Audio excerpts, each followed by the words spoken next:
Chapter 953. The anti-decryption work was carried out simultaneously with the mobilization of the military. Thea went to the universe alone to find help. Her sharp bugs could not be sent out to fight alongside the Earthlings. The bugs did not look righteous. Her goal was still the 7 Lantern Corps that Batman mentioned. Black and White Lantern Corps were actually their troubles. She had helped them a lot and they had to contribute to the dimensional war. However, the Lantern Corps could not use the Lantern Ring in the parallel universe. After a few discussions, the 4 advisors of the underworld helped her solve this problem. The Lantern Ring was filled with countless emotions. It could replace the main energy source and provide energy remotely. It could purify the ring and provide ammunition support. Thea felt that this was a good idea. The 7 Lantern Corps had enough mid-range and low-range combat power, but they were completely lacking in high-end combat power. It would be difficult for her to deal with the anti-supervisor and the evil Sia by herself, so she had to find a helper. After searching the multiverse for 2 days, she found the spirit. She went straight to the point and asked to destroy the eclipse. The spirit looked at her for a long time before saying, "Okay." Thea almost fell. "I'm here to ask you to be my fighter. Why are you acting dumb?" Now that she had the confidence, she would not be able to win if they really fought, but the gap was not as big as before. "Are you willing to be my host? I can increase your power infinitely." The spirit was silent for a long time before suddenly saying this. Thea was stunned. She actually thought about it. She had to admit that this was a very tempting offer. The spirit was limited by the strength of its host. The stronger the host, the more power it could unleash. If it chose Thea, who was half a level lower than it, as a host, it would be invincible. That would be practically invincible in the world. Their strengths were not added together but multiplied together. By then, Darkseid and the Eclipse would not be a match at all. Thea's eyes were full of splendor. If she could merge with the spirit, she would not be afraid of Lucifer, the son of God. Unfortunately, the power did not belong to her. It belonged to God. Sia didn't have much ambition. She wouldn't stand on the road and shout, "Heaven doesn't cover my eyes, earth doesn't bury my heart." She just wanted to be herself. The road ahead was vast, but it was not a dead end. There was no need to walk the path of God. She sighed, her eyes full of regret. "I'm sorry, I just want to be myself. Let's talk about the heavenly eclipse." Ghost was still expressionless. He seemed to know that she would refuse, so he quickly changed the topic to Tianshi. "How are you going to deal with him?" Thea really wanted to say, "You go up and fight while I take advantage of you from behind." However, she also knew that this was not appropriate. The spirit boss just didn't want to talk nonsense. She wasn't stupid. She had done a lot of homework in advance, but she still wanted to know what kind of existence the heavenly eclipse was. Does he have any weaknesses? Tianshi is the vengeful spirit of God. He is my predecessor. In his current state he cannot use his full strength. Seeing that Ghost was about to reveal something, Missy immediately asked, "Why?" "His true body is still sealed in the heart of darkness." "Who sealed it?" "God." Thea was instantly speechless. However, she also cursed in her heart. The boss was very powerful, but his sealing skills were probably not up to standard. The seal was so weak. How could this guy escape? Ghost continued, "The heavenly eclipse will invade the negative emotions of life. You have to be prepared." Thea expressed that this was not a problem. Heroes were all strong-willed. They ate, slept, and fought against negative emotions every day. If the heavenly eclipse only had this ability, he would not be far from death. "Is the heart of darkness still there? Can we reseal it?" Missy was too lazy to gnaw on a hard bone. This was not a game. There was no drop from the first kill. It was dangerous and tiring. She really did not want to fight. If they could reseal it, it would be much easier. However, she also knew that it was not that easy. Sure enough, Ghost spoke again. "The heart of darkness is the heavenly eclipse. They are already one." Thea frowned. Did this guy mean that the seal would not work? The heavenly eclipse was sealed in the stone by Boss God. He could not escape, so he used a stupid method to turn the stone into a part of himself. She had to admit that this guy was very smart. "What is the heart of darkness made of? Is there more in the universe?" She continued to ask. "How big of a deal is it? If it corrodes the small stone, we will find a bigger stone to seal it in. We will seal both the heavenly eclipse and the small stone together. If he continues to corrode, we'll just have to find an even bigger rock. We will have enough stones. Let's see who can outlast the other." Ghost's eyes were filled with uncertainty. "The heart of darkness is a supreme creation. It will not be left in this world. I advise you to give up on this plan. As long as it is separated from the host and no life forms come into contact with it, it will be fine." Thea had reservations about his words. If it was really a special stone, how could it be corroded from the inside by the heavenly eclipse? Putting herself in his shoes, God was so busy. He probably did not care about the heavenly eclipse. He casually took a stone and sealed it. Done. Done. Ghost's plan was not a plan at all. Just separate the heavenly eclipse from the host and bury the heart of darkness in a hole. That was it? Whoever picked up the heart of darkness in the future would be unlucky. All the heroes gathered again and summoned great god Sia again. They formed a team and started fighting again?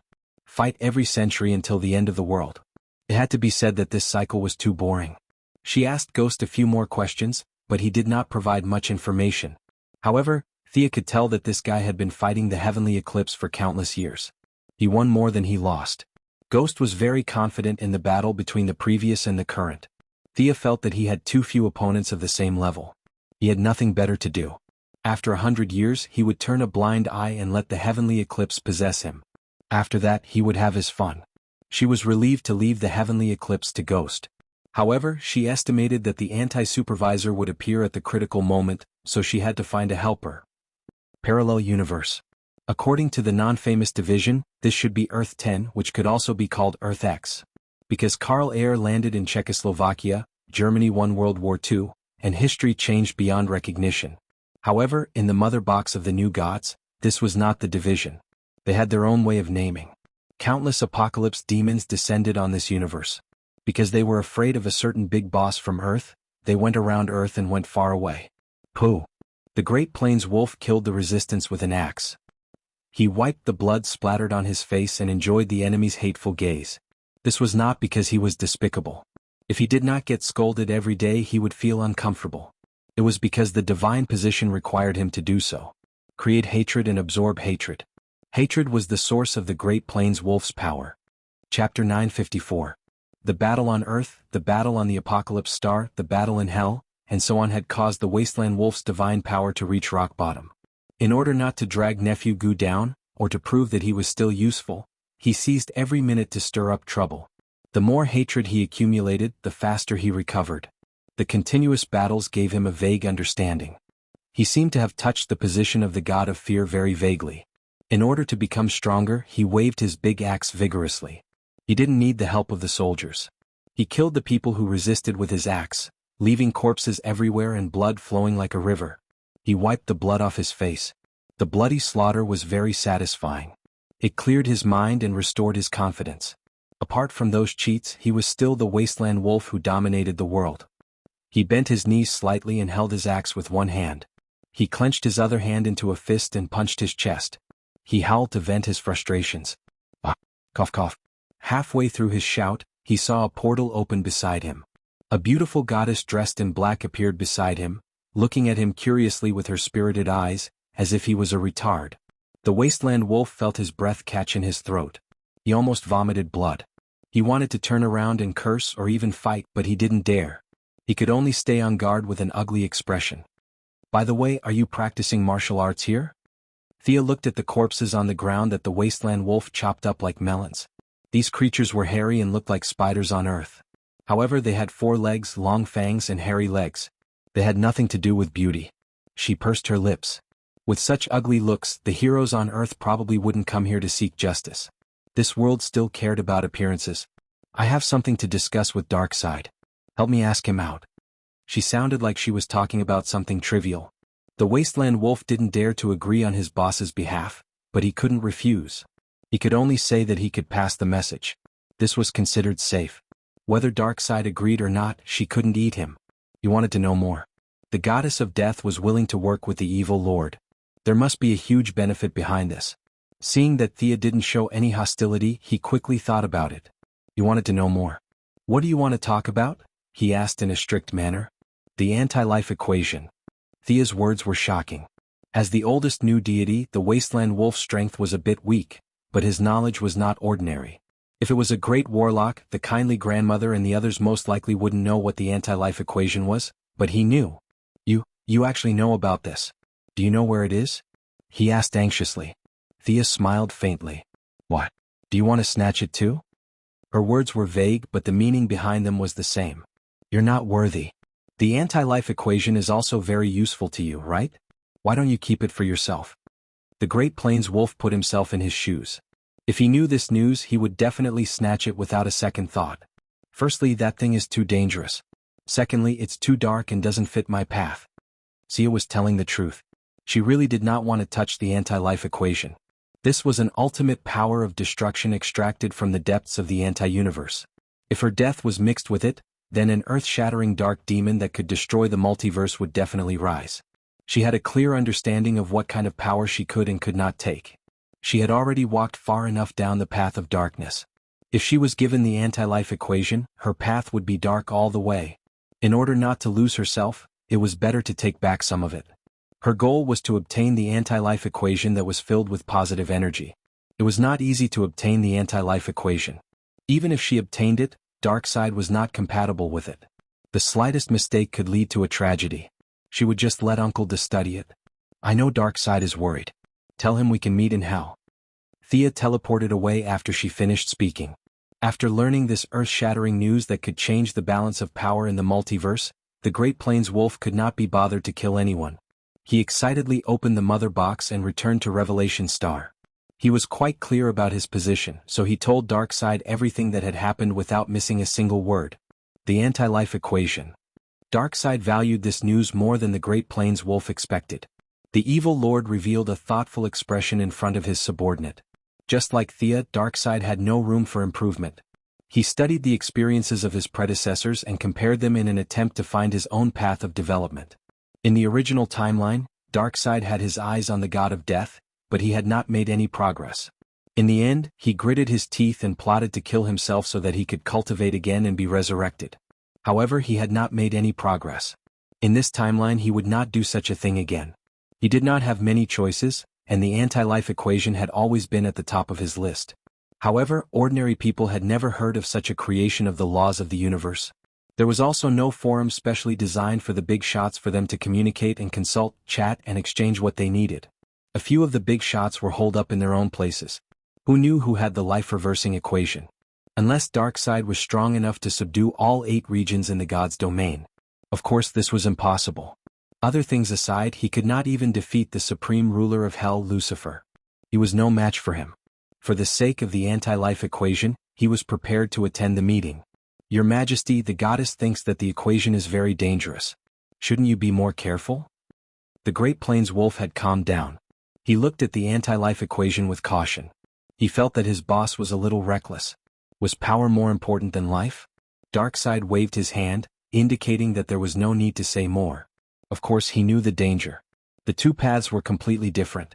The anti-life equation was suitable for the anti-watchers, so it was not suitable for him. However, he had no choice but to take a look at it first. However, there was no need to discuss this with his subordinates. He sent the Great Plains Wolf to be the vanguard. He did not dare to go to a place like hell with his main body. Thea probably did not dare to go there either. Choosing to meet here was very suitable. Even if they did not come to an agreement, they would not fight. The boss of hell was too strong. The Great Plains Wolf rushed to hell alone. This was an unofficial meeting between the bosses of hell and the Apocalypse Star, so they still had to keep it a secret. The aura of hell was chaotic and the air was extremely hot. Even a new god like the Great Plains Wolf felt uncomfortable here. According to their previous agreement, he crushed a talisman to inform the other party that he had arrived. Not long after, the blood-red portal opened, and an extremely gorgeous female demon walked out while stroking her hair coquettishly. Chapter 955. The female demon was extremely beautiful. She sized up the wasteland wolf playfully, her gaze sweeping across his chest and arm muscles. She giggled and said, "Welcome to hell, commander of the Apocalypse Star. I am Macanthus, the lord of the city of the dead." The wasteland wolf couldn't help but take another look. She had a name and a territory. This was a great demon. She didn't seem very strong. Her thin waist wasn't even as thick as his arm. However, he didn't underestimate the female demon. When it came to scheming, no one would dare to say they were the best. Moreover, this was hell. With the blessing of hell's will, one's combat power would increase exponentially. One couldn't just look at the surface. He said in a muffled voice, "Where are we meeting? Are you from the goddess of death?" Macanthus didn't admit or deny it. He tacitly agreed. The underworld was starting to add sand to hell? The wasteland wolf was impressed by the beautiful lady's ability to scheme. The Apocalypse Star was not afraid of hell, But even the villains were divided into factions. Demons were greedy and could not be killed. Darkseid had once publicly declared that he hated demons, especially those who were ranked at the top of the Apocalypse Star. The meeting place isn't far from here. It's the territory of the eldest son of the three palaces, the Black Gold Flame emissary, Belial. Macanthus opened another portal. The Wasteland Wolf checked that there were no problems and walked in as well. The meeting place wasn't big. It was just a small palace.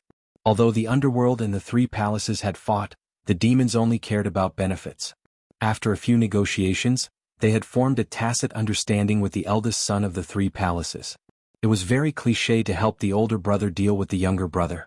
Macanthus was now the channel between the two sides. He was doing well with money and power.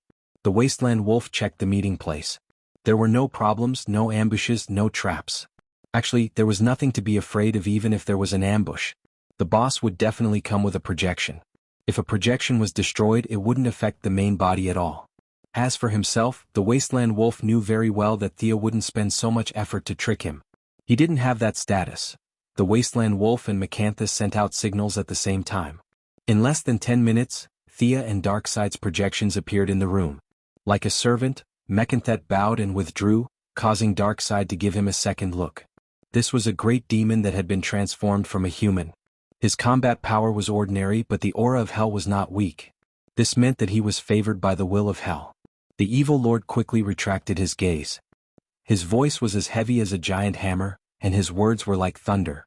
Who has the anti-life equation? Anti-Watcher. Where is the anti-Monitor? Most likely in the antimatter universe. You want to attack the antimatter universe?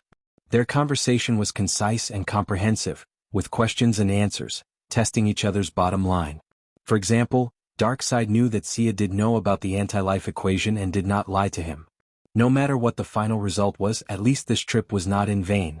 Thea had also confirmed Darkseid's desire for the anti-life equation, to the point that he was determined to get it. Now, the two of them had a basis for cooperation. The Anti-Watcher has just revived. Darkseid nodded. I saw your battle in the timeline. Was that when you sensed the anti-life equation? Thea did not expect him to be able to fill in the blanks on his own. She immediately admitted it. Yes, it was then. That power that can destroy everything is really terrifying. We still have a chance now. The Anti-Monitor is very weak. If he destroys a few more parallel universes, his strength will change drastically. By then we won't be his match at all. The other party had something they needed. Before he recovered his strength, they could kill him together and happily split the spoils. This was something that Darkseid did not feel pressured at all. However, he wanted to know what role Thea played in this matter. What could she gain by putting in so much effort? Would she be prepared to benefit from the fight between the Snipe and the Clam? What can you gain from this? Not only did he want to know, but he also asked. Thea's expression was calm. She reached out and snapped her fingers. There was a flash of light, and the image of a woman appeared. Who was this? Darkseid took a closer look and realized that this was Thea's counterpart. He despised her in his heart. She was a new god that had ascended from the material world. She actually had a counterpart. He did not have such trouble. There was only one Darkseid in the entire universe. But Darkseid's eyes could look directly at the source of matter. That was the Omega effect. He used a little of the Omega effect to trace the source and immediately found something strange. The woman in the image was very powerful. She was so strong that he felt a little uneasy. Could he beat her? Was the counterpart of the goddess of death this powerful? This was too illogical. Was she the daughter of the Creator? Darkseid thought too much when he thought about how Thea had reached her current level in just a few years. Could it be that they were essentially the same entity, a higher-level being who had separated for some reason? Now she wanted to regain the lost part of her origin. Was that why she was not interested in the anti-life equation? The more he thought about it, the more it made sense. In fact, the Great Plains Wolf was not the only one who was unhappy. Darkseid was also under great pressure. At the rate Thea was leveling up, it would only take a few years for her to catch up to him. This was a huge blow to Darkseid's confidence. If she had descended from a higher plane, then everything would make sense. It was not inconceivable for a powerful being to experience life. As for whether she had gone too far or was part of the game, Darkseid did not want to know. Thea did not know what Darkseid was thinking. She waited quietly for the result. You want to get rid of your counterpart and I'll deal with the Anti-Watcher. Is that right? Darkseid wanted to confirm. The two of them would fight on their own without interfering with each other. This would prevent the other from attacking, and it would be easier to collect the spoils after the battle. This was the ideal situation. That's right. As long as the anti-watcher appears, he'll be yours. Of course, if you can't beat him, I can help, but you'll need to increase your leverage. What if he runs away? Darkseid was not sure how confident he was in defeating the anti-watcher. Considering his current pitiful state, he was still confident. However, if the anti-watcher ran away, it would be troublesome. Darkseid's large body showed that he was not good at speed. At least, he was not good at speed among those of the same level. I can stabilize time and space. He won't be able to run away. Thea felt that she had to do something while watching the two bad guys fight to the death.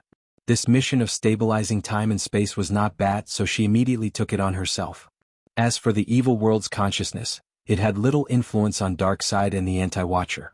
Besides, it was hard to say whether Darkseid or the anti-watcher was more evil. Chapter 956. Darkseid felt that Thea's task was too easy and unfair to him, but he suppressed his displeasure when he thought about the importance of the anti-life equation.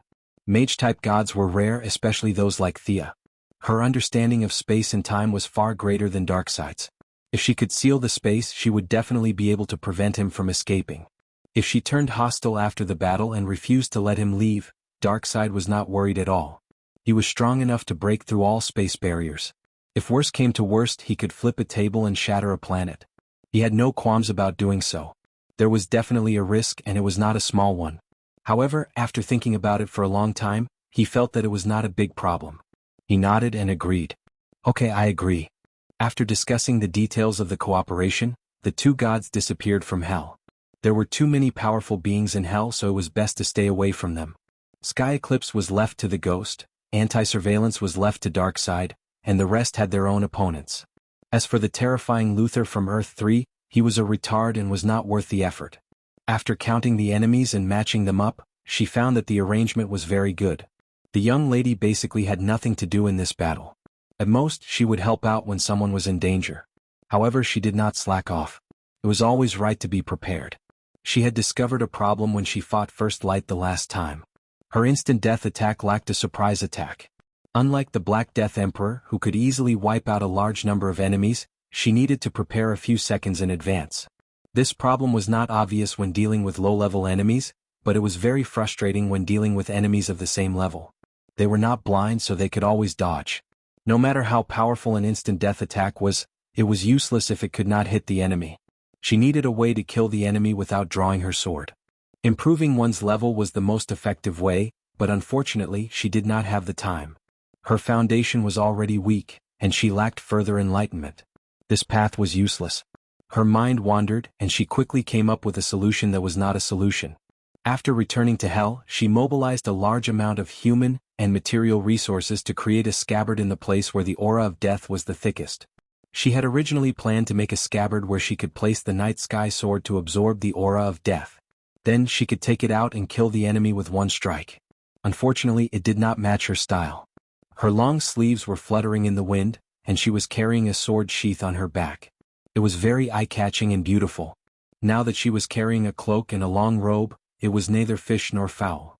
She could only compress it further and turn it into a sword sheath. Their effects were about the same, but the only problem was their durability. The death energy provided by the sword sheath might be able to launch 3 sure-kill attacks, but the scabbard could only provide 2. However, she reckoned that this should be enough. If she couldn't kill an enemy with 2 strikes, she wouldn't be able to kill him with 3 strikes either. The ghost didn't say what kind of material was suitable to seal the heavenly erosion. Thea found a few huge stones from the underworld that looked abnormally sturdy. They were also resistant to high pressure, corrosion, and magic. She kept them in her space as backup. Maybe one of them would come in handy. His daily research on the two-dimensional world was still fruitless. His spiritual feelers entered that world, and then what happened? Thea didn't know what to do either. She didn't have anyone to refer to, and it was a very painful thing to think about.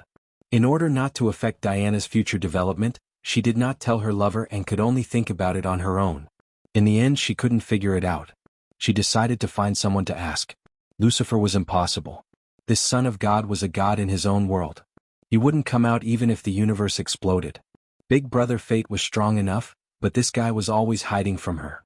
The remaining Watchers and Anti-Watchers seemed to be immeasurably powerful, but they were actually a bunch of high-level puppets. Thea didn't care about them at all. The anti-watchers aside, the watchers seemed to be able to destroy the universe and record everything that happened in it. However, they were inseparable from the universe and were one. As long as the universe existed, the individual watcher would exist. When the universe perished, so would the watcher. When the universe evolved into the age of science and technology, the watcher would be full of sci-fi vibes. If the universe evolved to the extreme of cold weapons, the watcher would be an armored giant.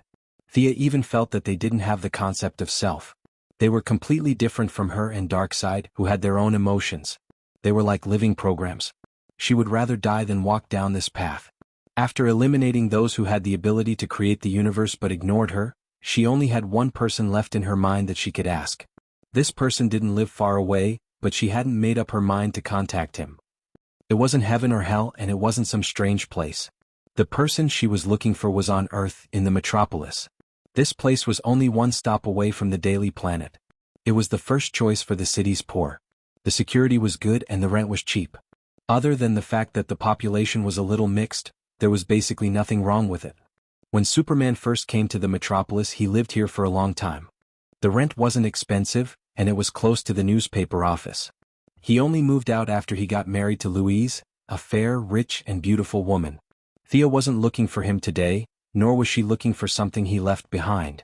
She was looking for Superman's former neighbor, an old woman.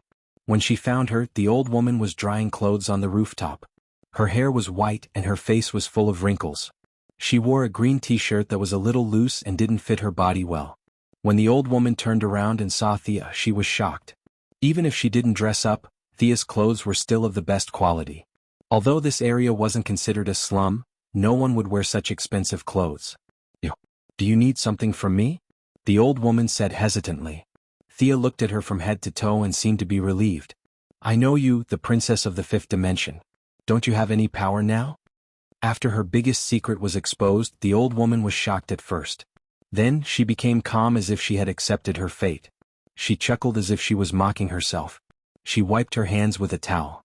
Since the other party knew her true identity, she was not afraid. She continued to hang the clothes as usual and was busy for half an hour. Thea didn't say anything.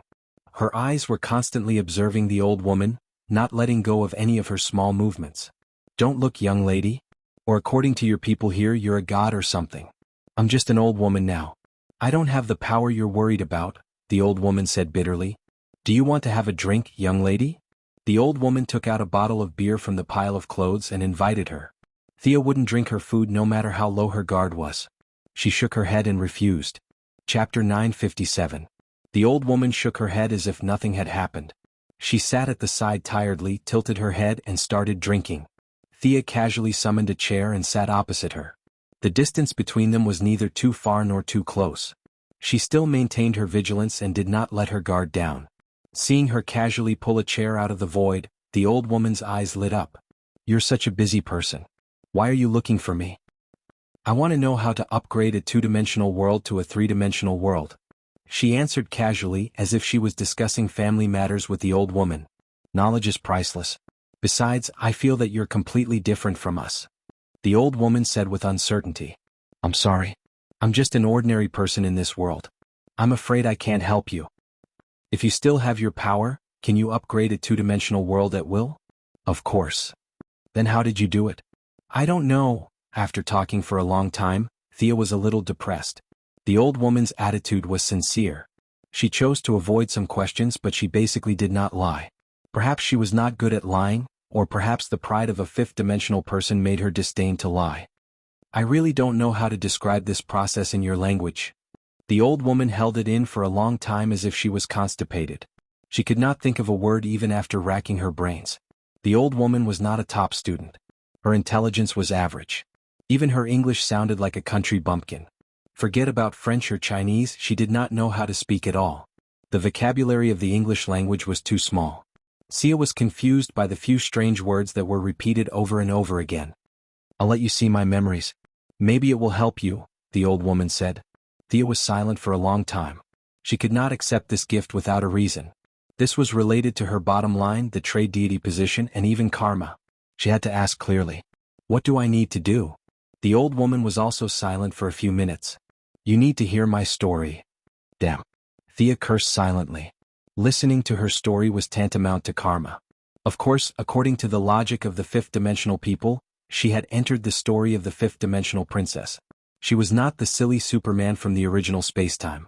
For the sake of a two-dimensional world, should he get involved in this mess? She asked tentatively, "How was your power compared to mine when you still had it?" The old woman glanced at Thea. The disdain in her eyes was concealed, but Thea could still see it. "You're thinking too much. To us, the main character of the story is someone else. Everything has already happened and is destined. You're just a dispensable participant." The old woman's words were very vague, but Thea understood. As long as he was not the main character, it was fine. As for whether the main character was Superman or not, she did not care. "My name is a bit long for you and it doesn't mean much in your language. My name is Pietrini." Before she could finish her sentence, the entire world began to shake. Ordinary people would not notice it, but Thea noticed it immediately. She hurriedly waved her hand to block out the sound in this world. When she realized that it was not sound, she cut off the connection between this world and space. Only then did the tremors subside. Amazing. She glanced at the old woman. She was so powerful even before she finished her name. The fifth-dimensional people were indeed worthy of their reputation. The old woman was a little dejected. "Well, the name doesn't mean much here. For the sake of convenience, you should call me Madam N.I. After all, I'm an old woman." Thea readily followed her advice. "Madam N.I., please continue. The fifth-dimensional world is beyond your imagination. A long time ago, it was a place that was infinitely close to the past and could never reach the future. It was far away yet close at the same time." The old woman stood up. Her withered body spoke and gestured like a fool, but Thea knew that she was choosing her words carefully. "There was a fifth-dimensional kingdom full of fantasy and wonder called Raf. I won't say the full name of the kingdom. The full name of the kingdom is meaningless to you. The ruler of the kingdom, Bulapaikizi, has been depressed ever since his queen passed away. Ever since the queen passed away, there was nothing that could brighten his mood. Because of his sadness, the entire palace as well as Raf was shrouded in blue-black gloom. All the royal family and subjects felt the king's sadness." Thea's mind was filled with the image of a great demon king baring his fangs and brandishing his claws about to devour people. Madame and I recalled for a moment and continued. "All his subjects gathered all the rare treasures in the kingdom and offered them to him. His most beloved daughter talked to him every day, but none of them could make him smile again. This included his court magician, Lord Venedeket. He conjured up rigid procedures, dull concepts, noisy rules and pale examples. All of these made the king sleepy." Thea pursed her lips and did not say anything. This old woman's story was not objective at all. This so-called court magician was described as worthless by her. It was obvious that there was a personal factor at play. Until one day, the old woman's eyes were filled with vigor. A young man came to the palace. Although he was dressed shabbily, he had an extraordinary presence. His charming smile seemed to be able to make the stars blink. Thea rolled her beautiful eyes. Sure enough, the story developed as she expected. The old woman's eyes were intoxicated as she said, "The charming young man is guaranteed to make the king laugh. The court magician, Windecott Wilkes, is very disdainful. What is that young man's name?" Thea asked. "Thea, you can think about it." The old woman's affectionate voice gave Thea goosebumps. If he remembered correctly, this guy was the #1 troublemaker in the DC universe. The young mistress insincerely praised a few words like good name and so on. The old woman continued, "The enigmatic Pietrico did not play with those traditional tricks. He took off his hat and pulled out a projection of the universe, a curled-up multiverse. He was like an energetic, tireless elf. He played those people in the universe in circles and finally welcomed the king's laughter." Thea knew very well that this so-called amusing king was the story of the troublemaker in Superman. Superman was turned into a boss in a dungeon, and the troublemaker's various strange ideas and Superman's quick-witted responses. From a bystander's point of view, this story was indeed quite amusing. "Then you two fell in love? With Mr. Venedeket? Thea felt that the old woman's taste was quite good if she could fall in love with a super joker. Chapter 958. Yes, our love spread throughout the kingdom and finally aroused the wrath of the jealous. The court magician Windecott Will. He launched a desperate revenge and stole the kingdom's divine weapon, the fantasy machine, the Nihility treasure robe, and the multi-trillion blade spear. Madame Nee's eyes glowed fiercely, her hands spread out like chicken claws, as if she wanted to strangle the court magician. He put on the Nihility treasure robe and sneaked into the palace, wanting to kill Pietrico of the Enigma. However, fate played a trick on him. He saw the bowler hat that Pietrico of the Enigma often wore, so he raised the multi-trillion blade spear and stabbed it. I didn't expect that the one wearing the bowler hat that day was His Majesty the King. Even the mighty king couldn't withstand the attack of the multi-billion blade spear. However, the huge reaction force still destroyed the spear and shattered the Nihility treasure robe and one of Windakadviki's arms. The whole world roared because of the death of the king. Pietrico of the Enigma told me to run away and stay behind to deal with the pursuers. I escaped, tore through the dimension and came here. In this land of exile, I lost my power and became immortal, quietly and slowly waiting for the end of my life. Thea showed a regretful expression, as if sympathizing with the tragic experience of a pair of lovers. She did not delve into whether the story was biased, nor did she ask about the fate of the people in the story. Fate was fate, and the fifth dimension was the fifth dimension. She only wanted some high-level knowledge to broaden her horizons. For the fifth dimension people, time was between existence and non-existence. The story of Superman and the Troublemaker had not happened to Superman and Thea, but from the perspective of the fifth dimension people, it was actually something that happened many years ago. Thea touched Madame Nee's forehead and began to read her memories. Words could not be described and memories could not be faked. They could use their abilities freely, just like breathing and drinking water, which was very useful for Thea. A huge and messy fantasy rushed into her mind. There was no rationality, no logic, and the absurd ravings formed one picture after another. This was a completely different way of thinking, completely different from reality. It took her 10 minutes to accept everything. The life of this fifth-dimensional princess was simple. Living in the fifth-dimensional world was simple, and being an earthling was even simpler.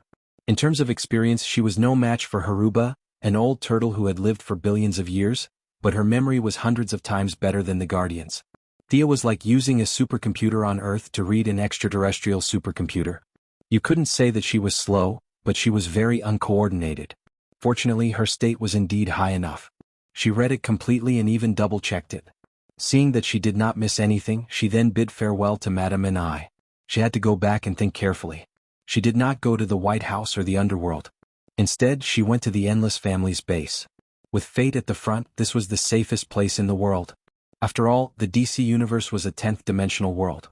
Although the 5th-dimensional people sounded powerful, they were nothing in front of fate. Madame and I had the most images of the Troublemaker in her memory, and Thea read this part first. The results were reasonable. The Troublemaker's strength did not exceed her expectations by much.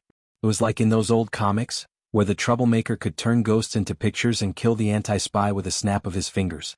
Thea estimated that if the Troublemaker were to enter the multiverse, he would be at the level of the 3 palace demons. This strength was stronger than Thea and Darkseid, but not to the extent that it was incomprehensible. The Troublemaker's content was sealed, and she could read it slowly when she had time. She only needed to read Madame Nee's description of the 5th-dimensional world. Thea had long passed the level of following the crowd. She had her own judgment and would not blindly believe what others said was the truth. In this day and age, even the Supreme could make mistakes, let alone this 5th-dimensional princess. Looking at how she was now hanging out on the rooftop to dry clothes and drink beer, and how miserable she was, it was clear that she was far from being omniscient and omnipotent. The old woman's theory could only be used as a reference. There was no need to learn everything. The goddess of death had her own pride. Madame and I believed that the 5th-dimensional world was the 5th-dimensional world, and reality was the 3rd-dimensional world. The 3rd-dimensional world should be the 4th-dimensional world. It was a mixed world and could not be simply described as the 3rd-dimensional world. The Troublemaker was a poor guy in the 5th-dimensional world, but in the 4th-dimensional world he was a god. Similarly, when Thea ascended to the 4th-dimensional world, she was also a god in time. Although the Troublemaker was a max-level character in the 4th-dimensional world, and she had ascended from the lower world, and there was a difference in strength, they were still on the same level. Some people said that the 5th-dimensional world was the mind, but this point of view was only slightly related. In her opinion, it was more appropriate to say that it was a fantasy world. Just like the Martian hunter, his ability was very idealistic. If he felt that he could do it, then he could do it. If he could not, then he could. Many mages and psychics also had the ability to turn illusions into reality. Where did this ability come from? Why did it appear out of thin air?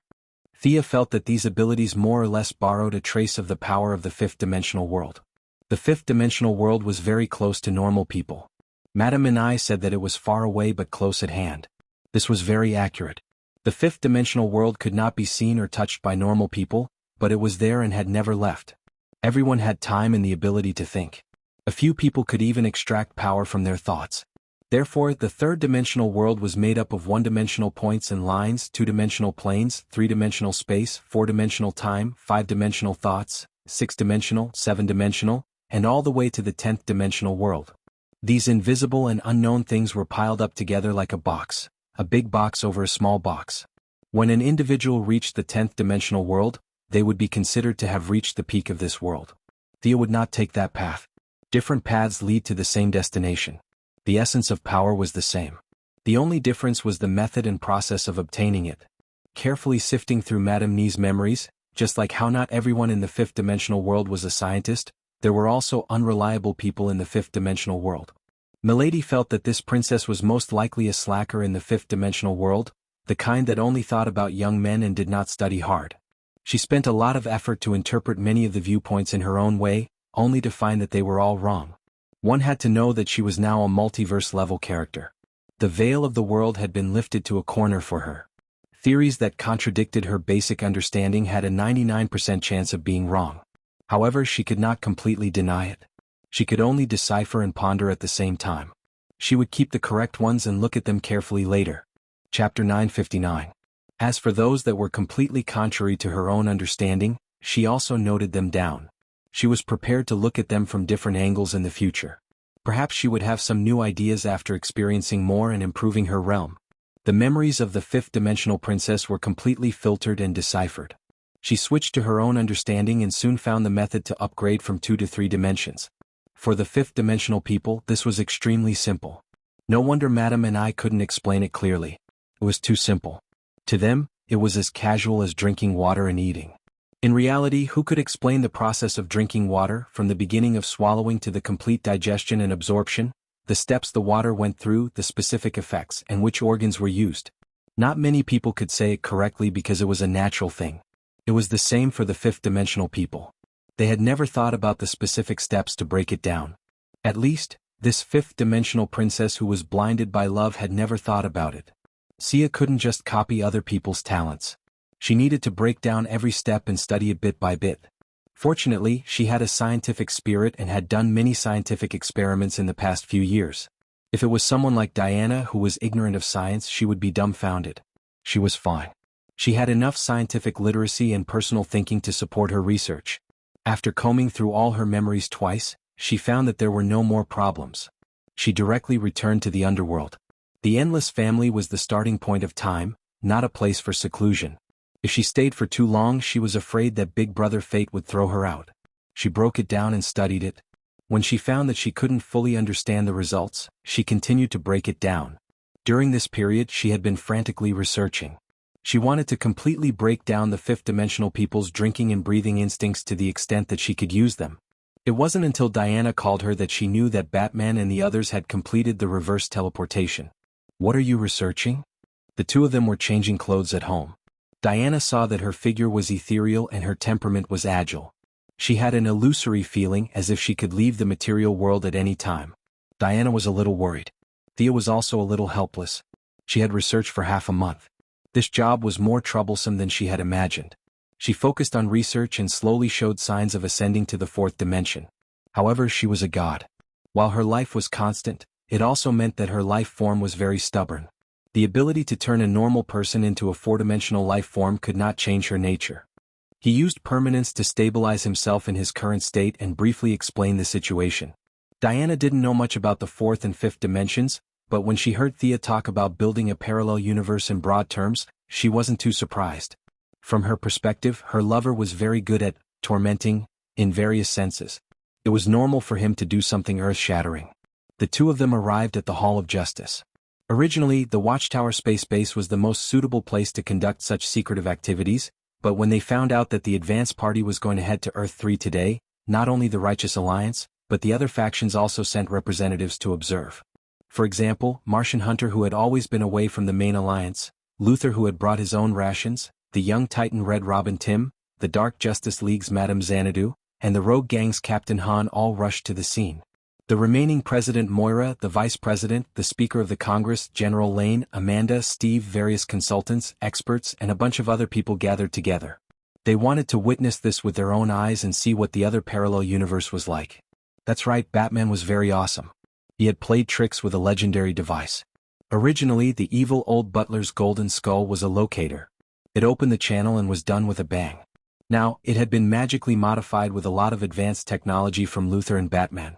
It could transmit sound and images across dimensions, making it like a live broadcast. The original three-man team of Nightwing, Black Canary, and Atom Man now had a new member. Baldy Luthor was also going. What he was going to do was very important. It couldn't even be done without him. For the sake of concealment, the first teleportation couldn't use too much energy, and the request was that they bring less stuff. The teleportation device couldn't be completed on this side. If it was activated on the other side, they would have to start from scratch on the other side. Building a teleportation channel on Earth-3 wasn't the job of Nightwing and Black Canary, who were good at fighting. Their specializations were different, and Atom Man wasn't as knowledgeable as Luthor. There would be some differences in the laws of physics between the two worlds. The most important thing was that they needed to report to the plane at all times. This was no longer a matter of the Righteous Alliance, but a national matter. Several military staff officers had been stationed in the Hall of Justice to revise the follow-up plan after getting first-hand information. This teleportation job could only be done by Luthor. After all, Nightwing and the others couldn't show their faces, and they couldn't disguise themselves on Earth-3. They couldn't appear in front of the camera, so they could only bring Luthor along for this mission. Nightwing and the others teleported in a small room next door, and everyone in the hall surrounded Luthor. His teleportation device was the most complicated. Several nano-level communication devices had to be implanted under the skin, and the coordinates of the landing point were provided by Thea. Guangdong still had a few subordinates on Earth-3. Although their strength was sealed, a few shadow assassins could be the initial support work. Boom, boom, the machine began to roar continuously. Luthor enjoyed this kind of attention and didn't feel the danger at all. A huge white light flashed and he was happily teleported. Why hasn't the image been sent back yet? Moira waited for 3 minutes but there was nothing on the screen. She couldn't help but ask Thea. The flow of time between the two worlds is different. It should be soon, she answered with certainty. Sure enough, 5 minutes after Luthor and the others left, the image finally came back. Nightwing and the others had to disguise themselves as ordinary people and wouldn't appear in front of the camera. As for Atom Man, even if he walked out openly, ordinary people wouldn't be able to see him. With the help of advanced technology, a group of politicians at the scene also saw the image of Earth-3, and even transmitted it to the world's leaders in real time through the Righteous Alliance. The sky here is blood red, the light is very weak, and there are no pedestrians on the street. Luthor said carefully and at the same time put on a wig. Baldness was still very eye-catching these days. Although he wanted everyone to know him, Luthor wasn't stupid. In an environment full of enemies he still needed to keep a low profile. The scene seemed a little cold. He hugged his shoulders and carefully observed the surroundings. The road was very empty, like a dead city. There were no pedestrians and naturally there were no police cars. Occasionally a car would pass by, but it was full of heavily armed non-government personnel. Looking at their headscarves, clothes and weapons in their hands, it was obvious how chaotic this place was. Chapter 960. Luthor looked up at the sky again and observed for a while. Although the blood-red curtain blocks the whole world, there is still a weak sunlight. The sun here rises in the west and sets in the east, he said with great certainty. Hey, I found a book for you. The sudden voice startled the dignitaries. They knew it was the Atom Man. He could walk in front of the camera without any scruples because no one could see him. Luthor picked up the book on the ground. Now everything was unknown. Books were a good way to learn. They had discussed it before. The book was not too thick. It seemed to be an enlightenment book. There were some illustrations. Luthor flipped through it casually. But after a few glances, he smiled with a strange and playful smile. He flipped through the book quickly and finished reading it in less than half a minute. He opened the book and let the dignitary see it clearly. At the same time he added his own explanation. This is very interesting. This is a children's book. It tells a historical story. The history here is beyond recognition. In this world, the American Columbus discovered the European continent, the American army surrendered to the British Army during the American Revolution, and the actor Lincoln assassinated President John Wilkes Booth. Haha. A sense of absurdity filled everyone's heart. This knowledge was completely contrary to what they knew. Look here. The government here is called the Black Palace. It is built in a place we call the European continent. I'm dying of laughter. Luthor flipped through a page. The building in the picture was the same as the White House, but the color was like it had been burned. The artist drew it very vividly. Thick smoke billowed around the Black Palace. It was full of evil. Look at this. This is the masterpiece of the local artist who called it a national treasure. It looks like a half-human, half-beast thing. Luther flipped through and explained casually. He then showed it to everyone in front of the camera. A blood-red monster that looked like it had been skinned was baring its fangs and brandishing its claws to devour something. The layering of the picture was good, but the content was nauseating. Not only the dignitaries in the Hall of Justice, but even the heroes were not looking too good. This half-human, half-beast thing did not have anything to do with justice. Evil had infiltrated all aspects of the place. Luther flipped to the end. In the picture was a man in blue tights and a red cape. The man had his hands on his hips and his eyes were cold as he soared in the sky. Haha, this is our old acquaintance. Let me see his name. Super Ultraman. What a good name. Superman's face was livid, indicating that he was very unhappy with Luther's teasing. Thea covered her mouth and chuckled. Diana glanced at her curiously, but she waved her hand to indicate that it was nothing. Ultraman. Ultraman. It was indeed a good name. A children's book couldn't provide too many clues, so he quickly flipped through it. The general idea was to introduce the history of this place. Superpowers and whatnot were just general descriptions. Luther walked down the street wearing a hood. He looked around hurriedly as he walked. This was not to say that he was nervous or that his mental fortitude was low. It was because the people here all walked like that. There were only a few passers-by, but their eyes were glowing and they were on high alert. They were afraid of being attacked, but at the same time, they wanted to be the hunters themselves. The roles of predator and food were constantly changing here. The entire world's will was encouraging them to do bad things. The more they did, the greater their influence and the happier the world's will would be. As long as you want to do something bad, the will of the world will provide you with convenience. If you want to do something good, then it will do everything possible to obstruct you until you become a corpse. In front of the world's political leaders, Luther acted out a method of asking for directions that was very characteristic of Earth. He observed the passers-by on the road and quickly found his target. He was hiding in a dark alley lying on the ground. His 2 feet were exposed from the shadows, trembling from time to time, as if he was a critically ill patient who was about to lose his life. A thin passerby passed by in front of him. Luther's slight trembling attracted his attention. A simple corpse was worthless. People died here every day, and the things on the corpse would be taken away in 10 minutes. And the guy in front of him was obviously not dead. His leather shoes seemed to be a bit oily. He turned into the street corner, wanting to see what else he could take away from Luther's body. The shoes were not bad, at least they could be exchanged for some money. Just as he was thinking about who to sell them to, Luther, who was determined to be a dying man, suddenly exploded. A syringe was inserted into his vein, and then he dragged him back into the dark like a dead dog. His actions were smooth and without any hesitation. He did not look like a super billionaire at all. Instead, he looked like an experienced street veteran. The people of the Righteous Alliance felt a little uncomfortable watching such a crime happen right under their noses, but they did not say anything. After all, Luther had a sense of propriety and did not kill anyone. Superheroes did not fight back. Batman dominated Gotham and no one blamed him for it. What's more, for many people, people in parallel universes were not human at all. The interrogation process was boring. Ordinary humans could not resist the effects of the truth-telling potion. The passerby who was captured by Luther quickly told him everything he knew. Historical events were indescribably strange. Many historical figures still existed in history, but the things they did were completely different. Luther's focus was always on the Kryptonians. He asked a lot of questions about them. According to the passerby, the super tyrant here came to Earth 30 years ago. After that, he brought Earth, which was already full of evil, to a new height. He threw money in public just to cause chaos and organized his henchmen to establish a criminal syndicate.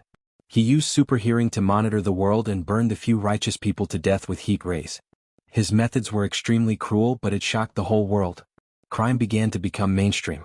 The passerby deliberately mentioned that the super tyrant had an extremely advanced spaceship parked above Earth.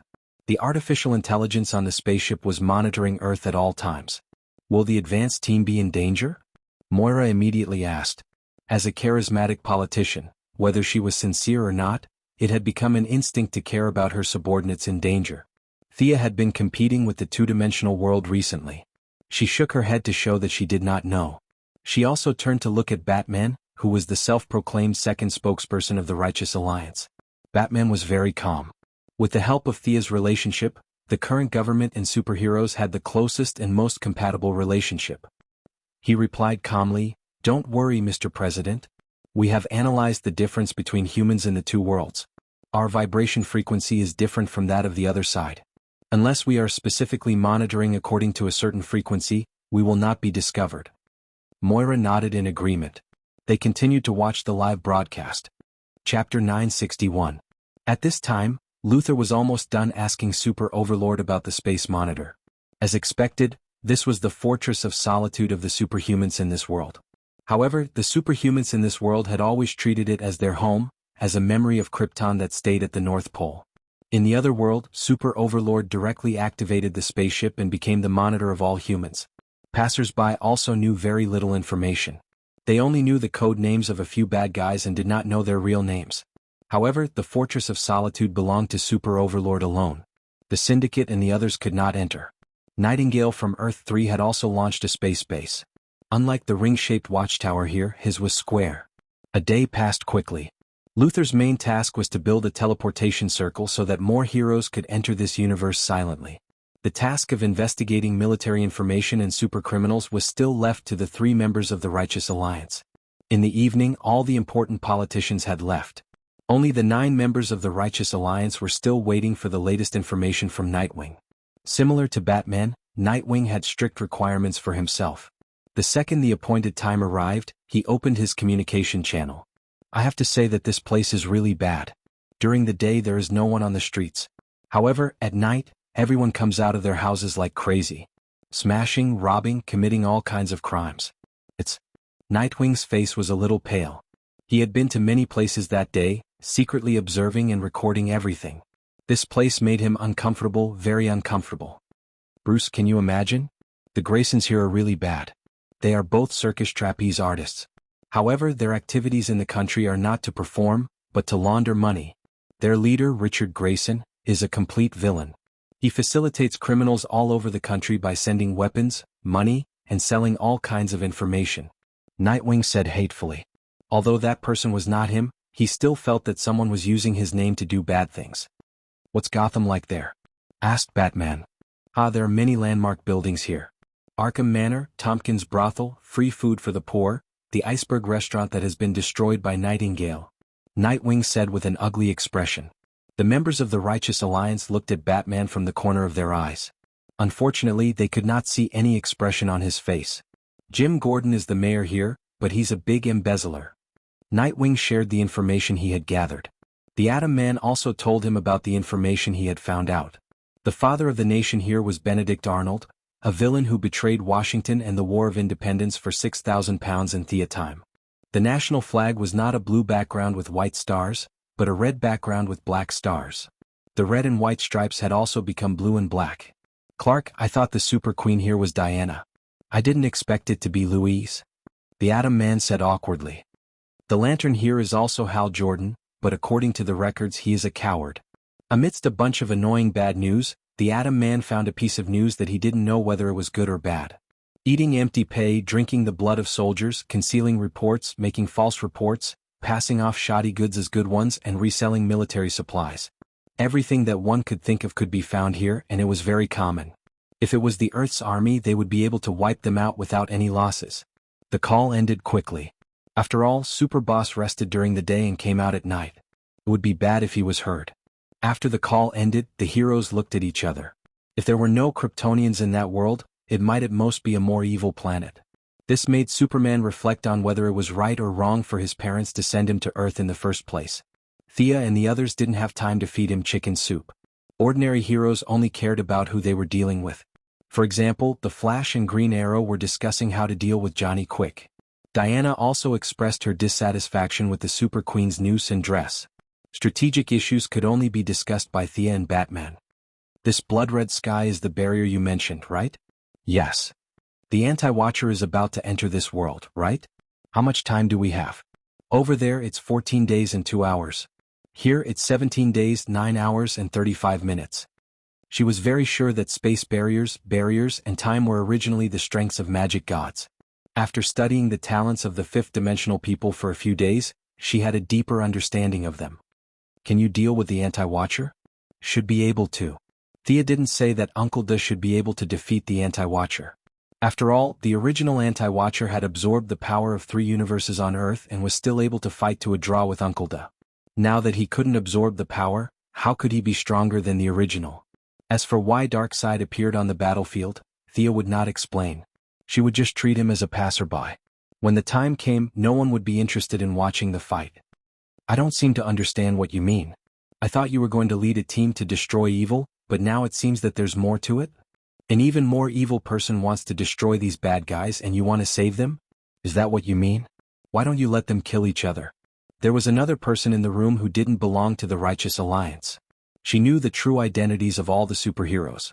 She was invited to the Righteous Alliance's small meeting so that she could report to the politicians after the meeting. The politicians were not young anymore and they couldn't stay up late. Cynthia was too lazy to brag about herself, so she gave the opportunity to Batman. It's like this.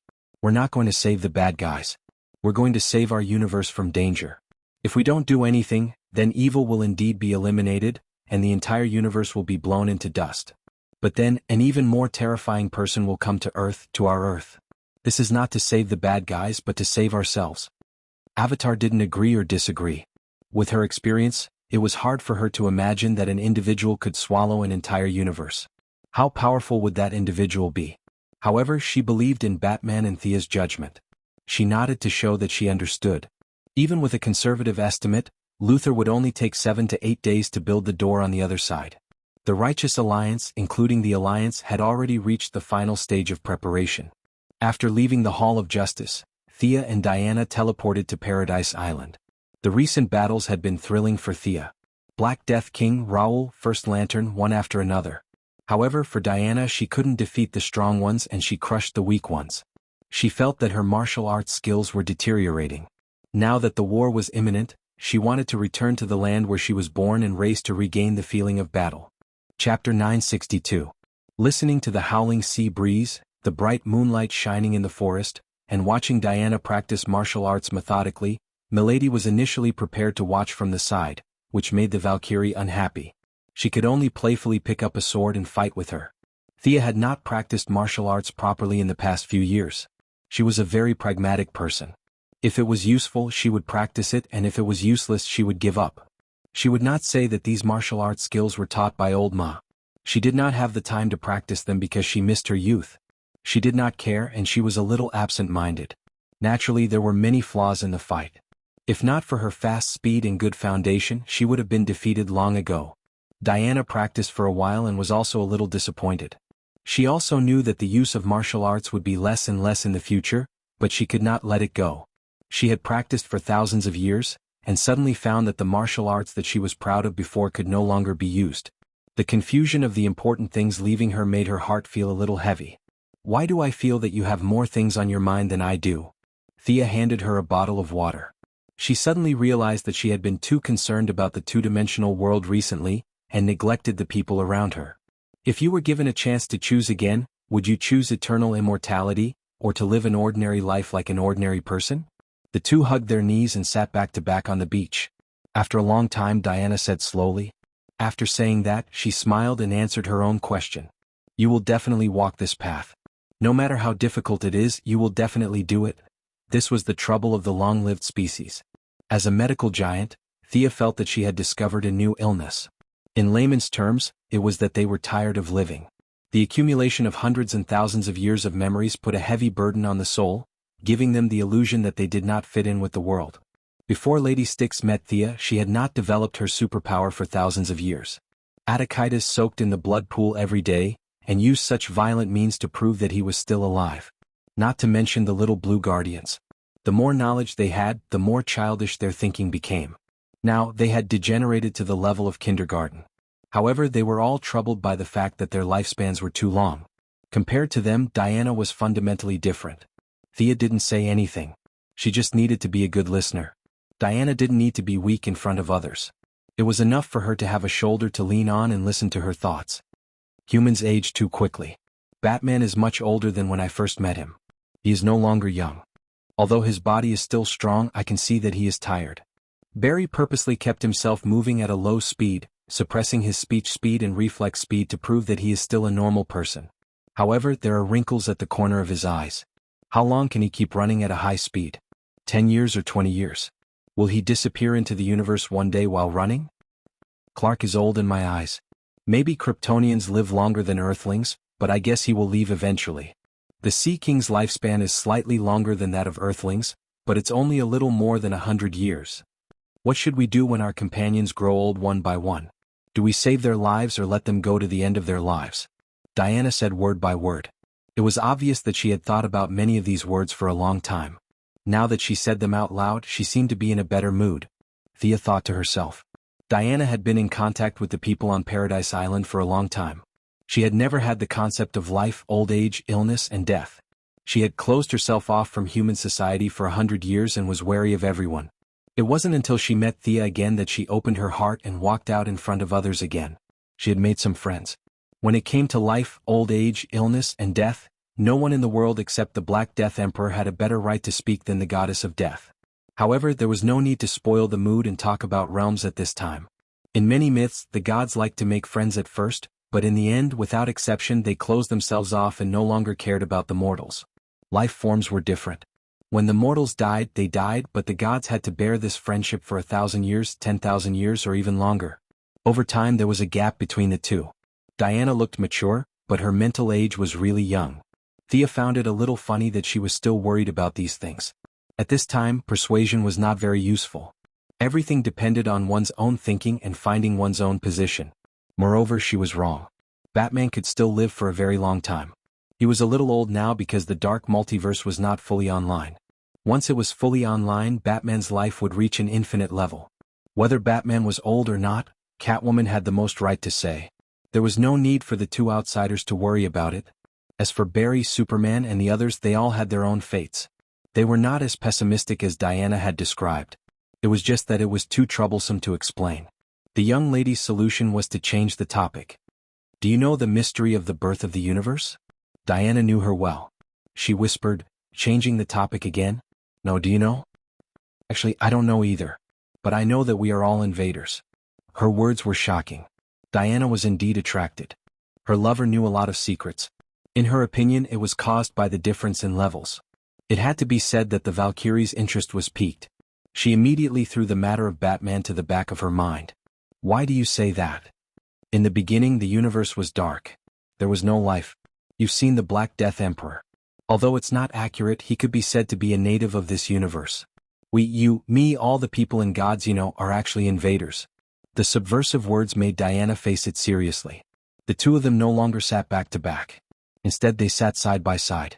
The Valkyrie tilted her head and waited for her to continue. She could not do the fifth-dimensional people's ability to change reality at will. However, after studying it for so many days, a simple diagram was not difficult for her. Without using magic, divine power, or any other power, she could change reality with the help of a part of the rules. Of course, the prerequisite for moving 1,000 pounds was that she had to have the strength of a few hundred pounds. Otherwise, it would be nonsense. She skillfully made a planar diagram. The universe was in a state of chaos. It seemed real and fake at the same time. As for whether it was real, she had not seen it with her own eyes. She could only imagine. Diana's realm was not high enough.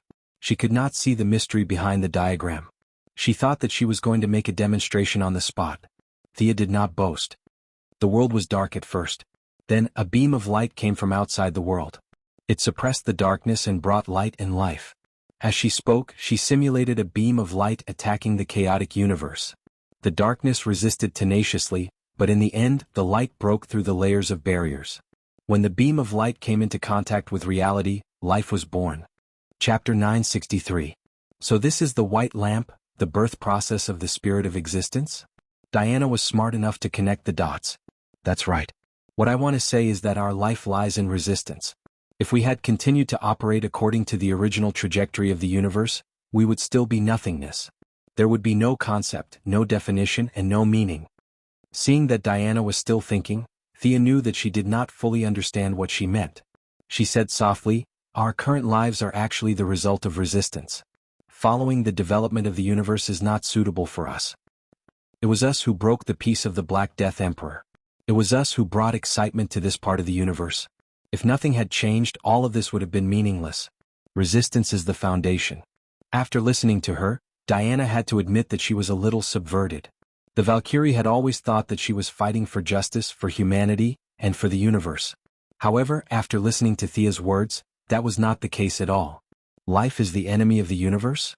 This point of view seemed absurd at first, but upon careful thought, there was some truth to it. So, there's no need to be entangled with birth, old age, sickness, and death. It's fine as long as you live a wonderful life. Of course, if you can live forever, then you naturally have to live forever. Otherwise, wouldn't you miss out on a lot of fun? The goddess of death enjoyed the goddess of courage's worshipful gaze. In order to repay her, the goddess of death pushed the goddess of valor down and bullied her. The next day she returned to the underworld. After a long conversation with Diana, Thea suddenly realized that she had taken a lot of detours recently. Initially, she had only wanted to give life to a two-dimensional world. This point of view was not wrong. However, after she obtained the knowledge of the fifth-dimensional humans, she wanted to achieve the goal in one step and directly ascend to a higher dimension. This was the problem that had troubled her for many days. Going from nothing to something was already a huge step forward. There was no need for him to pursue it in one go. Moreover, her previous methods were too gentle, and she always thought that success would come naturally. In fact, the nature of the world was a struggle, and if it wasn't intense, there wouldn't be any results at all. She had already completed the step of subduing the will of the world. Now she only needed to create one life to be considered a success. Life to the universe was like bacteria to the intestines. In order for the bacteria to reproduce better, they would work hard to change the environment. Their effect on the human body was to cause symptoms such as diarrhea. Humans had to eliminate these bacteria from their own point of view, but for the sake of their own health, they could not completely eliminate them. The game between life and the universe was the same. One wanted to change the other, while the other wanted to control the other. The counterattack of the green of all things and the black of decay was the revenge of nature against life. Entanglement and hostility were the true workings of the world. It had to be said that Thea's thinking was a little too simple to expect life to be born naturally. There was nothing more to say. Everything was clear.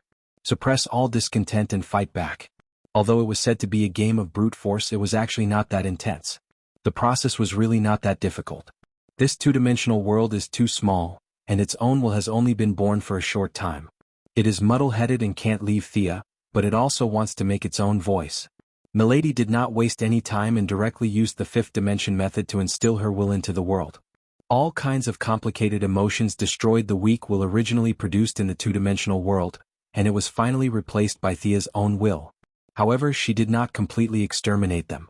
Whether she was a normal person or a new god, she knew the importance of balance. Light and darkness, good and evil, life and death. Both the front and back sides were indispensable. Now, the will of that world was more like a mixture of her and her original will. The wholly owned company was forcibly acquired and turned into a joint venture company. Foreign capital took the lead, and the original will was squeezed into a corner. It chose to hibernate and wait for the opportunity to rise again. The first life was born from the soil. In the two-dimensional world, it was like a giant. The origin of its body was still made of stone. It was very curious about everything when it was born. It touched here and there and looked there. However, Thea felt a wave of sadness. She saw the fate of this life. Its life trajectory was very short. After exploring the world and finding nothing, it sat alone and meditated. In the end, it burned itself and brought the real fire of life to the world. The word death would appear after the stone man burned. The stone man did not have a name. Its fate was already determined. In the two-dimensional world, this life was very great, but in reality, it was just an illusion that was not very real. Although Thea repeatedly told herself that it was just a program, she still felt sad. Indescribable pain hit her heart. The whole world breathed with her and she was happy with her joy. She felt that she had broken away from the limits of her body and became a transcendent existence. The whole world was under her eyes. As long as she wanted to, she could see any corner of the world and anything that happened. In this world, she was omniscient and omnipotent. It was as if she had unlimited power. Fate and death had to bow at her feet. No, this was very wrong. Her heart was warning her. This pond was too small and should not be able to contain her. She should not be limited here. The outside world was her foundation. Relying on great willpower to break away from the two-dimensional world, Thea was so tired that she sat on the ground and panted. After a long time, she realized that she had returned to her body. The feeling of omnipotence disappeared and she returned to normal. Power was intoxicating. This saying was not false.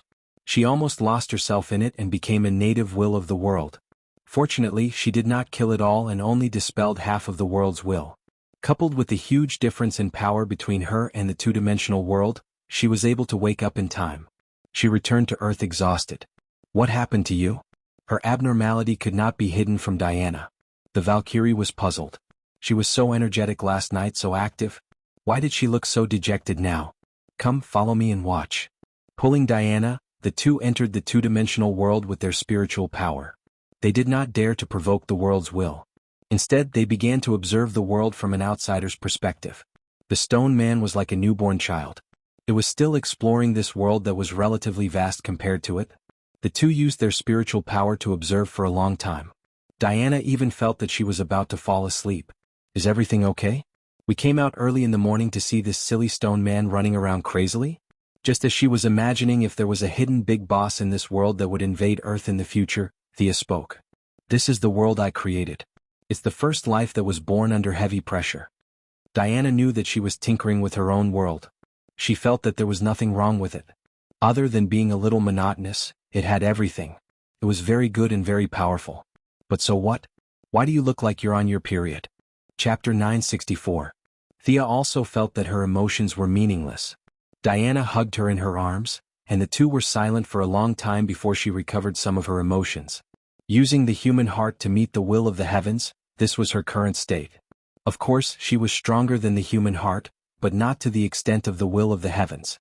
Her state of mind cultivation was not enough, and her vision was not enough. Instead of honing herself step by step, she learned the abilities of the fifth-dimensional people and took a different path. The whole world was pressing down on her heart, and now, even the slightest ripple would cause a great change in her emotions. For the whole day, Thea was absent-minded.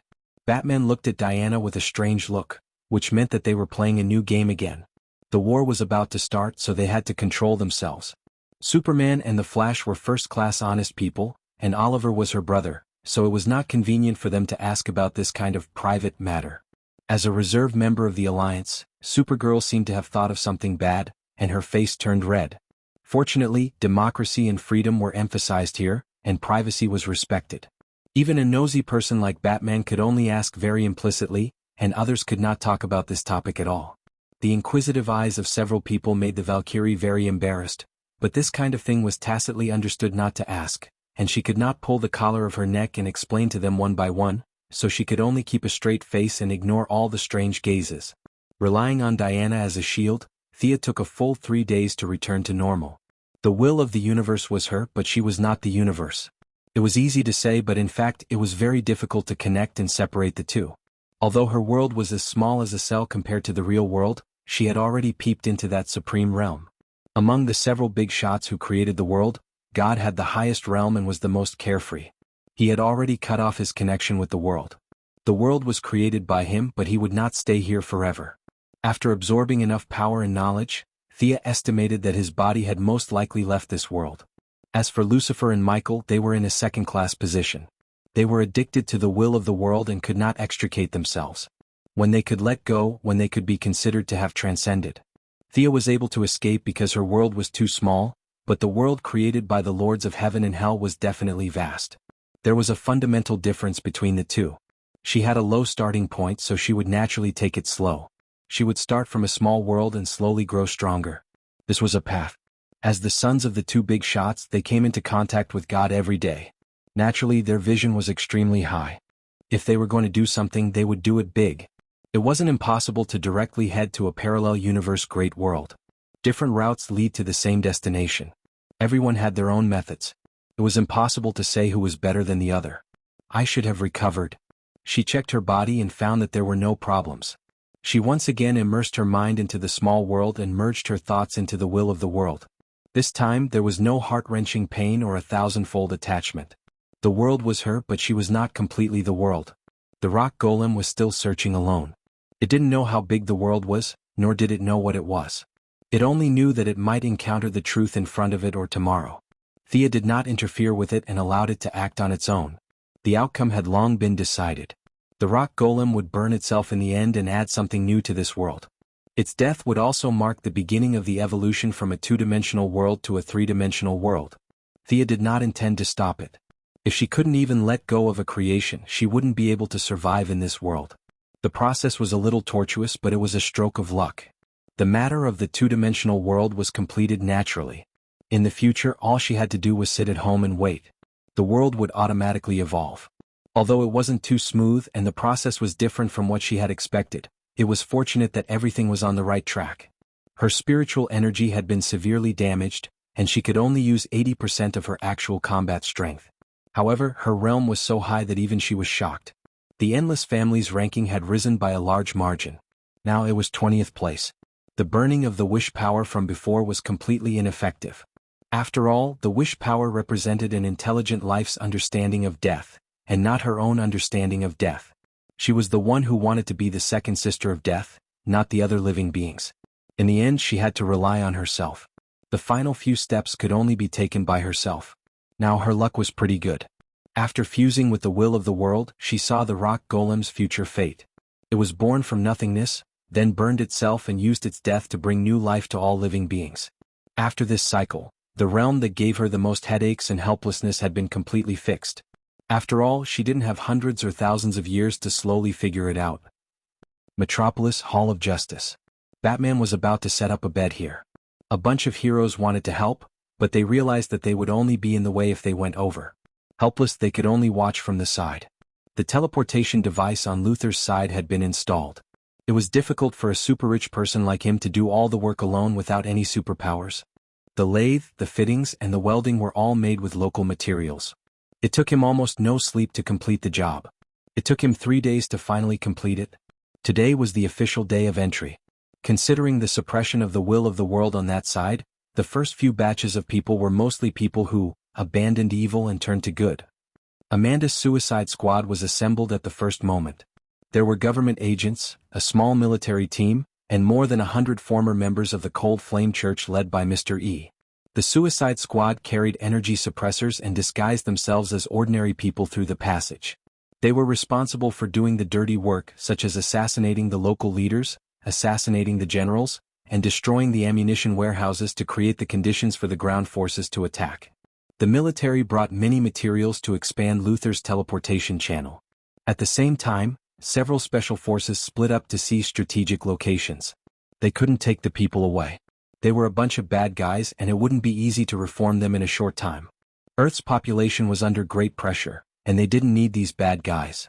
However, the resources were completely interconnected. All kinds of minerals, rare metals, and their technological achievements could be packed up and taken away. The major countries in the world had been tormented by the First Light. Now they were all waiting to make a windfall from the war to enrich their national coffers. Otherwise, they wouldn't have the motivation to fight some dimensional war. Mr. E was preparing to build an emergency magic channel. Once things changed, many people could return to Earth. He also had a mission to summon Thea's incarnation into that world to suppress the will of the world. Let's assign the tasks. Batman's tone seemed to be discussing, but in fact he was using an affirmative sentence. Hal Jordan had just been resurrected by the underworld and finally made it in time for this big operation. Hearing such a commanding tone, he frowned and was about to speak. Simon Bartz couldn't steal the limelight from the greatest Green Lantern. Now he was hiding at the back, pretending to be invisible. Chapter 965. Hal's temper was still fiery. He had forgotten about the underworld after his resurrection. He only vaguely remembered that he seemed to have died and been resurrected, but he had no recollection of what happened after his death. Why is this guy still giving orders? He pointed at Batman and asked the people of the Righteous Alliance. At the same time, he could not help but look at Thea from the corner of his eyes. Although his memories of the underworld had disappeared, he still subconsciously thought that Thea would refute him. Don't look at me. My power is too great and the passage is too small. I can't go through yet, she said as she rubbed her head. In a place where they could not see, she had already started suppressing the evil world will of Earth 3. Her avatar was not in place yet. It was very difficult for her to suppress such a large world will. Even if her avatar was in place, it would take at least 2 days to suppress it. She did not want to talk about this. It was not that she liked to contribute silently. It was because the world will had nothing to do with the Righteous Alliance. There was no need to exert psychological pressure on ordinary people. Batman had faced Darkseid head-on before. Of course he was scared. It was just that he used his iron will to suppress his fear and numb himself with a lot of work. However, there was only one Batman. If ordinary people knew about something as idealistic as the world will, it was hard to say whether they would have a mental breakdown and their worldview would collapse. Earth 3 Star City is dead silent. Nightwing still doesn't know what happened there. Central City is controlled by Johnny Express. We can't choose that as our first stop. Most of the superpowers will be there. I suggest that we settle down in Gotham first. To deal with the superpower, the Anti-Watcher. If that Nightwing is intelligent, he should cooperate with us to fight against this powerful threat from beyond the universe. Batman stated his conclusion. To support his words, he even took out a lot of information that Nightwing had collected. Nightwing of Earth 3 had killed his parents.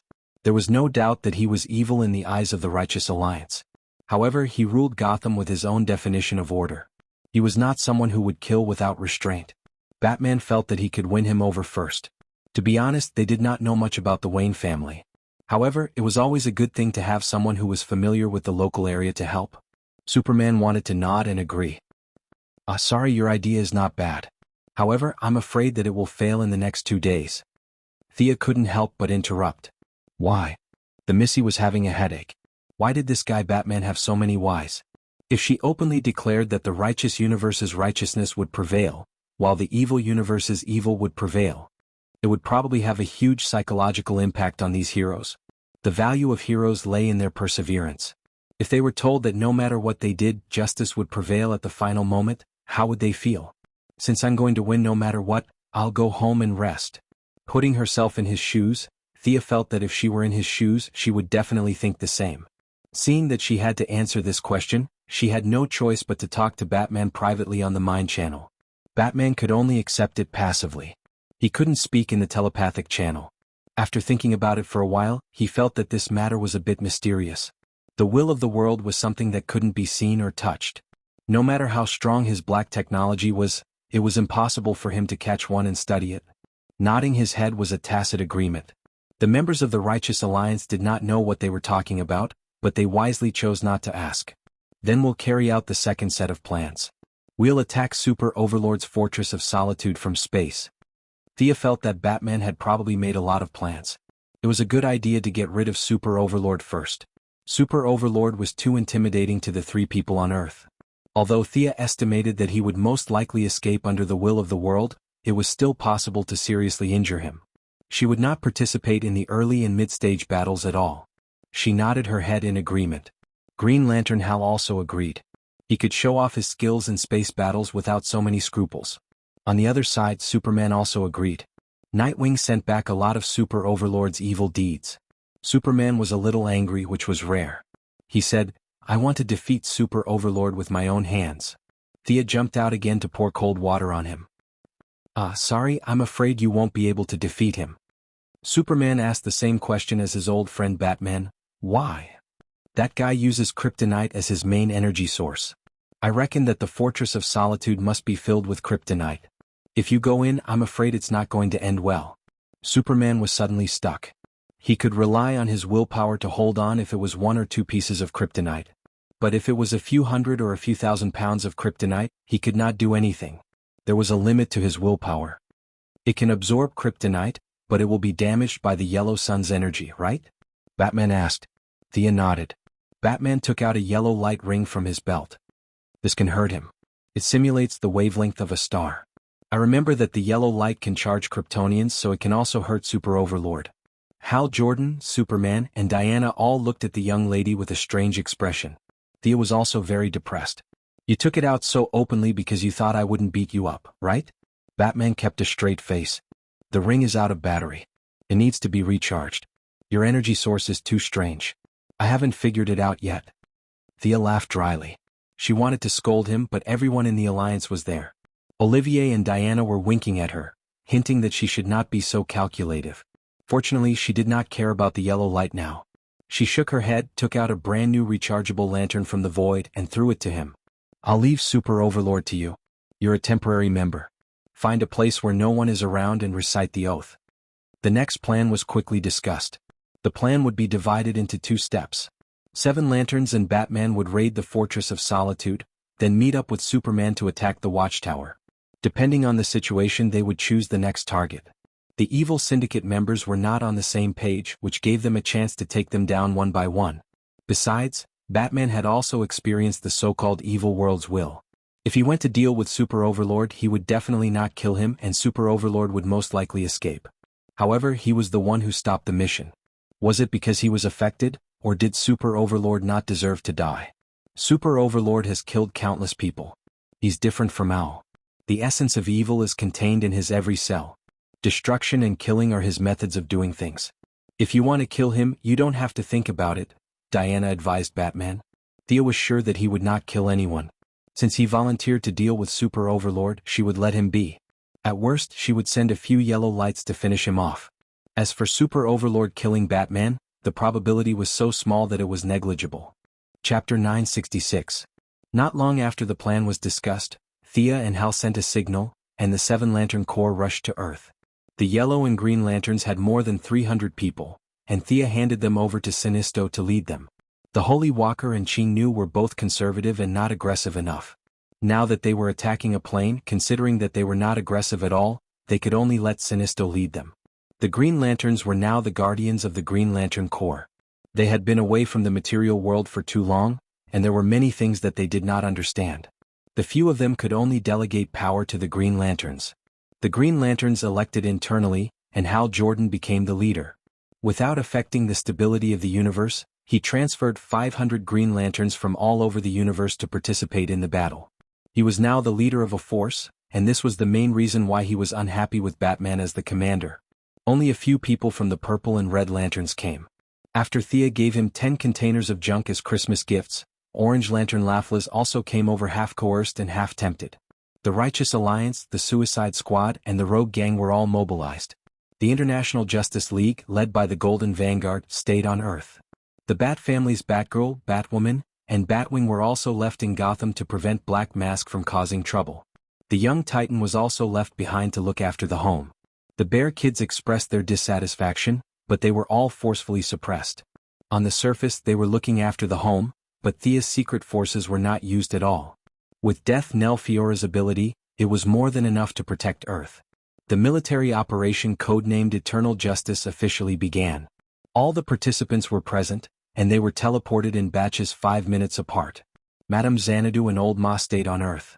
On Earth 3, with the help of Zatanna and her father, Mystery worked together with the others and spent a lot of effort to summon Thea's projection over. This was Earth 3's Detroit. The name of the city was the same, but it was located in Europe. It was a sparsely populated city. The projection looked at the surrounding environment. She wanted to arrange the energy distribution of the Lantern Ring and then suppress the will of the world here. After a simple conversation with Superman and Diana, she teleported away to Mars in this universe. Many arrangements could not be disturbed, and an empty Mars was the most suitable. After she left, it didn't take long for the Seven Lanterns ring to finally light up again. Superman and Supergirl activated their vision to the maximum. They carefully inspected the Earth. Superman first looked at the Fortress of Solitude in this world. Indeed, there was a lot of kryptonite stored inside and it was heavily guarded. The defense facilities were all activated. It was impossible to sneak in quietly. He told Batman what he had seen. Batman also felt that it was stupid to attack head-on against countless defense facilities. There was no doubt that Krypton's civilization level was higher than Earth's. Fortunately, he had a lot of backup plans. Where are the watchtowers? How are the defenses there? Superman looked at the square watchtower again. It seemed that to avoid the overbearing Fortress of Solitude, the Night Owl's watchtower was not in space, but on the far side of the moon. Superman looked for a while before he found it. The outer layer is covered with a thick layer of lead. I can't see what's inside. Superman looked at Batman speechlessly. Why is this nightingale here the same as you? Batman did not seem to understand the meaning of his gaze. Where are the enemies at the moment? Superman and Supergirl searched separately and soon came to a conclusion. Super Overlord should be in his fortress. The Night Owl seems to be on a date with Queen Super? Divine Power Ring is with the government personnel in the Black Palace. Johnny Express is in Central City. Deathstorm is not found. It might be in the Watchtower. Sea Overlord is in the Atlantic Ocean. We can create a small disturbance and gradually lure them out. We can kill them one by one. Mr. Excellent tried to make a suggestion. There were supporters and opponents. The supporters thought that it was a good idea to suppress the enemy with numbers. The opponents thought that it was not a good idea. They did not know if the enemy had a way to contact them. They might be able to trigger the whole situation. Once the war started, they would lose the initiative. Attack the watchtower. I need more information on them. The discussion was fruitless. Batman did not continue to promote democracy and directly gave the order. Who would go? It must be someone with the ability to fly and survive in space. The Seven Lantern Corps was the most suitable, but Sinisto did not move. As the commander of the Three Lanterns, he acted as if he did not hear. Hal was also dissatisfied with Batman's unscrupulous orders. It was fine if he commanded this and that, but now he had 500 Green Lanterns behind him. If he obediently followed orders, what would the Green Lanterns think? The Purple Lantern Carol Ferris chose to synchronize with the Green Lantern. The Orange Lantern Laffles was very satisfied with the Christmas gift Thea gave him. Now he was hiding in a corner and writing quickly. He wanted to write a longer list of gifts that he needed. He did not hear Batman at all. On Earth, Superman-Supergirl characteristics were too obvious. They could not move. Diana's combat power was too high. It would be a waste to move now. The remaining Sea Overlord Bali could not fly. The situation was a little quiet for a while. At the critical moment, the Red Lantern Corps stood up. The Red Lantern Corps leader, who looked fierce and burly, said angrily, "Atakitas does not care about your war. I'm just here to repay a favor. I'll leave after a fight. Tell me, Earthling, how do you want me to fight?" Batman did not care about his attitude. As for whether he would write it down in a small black book after the event, he did not know. He thought for a while. You guys pretend to pass by inadvertently in space and then attack the watchtower. It's best if you can lure the enemy out. Can you do it? On the other side, Jianghu said that she could teleport them to a distant place. After that, they could pretend to pass by and then fly back. Atakitas was very dissatisfied with this kind of sneaky behavior. However, as he said, he was here to fight to repay a favor to Thea. It was not a problem for him to fight however he wanted. Nodding in agreement, Jianghu teleported them away. In less than 10 minutes, a few heroes with supervision saw him rushing toward the moon's watchtower with Civet and his subordinates. It had to be said that the Red Lantern Corps were all fierce. They did not look like good people at all. Furthermore, they came in different shapes and sizes. They looked like aliens. Deathstorm, who stayed behind to do research on the watchtower, did not find anything unusual. The main theme of their universe was evil. It was too common to see a few evil aliens passing by. Completely unaware that this was the prelude to the Great War, Deathstorm slowly walked out. In Thea's original world, Firestorm was a superhero formed by Ronnie Raymond and Martin Stein's Firestorm Matrix. The Deathstorm here was a supervillain formed by the mad scientist Martin Stein using the Matrix and Ronnie Raymond's corpse. Chapter 967. Squeezing two completely different life forms into one body, one had to admit that it was crazy. Even Thea was seeking life in the midst of death. She didn't dare to hold the two opposing positions of life and death in her hands. That was simply asking for death. The intersection of yin and yang, the fusion of water and fire, sounded beautiful and awesome. In fact, reconciling two completely opposite energies only existed in imagination. God should be able to do it, but Thea would never dare to do such a thing. Professor Martin Stein from Earth 3 happened to be a bold and dedicated person to science. He combined himself, a living person, with the corpse matrix and miraculously formed a new life form. At the same time that he obtained superpowers, the undead part also caused his way of thinking to undergo a drastic change. Having the ability to rearrange the atomic and subatomic structure of inorganic matter gave him an extraordinary view of the composition of the whole world. Among the syndicate members, he was the most indifferent to life. His gloomy gaze swept across the Red Light Corps members. His eyes, which had long since broken away from the human vision system, sized them up repeatedly. Among them, Atakitas' vitality was simply unseen.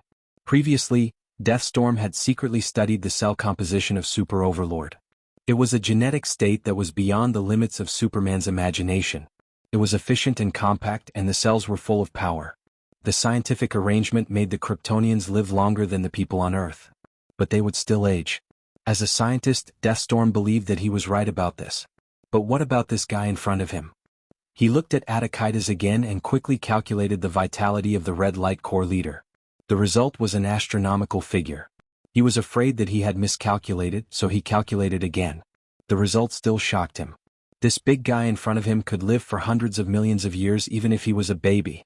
This was incredible. The structure was obviously not as scientific as the Kryptonians, and the distribution method did not achieve the most rational effect. Why did this guy have such a long lifespan? He really wanted to dissect him and take a closer look. Deathstorm's cold gaze looked at Atakitas as if he was looking at a specimen. This made him even more uncomfortable. The Red Light Corps leader had a bad temper.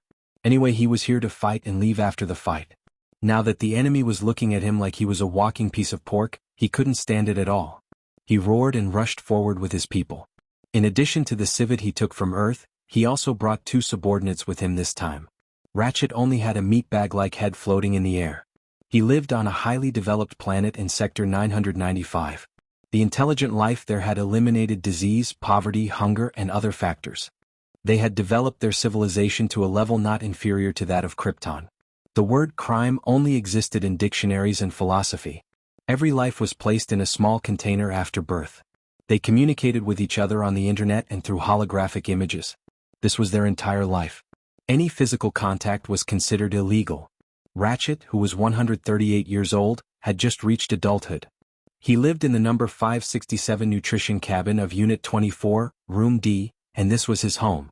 He was born here, and according to the strict laws of the planet, he would die here. The living habits of dozens of generations had caused their descendants to change beyond recognition. Their bodies had completely degenerated into a few tentacles that could barely sense the outside world, while their heads were incomparably large, making it convenient for them to connect to the planet's network. The young Ratchet was at a loss for the future. An idea that was considered treacherous by the locals grew in his heart. He wanted to put on a protective suit, walk out of his nutrition cabin, and see the real world. The result was self-evident. He was captured as a negative example. The only tentacles he had were cut off, and he was completely turned into a giant head. He was sentenced to live alone for 80 years. The long period of loneliness caused him to hallucinate. There was no mercy in this world, no hope. Hatred and enmity filled his heart. The red light ring arrived as promised. Ratchet had an extraordinary ability to control his mind. He was one of the few subordinates of Attikitas who could control his anger. In fact, the Red Light Corps had a large number of people, but there were too few who were drawn out for free combat. As the leader, Attikitas could only leave those who were controlled by hatred on the planet and let them fight among themselves to relieve the anger in their hearts.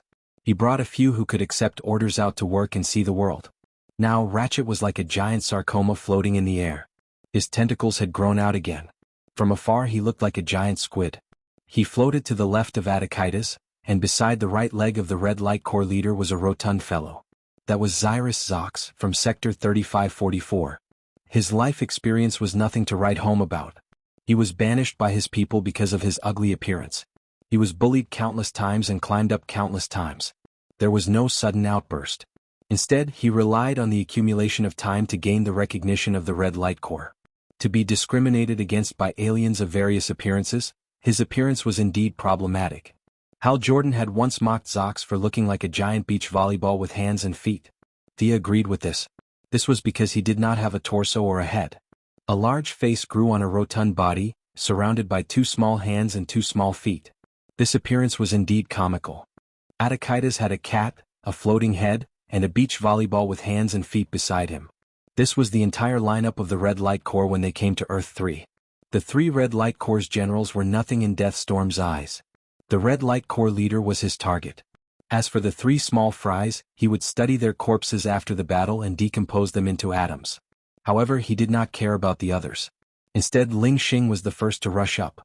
The Red Light Corps could use materialization, but their minds were occupied by anger. They lacked this calmness. Instead of using the Light Corps, they might as well use their own bodies. Ling Xing was completely transformed by the Red Light Corps. This Earth's domestic cat was now abnormally fierce. He would use his sharp claws to vent his uncontrollable anger. Attikitas did not know that this was the secret plan of the Red Corps. He had secretly captured a few domestic cats on Earth. Unfortunately, no matter how he tortured them, they did not develop enough emotions. Helpless, he could only give up. Now that Ling Xing was his most important partner, he followed closely behind and rushed up. The remaining Ratchet and Brother Volleyball also ran over, ready to tear the enemy into pieces. Very passionate. Let me see if you have the ability to be passionate. The few Red Light Corps did not materialize. Deathstorm could not see any similarities between them and the Divine Power Ring. The Red Light Corps' rings replaced their hearts and were hidden inside their bodies. From the outside, it was impossible to see any abnormalities. In the eyes of Deathstorm, these people were just unlucky aliens passing by. Chapter 968. Spirit Star's body was the smallest, but its movements were the fastest. With a distance of 100 meters, it ignored gravity and arrived in the blink of an eye. Its blood-red claws brought a gust of wind as it clawed at Deathstorm's face. "Go away, little thing." Deathstorm's right hand gathered a large amount of heat energy, and an energy cyclone was thrown forward. Spirit Star made a nimble turn in the air, and its left claw drew a bloody groove on Deathstorm's skeleton-like face, but there was little blood, as if it had grabbed a piece of dead wood. "Meow meow meow." The cat was dissatisfied and muttered to Atakitis. The red light leader looked like a brute, but he was actually very talented, and he had learned the cat language without a teacher. He nodded and comforted his pet and right-hand man. "Your body is very hard, right? Let me see how hard it is." Atakitis was like a bull, breaking up Deathstorm's thermal shock wave with one punch, and then continuously hitting the enemy's body. He then opened his bloody mouth and spat out a large amount of fiery energy. The red light rings replaced their hearts, their anger and emotions mixed together with the circulation in their bodies. Their blood could be spat out in battle, a unique attack method unique to the red light rings. The flames could burn in a vacuum, and could burn away any flammable or non-flammable objects, including the energy barriers created by other energy rings. Unfortunately, they encountered Deathstorm this time. What a strange ability. The red light flame's temperature did not exceed the firestorm matrix, and the anger in it could not affect Deathstorm, who was already half dead. Dead people had no emotions. Although he was not completely dead, the red light's blood flame that circulated through his body was not completely angry. Other than Atakitis's violent impact, which broke a few of Deathstorm's ribs, it could be said that it did not cause much damage. It could freely change the atomic structure at will, and it was too easy to repair itself. In less than 2 seconds, Deathstorm returned to normal. Ratchet, who was not far away, suddenly began to blink rapidly. Deathstorm seemed to have returned to the time when he was still called Martin Stein. At that time, he had snatched his colleague's firestorm matrix and killed him in order to monopolize the glory. The distant memory filled his mind, making him forget that he was still on the battlefield. The big volleyball Zox jumped above his head and spat out blood flame thicker than Atakitis's. This time it finally worked. On one hand, Deathstorm's thoughts were stirred, and on the other hand, a large amount of anger emotional impact. Even with the corpse as a buffer, the other half that belonged to the living was still affected. "Kill you, kill all of you," he began to roar. Without another word, Atakitis struck out with heart gouging. Even without the lantern ring, he still possessed considerable strength. A large hole was punched through Deathstorm's extraordinary body. Unfortunately, he had long since lost his human organs. A pile of atoms were arranged in a matrix. As an energy body, he did not need those things. Not only did Atakitis's attack fail to kill the enemy, but it also caused the enemy to counterattack like crazy. As a result, of course, storm, eyes of the moon. This guy was not afraid of fire, his recovery ability was amazing, and he had high resistance to all kinds of abnormal statuses. For a time, the 4 red lanterns could not beat him. This was especially true when the Deathstorm suddenly appeared and grabbed one of Zox's legs. It activated its own ability to rearrange the atoms and directly turned Zox's leg into crystal clear powder. This kind of strange attack method made them feel quite apprehensive. Fortunately, Zox also had his own ability. His hands and feet could grow infinitely, but the others did not have this ability, and for a time they were restrained. Batman took advantage of the battle to sneak into the watchtower. He quickly cracked the defense program of the Night Owl. Although he did not know Thomas Wayne Jr. at all, from his analysis of his experience, Batman believed that the other party did not trust these supervillains, especially Super Tyrant. The other party must have a backup plan to counterattack in times of crisis. He quickly looked through all kinds of information, but unfortunately, no matter how careful he was, he could not avoid some key information. A rapid roar began to sound from the space base of the watchtower. Deathstorm, who was slowly gaining the upper hand, was shocked. Villains were more powerful in this aspect. They were 10 times more vigilant than heroes. Living in a world where you did not harm others, others would harm you. As one of the rulers of this evil earth, his sense of crisis was far superior to the average villain. These enemies in front of him were not passing by chance, but premeditated. Their purpose was to steal information. Deathstorm was intelligent and quickly analyzed the reasons, but he couldn't figure out what these aliens wanted from Earth. "You guys are so slow." Sinisto floated proudly in the sky, looking at Atakitis with undisguised disdain. "Do you need help?" His nostrils were in the air as if he was giving alms. "No need." Atakitis did not expect his first battle to be so tricky. 4 against 1, and they did not have the upper hand. Finally, he did not hold back. The lamp ring was not used usually, but it did not mean that he did not know how to use it. With a swoosh, a red giant hammer a few meters tall appeared. Deathstorm was stunned. This thing was a bit like the Divine Power Ring, but the Divine Power Ring was green and this was red. What was the relationship between the two? Before he could figure it out, Ratchet launched a psychic attack at the right time and stunned the enemy. The red giant hammer fell and smashed Deathstorm directly into the deep pit on the moon. After that, Atakitis showed his skillful control skills, changing from a slap to a grab. A red giant hand firmly grasped Deathstorm and gradually tightened its grip. Deathstorm's body was very strong, but that was compared to ordinary people. He could change molecular structures at will, but it could only change objects that could be explained by the Firestorm Matrix. It was ineffective against the lamp ring that came from thousands of years in the future. Who are you people? He was a little dumbfounded. In his eyes, these people who were flashing with all kinds of lights suddenly jumped out from the crowd. There were red, yellow, green, and blue. His eyes suddenly saw hundreds of green lights, and he instantly realized the seriousness of the problem. But he did not realize that these people came from another universe until he finally found Hal Jordan. One was very brave and the other was timid. Their temperaments were completely different, but their appearance was not much different. Plus, they were all green lights, so Deathstorm finally realized his negligence. You guys come from another world. He wanted to call a few of his companions. Although they looked united, at least they could maintain unity in front of a strong enemy. Chapter 969. Kill him. Seeing that he wanted to call for help, Sinisto reminded him loudly even though he didn't know who he could call for on the moon. Atakitis didn't need to be reminded. He wasn't a kind person at all. He increased his emotional output and wanted to crush Deathstorm alive. Of course, the other party wouldn't give up easily. Deathstorm's body began to rapidly fission like a nuclear explosion, and his energy level was increasing exponentially, self-destructing if he couldn't win.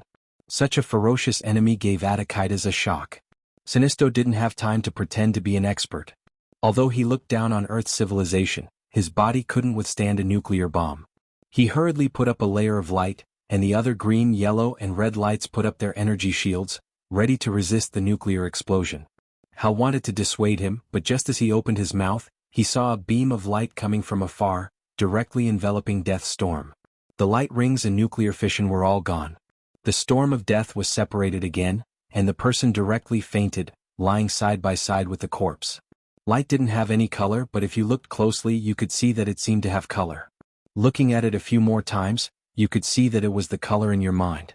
The ball of light swept away the Deathstorm duo and tossed a shimmering object to Atakitis. This interceptor was naturally Thea. Deathstorm was very helpful to her in terms of atomic construction. In addition, his combat power wasn't bad. In fact, Earth's Firestorm was also very strong. Unfortunately, the duo didn't have much offensive power and was limited by many conditions, such as morality and human nature. They couldn't even use 30% of their combat power. Deathstorm was much stronger. It could be seen from how he could suppress the 4 red lights. As for whether this guy was a bad guy or not, there was no doubt that Deathstorm was a bad guy. But he was also a scientist. Speaking of evil, the two-faced person was much worse than him. Compared to Missy's subordinates, Deathstorm wasn't much worse. As for merging with the corpse, it was nothing to an ordinary person. But she was the goddess of death, and the number of corpses under her command could be counted in the trillions. She really didn't think it was a big problem. She threw Atakitis a divination-type divine artifact. Although it was called a divine artifact, it was actually made by the great liches under her command in the underworld. The main material was the leg bone of a little blue man that she didn't know which guardian it was. In the future, Atakitis would be able to use part of the little blue man's knowledge in his divination as a reward for this operation. A favor was a favor, and the benefits that should be given should still be given. At this moment she was on Mars and she was knocked unconscious by the deadly storm. She was then tossed back to hell. Thea was trying her best to cooperate with the main body to suppress the will of the world here. The will of the world would use countless coincidences to build up a certainty. If she ignored it, this righteous action would have a high chance of failure. She stood calmly in the void, and not far from her, there was a person who was watching her attentively. It was a tall man wearing soft armor with a golden cloak. His face was ordinary and he wouldn't stand out in the crowd. The only thing worth noting was that he was surrounded by a black aura, as if he had practiced some kind of demonic art. You are a unique life form, a special existence. Why do you want to participate in the struggle between ordinary life forms? That doesn't suit your identity. The man had been watching for a while, and only when Thea saved the deadly storm did he ask in a calm tone. Thea bowed slightly and said in a neither servile nor overbearing tone, "Respected Watcher, our life forms are different, and our responsibilities are also different. You are responsible for monitoring, recording, and future planning, and I will do what I have to do." The increase in her realm allowed her to take a big step into the origin of the world. She was not afraid of a Watcher who was similar to a programmed puppet. Then, her tone carried a hint of temptation. "The purpose of the Anti-Watcher is to destroy and absorb this universe. Your responsibility and my purpose do not conflict, and we can even cooperate well. After all, the Anti-Watcher is your greatest enemy." The Watcher continued to be calm. "The universe is born and it is also destroyed. This is the limit of the rules. Can you watch this universe die, watch yourself disappear and be indifferent?" Thea asked tentatively. "I can't." "You are lying. There is still a trace of unwillingness in the deepest part of your heart. You are not ready to face death calmly, and you are even a little resistant. Like a candle in the dark night, I can see this very clearly." Thea exposed the truth mercilessly. Day after day, year after year, observing life forms and the universe finally made some changes to these Watchers that were not set in the settings. They were eager to listen, unwilling to die with the universe, and had a little attachment to their own form of existence. Thea struck while the iron was hot. "Since you are not ready, it means that it is not the time for your final destiny. This universe should not die at this time, am I right?" After getting a super step, the Watcher found an excuse for himself. That makes sense. Can I still continue to live?" Fate was something that could be said in the opposite way, and it depended on how you understood it. There was a gap in the Watcher's heart, and naturally, it would be broken with one attack. "Go back to your monitoring area and continue to observe. The end of this universe has not yet arrived, and your responsibility still has to continue." Her tone was solemn and full of holiness. The Watcher felt that what she said was reasonable. He could not just watch Earth. If a counter-Watcher appeared, they would fight. Should he help, or should he help, or should he help? Might as well go. The troublesome Watcher was fooled away, and Thea was relieved. The Watcher was not weak and could borrow a part of the universe's power. She only had the realm now, but she did not have the corresponding means to turn it into attack power. It was really not suitable for her to fight against them. She shook her head and continued to focus on the work in front of her. As soon as she started, she found an abnormality. The resistance of the worlds will seem to have weakened by more than half. Before it was like a tug of war, but now it was as easy as crushing dry weeds. She originally planned to use 2 days to suppress it, but now it seemed that half a day would be enough at most. She could even slightly change some of the core settings. It was obvious that the Watcher helped her. She did not refuse at all. She brought her own food and saved his life. It was already good enough that she did not ask him for some world origin as a reward for the mission. When evil developed to its end, would it give birth to justice? She could not guarantee it, but that kind of universe did not conform to the rules of the world. In all the parallel universes, there must be a universe that represents evil. Thea was ready to push back the evil here a little and let them return to the state before Super Tyrant came to Earth. Although evil, there was still justice. This was the change she made to the world's will. She began to speed up the suppression of the world's will, and Batman also made a breakthrough. Chapter 970. Nightingale had indeed left a way to counter Chao Ba. His watchtower would emit a unique electromagnetic pulse that disintegrated the external defense facilities of the Fortress of Solitude. "Who are you?" "A bunch of ants." He looked very similar to Superman, but his face was full of hostility. The logo on his chest was not a capital S, but AU. Surrounded by many lanterns, he was not afraid at all. Instead, his eyes glowed fiercely like a man-eating beast. "Do you think I didn't take precautions against Nightingale's little tricks?" Chao Ba sneered. As his voice fell, a large group of alien creatures flew out of the Fortress of Solitude. They had different characteristics, but the only thing they had in common was that part of their bodies had been mechanically modified and controlled by Chao Ba.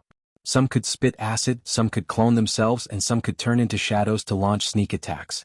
Even if the lanterns were mentally prepared, they were still caught off guard by the various abilities.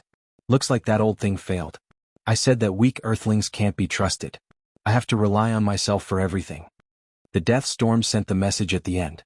Chao Ba already knew that these guys came from another dimension, a dimension that they had coveted for a long time. Chao Ba looked around and his eyes automatically found Batman. This guy looked ordinary and seemed to be the leader in the circle. He could be a good target to show off his power. His nature of bullying the weak and fearing the strong made Qiao Ba make a choice that he would regret for the rest of his life. He did not say a word and used the method of sneak attack. He bypassed the oncoming green lights and went straight for Batman. What's that? It was too fast. He did not understand what happened at all. He only saw a yellow light pass by in front of his eyes.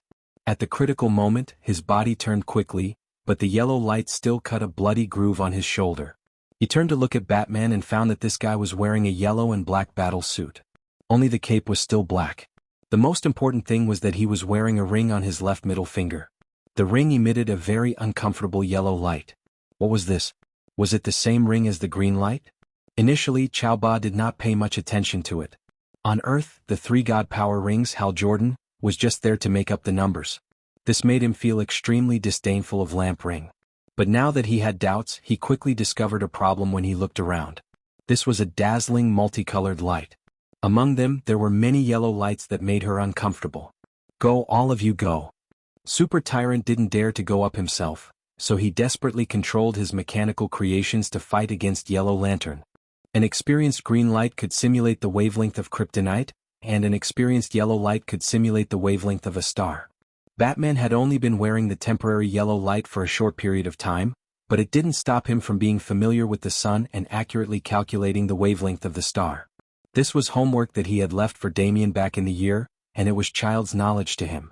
He had spent a lot of time researching the creation, use, and destruction of such a high-tech item like the light ring. Although he hadn't researched much, his familiarity with the lantern ring wasn't inferior to Sinisto's. As for whether or not he had the ability to inflict fear, asked the two-faced man who was still afraid of Batman popping out of nowhere in hell, as well as the bad guys on the streets of Gotham. They all had the right to speak. You're finished? Batman did not back down. He had beaten up Darkseid before, so Ultraman was nothing to him.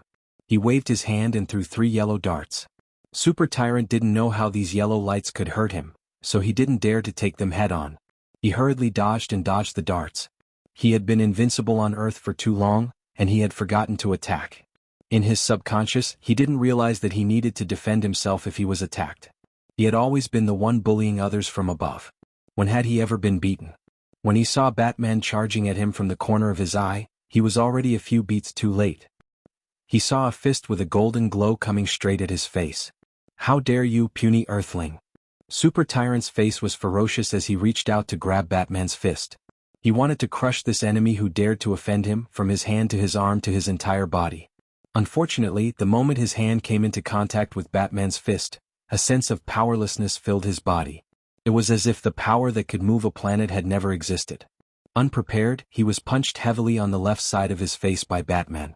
Super Tyrant reflexively turned around and tried to escape. Batman had plenty of flying experience in mecha and gliding, so he didn't hesitate to chase after him.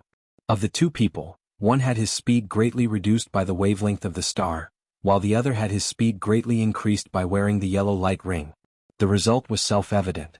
Before he could escape the range of the moon, Super Tyrant was kicked to the ground from behind by Batman. Fists rained down on him. How can this be? This must be a dream. I'm invincible. Super Tyrant's face was covered in blood. He was still shouting and yelling like a mad dog. Batman revealed the answer under his puzzled gaze.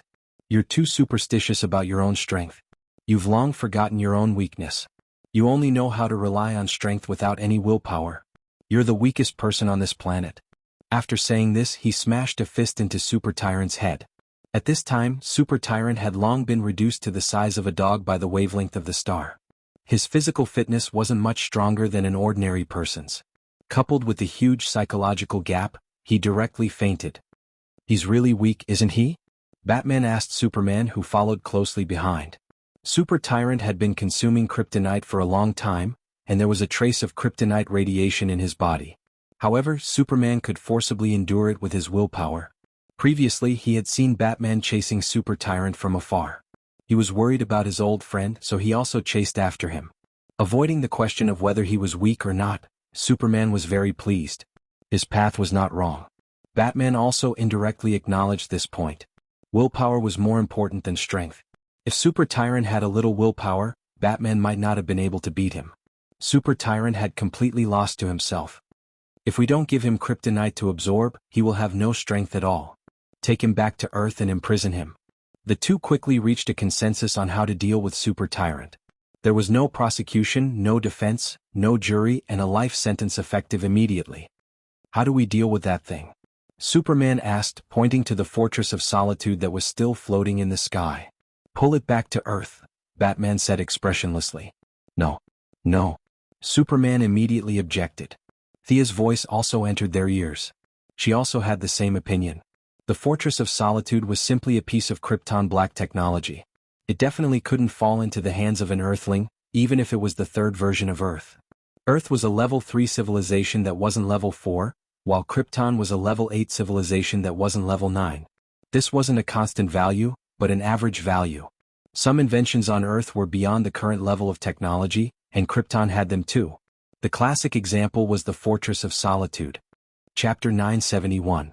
Think about Batman. How many years ahead of Earth was Luthor's technology? Who could calculate that?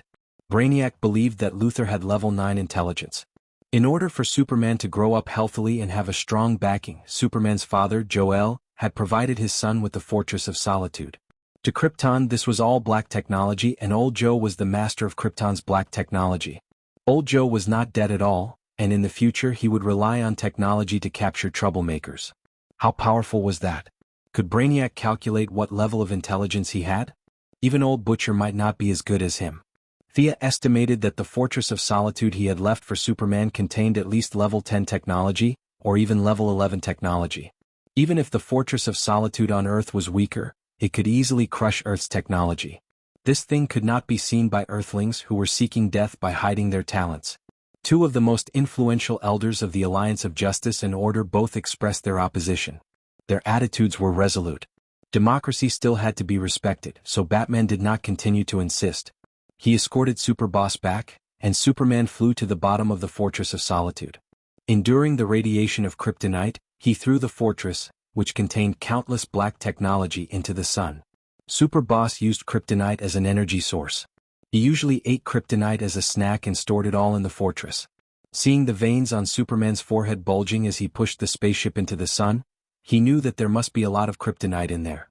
Batman expressed regret for the destroyed kryptonite, but he also knew that it was fine if he secretly hid a few pieces. If he hoarded dozens or hundreds of kilograms of kryptonite, even Superman would get angry. The battle ended quickly. The lanterns went to different parts of the world to help the ground troops clear the obstacles. Batman entered the Night Owl's watchtower to record all kinds of data. At the same time, the superheroes on the ground also split up. They voluntarily formed teams and were free to do whatever they wanted. The Justice League did not interfere. The Flash and his rascals helped the good neighbors deal with Johnny Quick. Rogues don't kill unless absolutely necessary. Don't hurt women and children.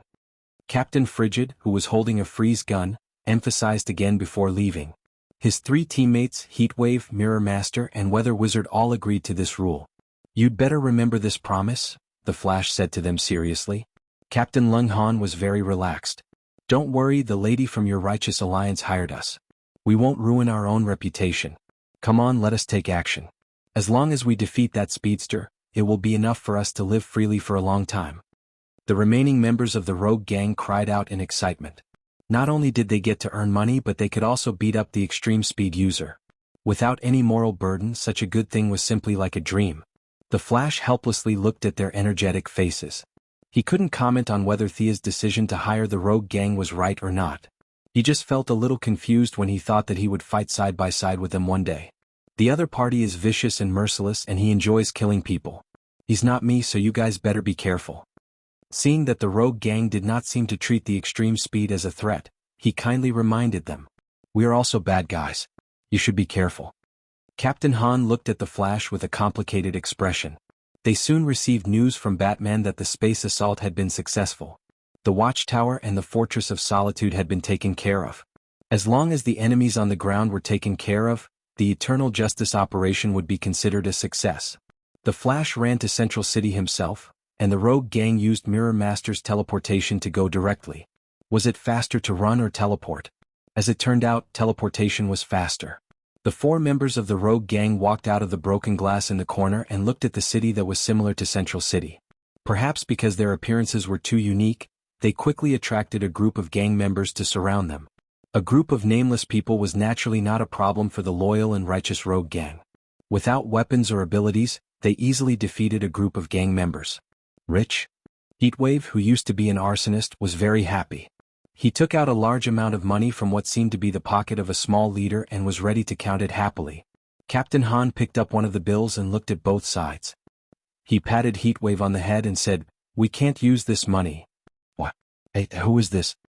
Heatwave retorted loudly, but he was dumbfounded when he saw the picture on the bill. Franklin, who used to have a charming smile on the $100 bill, had turned into a guy with the face of a rat. The American War of Independence memorial on the back was also gone. Instead, it was a building that looked like a racetrack. He flipped through a few other small currencies, but there was no Washington or Lincoln. Thea and the others could recognize Benedict Arnold because they were very knowledgeable. The rogue gang did not have a flute player at the moment. The highest education level was Captain Han, who was in high school. They did not know Benedict Arnold or any of the generals or lieutenants in the American War of Independence. Although they did not know, it did not affect their intelligence. This thing was useless back on Earth. Except for the blind, no one would accept this kind of money. They were a bit disappointed. They could only focus on the mission. Thea's fee for hiring these people was not expensive or cheap. $2 million per person. She paid $8 million for the 4 of them. If they caught Johnny quick, they would be rewarded with another $2 million. The few of them were like paupers who had received a windfall from the sky. They were so happy that they came to Earth 3. Extreme speed, extreme speed. This was what was on their minds now. Find this guy, beat him down, and then get the money and call it a day. With the ability of the Mirror Master, they began to frequently search the city. On the other side, the Flash also entered the city. The two groups of people split up to look for the enemy. "Hee, it seems that you are looking for me?" The enemy did not hide but chose to take the initiative to attack. This was an extremely aggressive extreme speed. Johnny Quick's real name was Jonathan Allen. The people of Syndicate did not know his real name. His girlfriend was the original child of a spy who lurked on Earth. After receiving the alarm from Owl, he immediately found the two groups of people in Central City. As an extreme speed, he wanted to compete with the Flash of the other world. However, he was vicious by nature. Thinking that his girlfriend was doomed, he decided to attack the weak first. He set his first target on the rogue gang. Zooming past the familiar streets, he finally couldn't help but laugh when he saw the faces of the rogue gang members. He knew all 4 of them, or rather he knew their counterparts on Earth 3. They were 4 loyal police officers, known as the conscience of Central City. However, the 4 of them were brutally murdered by him many years ago. Originally, he still had some reservations about the so-called enemies from the other plane, but now he officially confirmed that these guys were indeed from another plane. Chapter 972. After turning 2 corners, he rushed out from the shadows. He had already noticed that Mirror Master was responsible for the mobility of this small team. As long as he killed this person, the remaining 3 would not be able to escape from his hands. Unfortunately, he had the same problem as Super Overlord. He had underestimated the heroes of Earth 1 and overestimated himself. As someone who had been entangled with the Flash for so long, how could Captain Frosty not be on guard against a surprise attack from a speeder? His goggles were a combination of many advanced technologies, among which dynamic vision was the most important. When there was a high-speed reaction in the area, the goggles would automatically switch to auxiliary mode. "Left!" he shouted, aiming the frost gun at the left side of the road, and pulled the trigger. Heatwave and Weather Wizard reacted equally quickly, not caring if there was an enemy on the left side. Weather Wizard threw out a whirlwind and Heatwave followed closely behind, spewing fire to both sides. Johnny Quick was blocked by the cold air. Seeing the whirlwind rushing towards him, he could only continue his assault on the wall, but he did not expect to collide with Heatwave's flames. With a bang, he was sent flying 3 or 4 meters away. The flames were burning fiercely. He hurriedly turned around and ran back. He wanted to use his high speed to extinguish the flames on his body. But since Heatwave and Miss Gotham's Firefly had discussed the experience of arson during the Night of Darkness, a lot of accelerants had been added to the flames, making them hotter than traditional flames and harder to extinguish. Johnny Quick ran for 3 kilometers before he was able to completely extinguish the flames. A large part of the protective suit below his left rib was burnt, and even some of his skin was damaged. He was caught by the Flash. Good and evil did not coexist. They simply confirmed each other's identity and began to race. After running a few steps, the Flash already had a 60% chance of winning. His opponent's speed was not as good as his. After being spurred on by Savitar and extreme speed, the Flash's speed had already surpassed Johnny Quick. The reason why they seemed to be evenly matched was because he was not familiar with the terrain here. Barry had experienced those few unconventional speedsters. Now that he looked at a normal speedster like Johnny Quick again, he felt that he really wasn't up to par with them. There was only one extreme speed on Earth, and Johnny Quick had no pressure at all. Naturally, he would not spend a lot of time on training. There might be a gifted extreme speed, but it was definitely not him. Seeing the two speedsters pulling out long yellow shadows and running further and further away, the rogue gang members were very unhappy. "The Flash, you're stealing the kill. You're too disloyal. That's $2 million. Mirror Image Master didn't say anything and chased after them with a few of his companions. Johnny Quick's head began to sweat. A minute ago, he had already disregarded his dignity and called for help from his companions. Unfortunately, their communication channel had been hacked by Batman, and no one received the message. Barry ran faster than him, so the frequency of his attacks was naturally higher. With the help of the rogue gang, Johnny Quick was almost knocked down several times, but he managed to escape with his cunning. "Mommy?" A little girl was snatched away from her mother's arms by Johnny Quick and thrown into the sky. Barry could only stop to catch the child. An old man with a white beard was kicked away by Johnny Quick. Regardless of whether he was a bad guy or not, the rogue gang abided by their bottom line and helped the elderly, women and children. They also hurriedly followed to save people. Because of various factors, the speed of the two sides was once again equal. However, Johnny Quick was dealing with the 5 of them by himself, and slowly he could not hold on. The Flash and the rogue gang were deliberately forcing him to the outskirts. His range of activity was rapidly shrinking under the pressure of the two. He was unwilling to give up, so he set up a small trap. Johnny Quick used a fake move to cause a heat wave to hit a building. The fire burned very quickly and the building was filled with smoke. At least dozens of people were trapped in the building. The Flash rushed in to save people. Without Barry's cooperation, the rogue gang encountered a great crisis. Damn you all. Johnny Quick hated these troublemakers. Without them, the Flash wouldn't have been able to catch him. The Mirror Master had a lot of means to move and he was quite deceptive. Before, he was almost caught in the mirror world. Johnny Quick always cherished his life, and he did not dare to enter this kind of strange space. The weapons of Captain Cold and Heatwave were also lethal to him, especially the ice speed reduction was too fatal for him. He set his sights on the Weather Adept, who had powerful attacks but was 2 beats slower. The Weather Wizard was called a wizard, but in fact, it had nothing to do with traditional wizards. He was just a person with the ability to control the weather. Once he had time to accumulate energy, his attack power was far greater than the total of the rogue gang. However, in a normal battle, the weakness of his slow moves was easily discovered. Johnny Quick used him as a breakthrough point. It could be said that it was a very smart decision. Go to hell, trash. He quickly swept past the few people, leaving the ice and fire behind him, and reached out his hand to grab the Weather Wizard. Crash. The Weather Magus shattered into pieces like glass, and the excitement he felt when he thought he had succeeded was instantly extinguished. Looking at his hands full of broken glass, he knew that he had fallen into a trap. After all, the rogue gang was a group of bad guys and a group of very united bad guys. They made full use of their own abilities and the character of their enemies. The Weather Wizard had left the team in the previous chase. He created a storm over the city and hid in the eye of the wind, which not only disturbed Johnny Quick's vision, but also slowed down his speed. At the same time, the Mirror Master created a mirror image to follow the few people, and finally led the enemies to jump into the trap. Bang! With a light shot, a large cloud of frozen air wrapped around Johnny Quick's calf. No one could run away with their legs frozen. Johnny Quick's face changed greatly. He hurriedly mobilized the power of lightning speed to accelerate the thawing of the frozen parts. At the same time, he bowed to Captain Cold and the others. I surrender, I surrender. I'll tell you a big secret. He tried to use words to buy some time. Even if it was only a little time, he could rely on the power of lightning speed to thaw it. Unfortunately, Captain Cold had already seen through his thoughts. He didn't talk nonsense with him at all. He kicked the frozen calf with all his strength. The ice cubes broke into pieces, and along with it, Johnny Quick's left leg was shattered as well. He lost his balance and fell to the ground howling.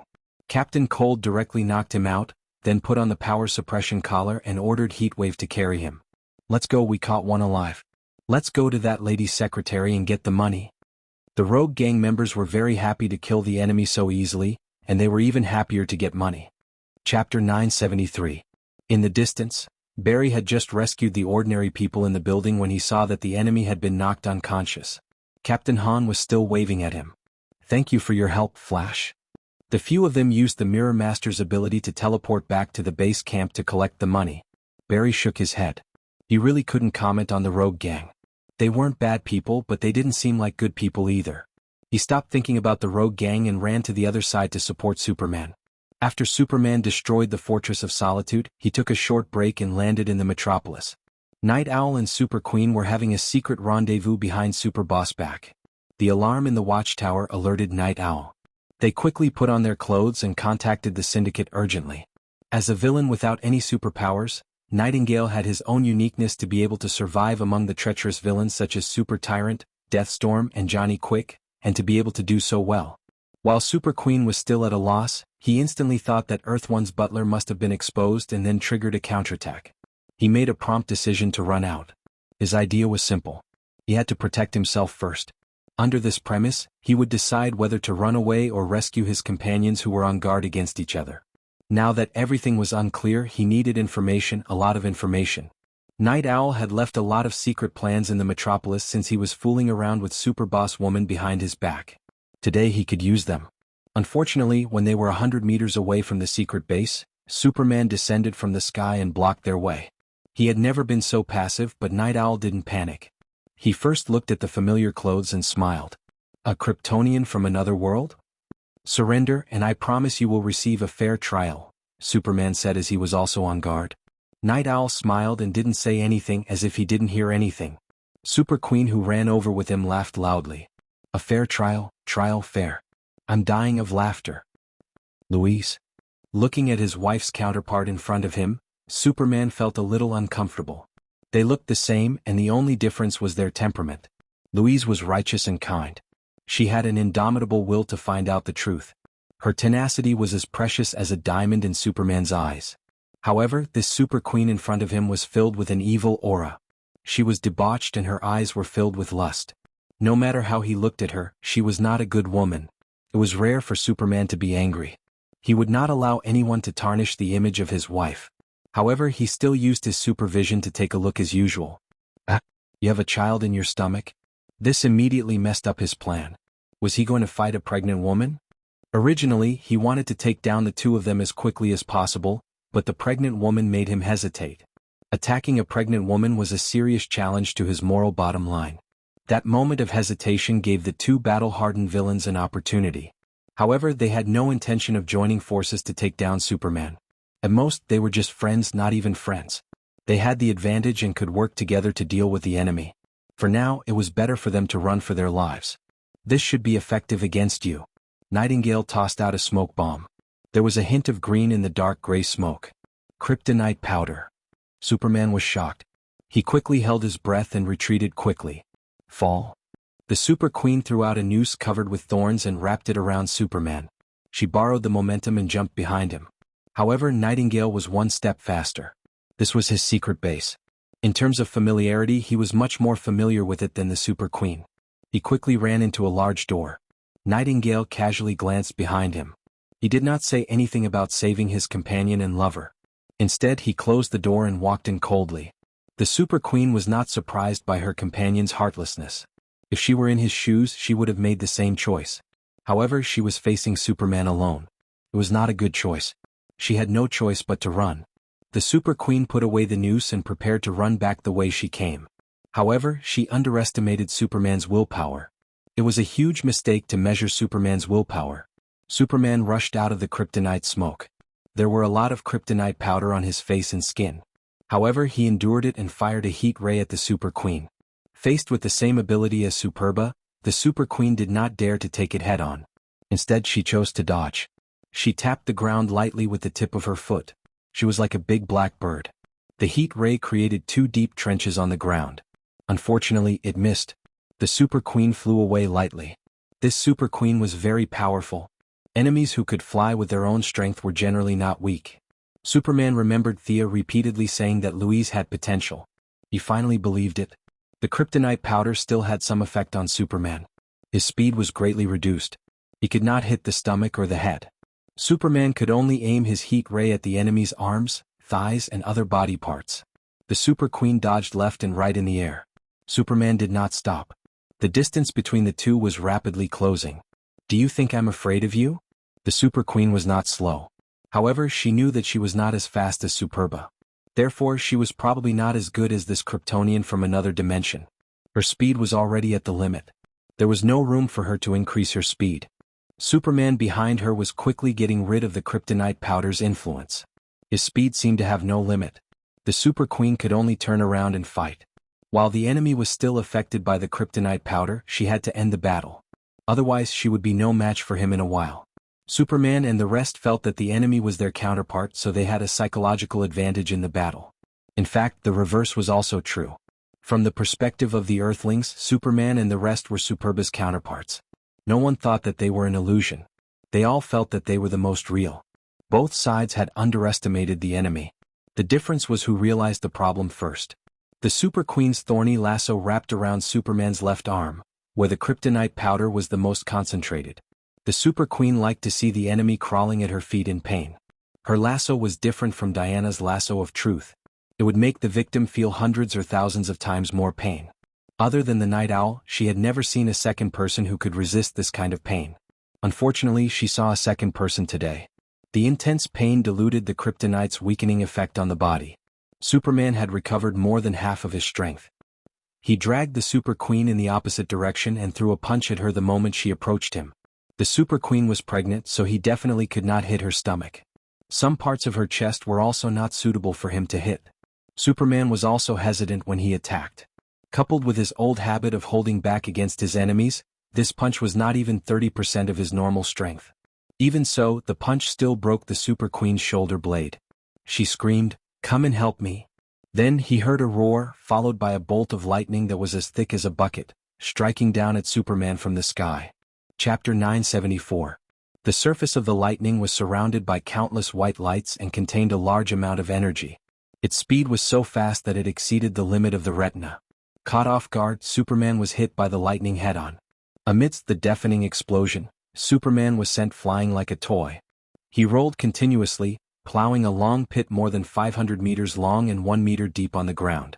He knocked down 3 buildings and countless cars along the way before he finally stopped. Encountering a strong enemy, Superman was not afraid. Instead, he was happy. He was a warrior with a strong sense of honor. No matter how bad this woman was, he did not want to hit a woman, especially a pregnant woman. He really did not know how to do it, so he had no scruples about this new enemy. He looked at the man who had just appeared beside Queen Chao. He had short chestnut red hair, a thick beard, and a strong body. He looked like a man with an extraordinary temperament. The man was wearing a black half-body soft armor with a huge lightning symbol on his chest and a long cloak behind him. Magic? Superman moved his body. The huge lightning made his body a little numb, but the huge energy impact also shattered the kryptonite powder on his skin, which was equivalent to indirectly helping him. His combat status did not decrease but instead increased, and he was restored to his best state. Queen Chao's eyes were sharp, and she also noticed this. She could not help but secretly scold him for being an idiot. However, she did not dare to vent her dissatisfaction with the terrifying man beside her. She even had to show her respect. The guy who appeared in front of you is Lex Luthor. He is even more ferocious in real life than in the pictures, Batman informed Superman through the official channel. He had occupied Owl's watchtower and was now desperately downloading all kinds of data. Naturally, there was information on Lex Luthor. Owl had recorded information on many villains on Earth, but only Lex's record was vague. It was marked as the most dangerous, the most deadly, and the most unpredictable. To distinguish him, let's call him Lex. This Lex was originally a member of the Syndicate, but they completely broke off. According to Owl's analysis, Lex has the superpower to absorb other people's superpowers. According to his analysis, this superpower was not born naturally. Lex is very aggressive and manic. It is difficult to predict what he will do. I understand. Superman quickly hung up. On the other side, the Super Queen also told Lex what she knew. Great, after killing them and absorbing their abilities, my evolution will be strengthened again. Lex was full of fighting spirit, looking at Superman as if he was staring at a piece of fat meat. Queen Chao cursed the madman in her heart. However, this madman had immeasurable abilities and was her only hope now. Help me guard the surroundings. After Lex finished speaking, he brought out a burst of black gas, and several bolts of lightning continuously shot out from his palm. Queen Chao was just what she wanted. She stood by the side and watched the battle. Superman dodged the lightning with a few agile turns. Just as he approached Lex, he saw her open her mouth, and a faint sound wave hit Superman's face. Superman, who was caught off guard, hurriedly sealed off his hearing organs, but it was still a step too late. Lex's sonic attack was too sudden, and Superman only felt dizzy for a moment. Countless illusions appeared before his eyes. "You are finished, Kryptonian. After absorbing your power, Chaoba will no longer be a match for me." Lex could ignore the rules and absorb the abilities of the superpowered people who were killed by him. This was the main reason why there were only a few of them left in the syndicate, although there were many members in the beginning. It was not a problem to kill people behind their backs, but if it happened too many times, no one would be able to stand it. The most serious thing was that he threatened Chaoba's position. A large amount of corrosive liquid emerged from Lex's palm, and he grabbed Superman's neck. Just as he was about to make contact, a yellow lightning flashed past, and Superman was taken 100 meters away. Of course, it was the Flash who rescued him. He had been running around the continent for half a lap, and now he finally showed his value. Lex was very knowledgeable. He had been coveting Johnny Quick's ability for a long time, and he knew very well what it was. The power of speed. This ability is also mine. Lex looked up to the sky and laughed wildly. "Clark, how are you?"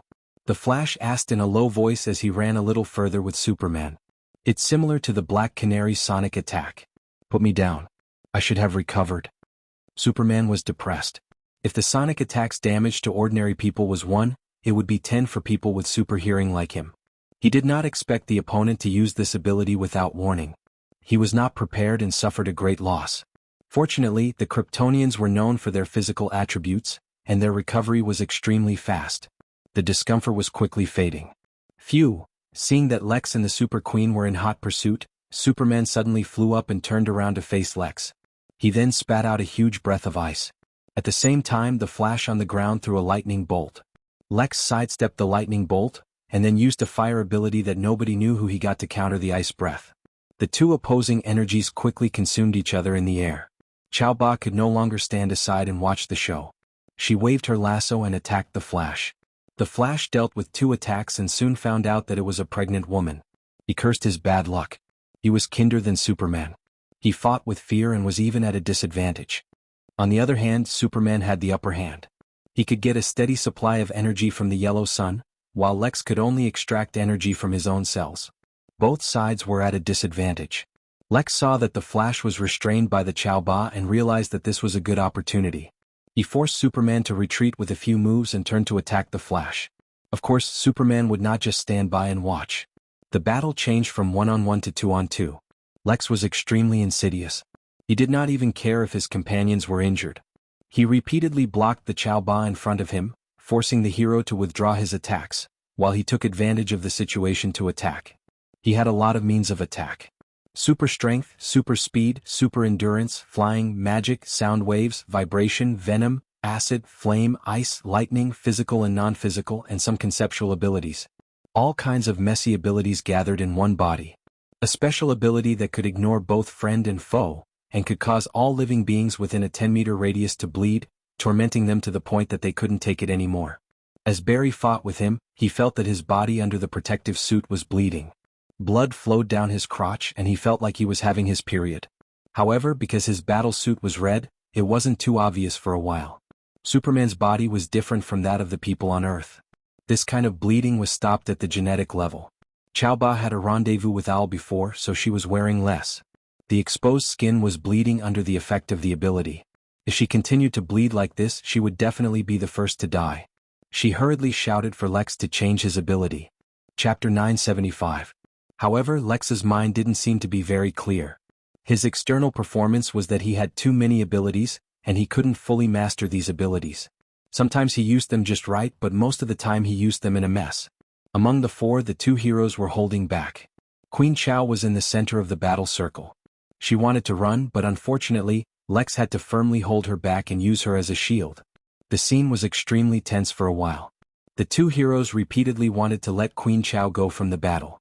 Her own desire to escape was also very strong, but Lex didn't let her go. The fight was a mess.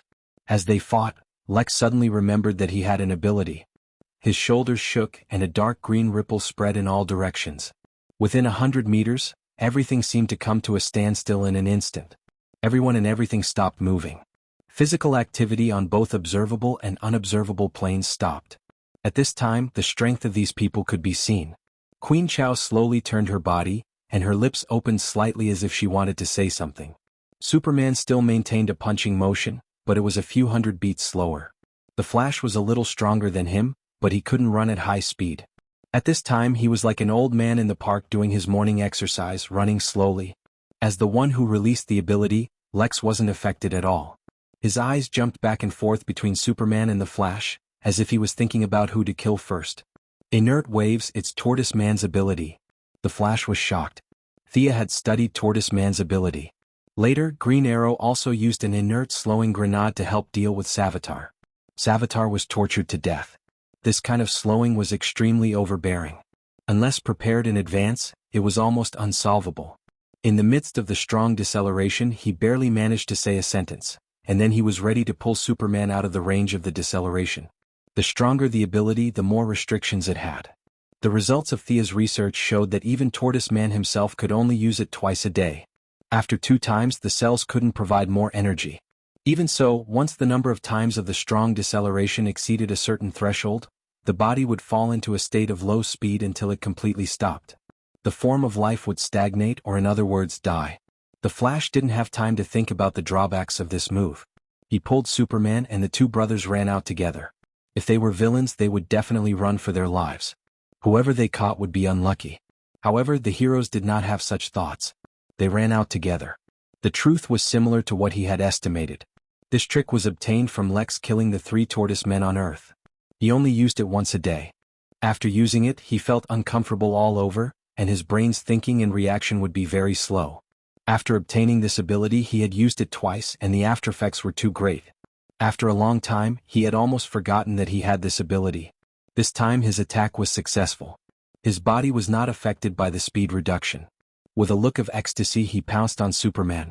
Less than 100 meters away the Superman Flash ran for a long time, but Lex caught up in an instant and easily dodged Superman's fist. There was a blue electric light in his palm and he grabbed Superman. A golden lasso, like a swimming dragon, came down from mid-air and entangled his fingers when they were half a meter away from Superman. Just as Lex was wondering why the Super Queen wanted to stop him, he found that the lasso was different from the one he knew. Before he could think about it, he felt the lasso pull hard and throw him in the opposite direction.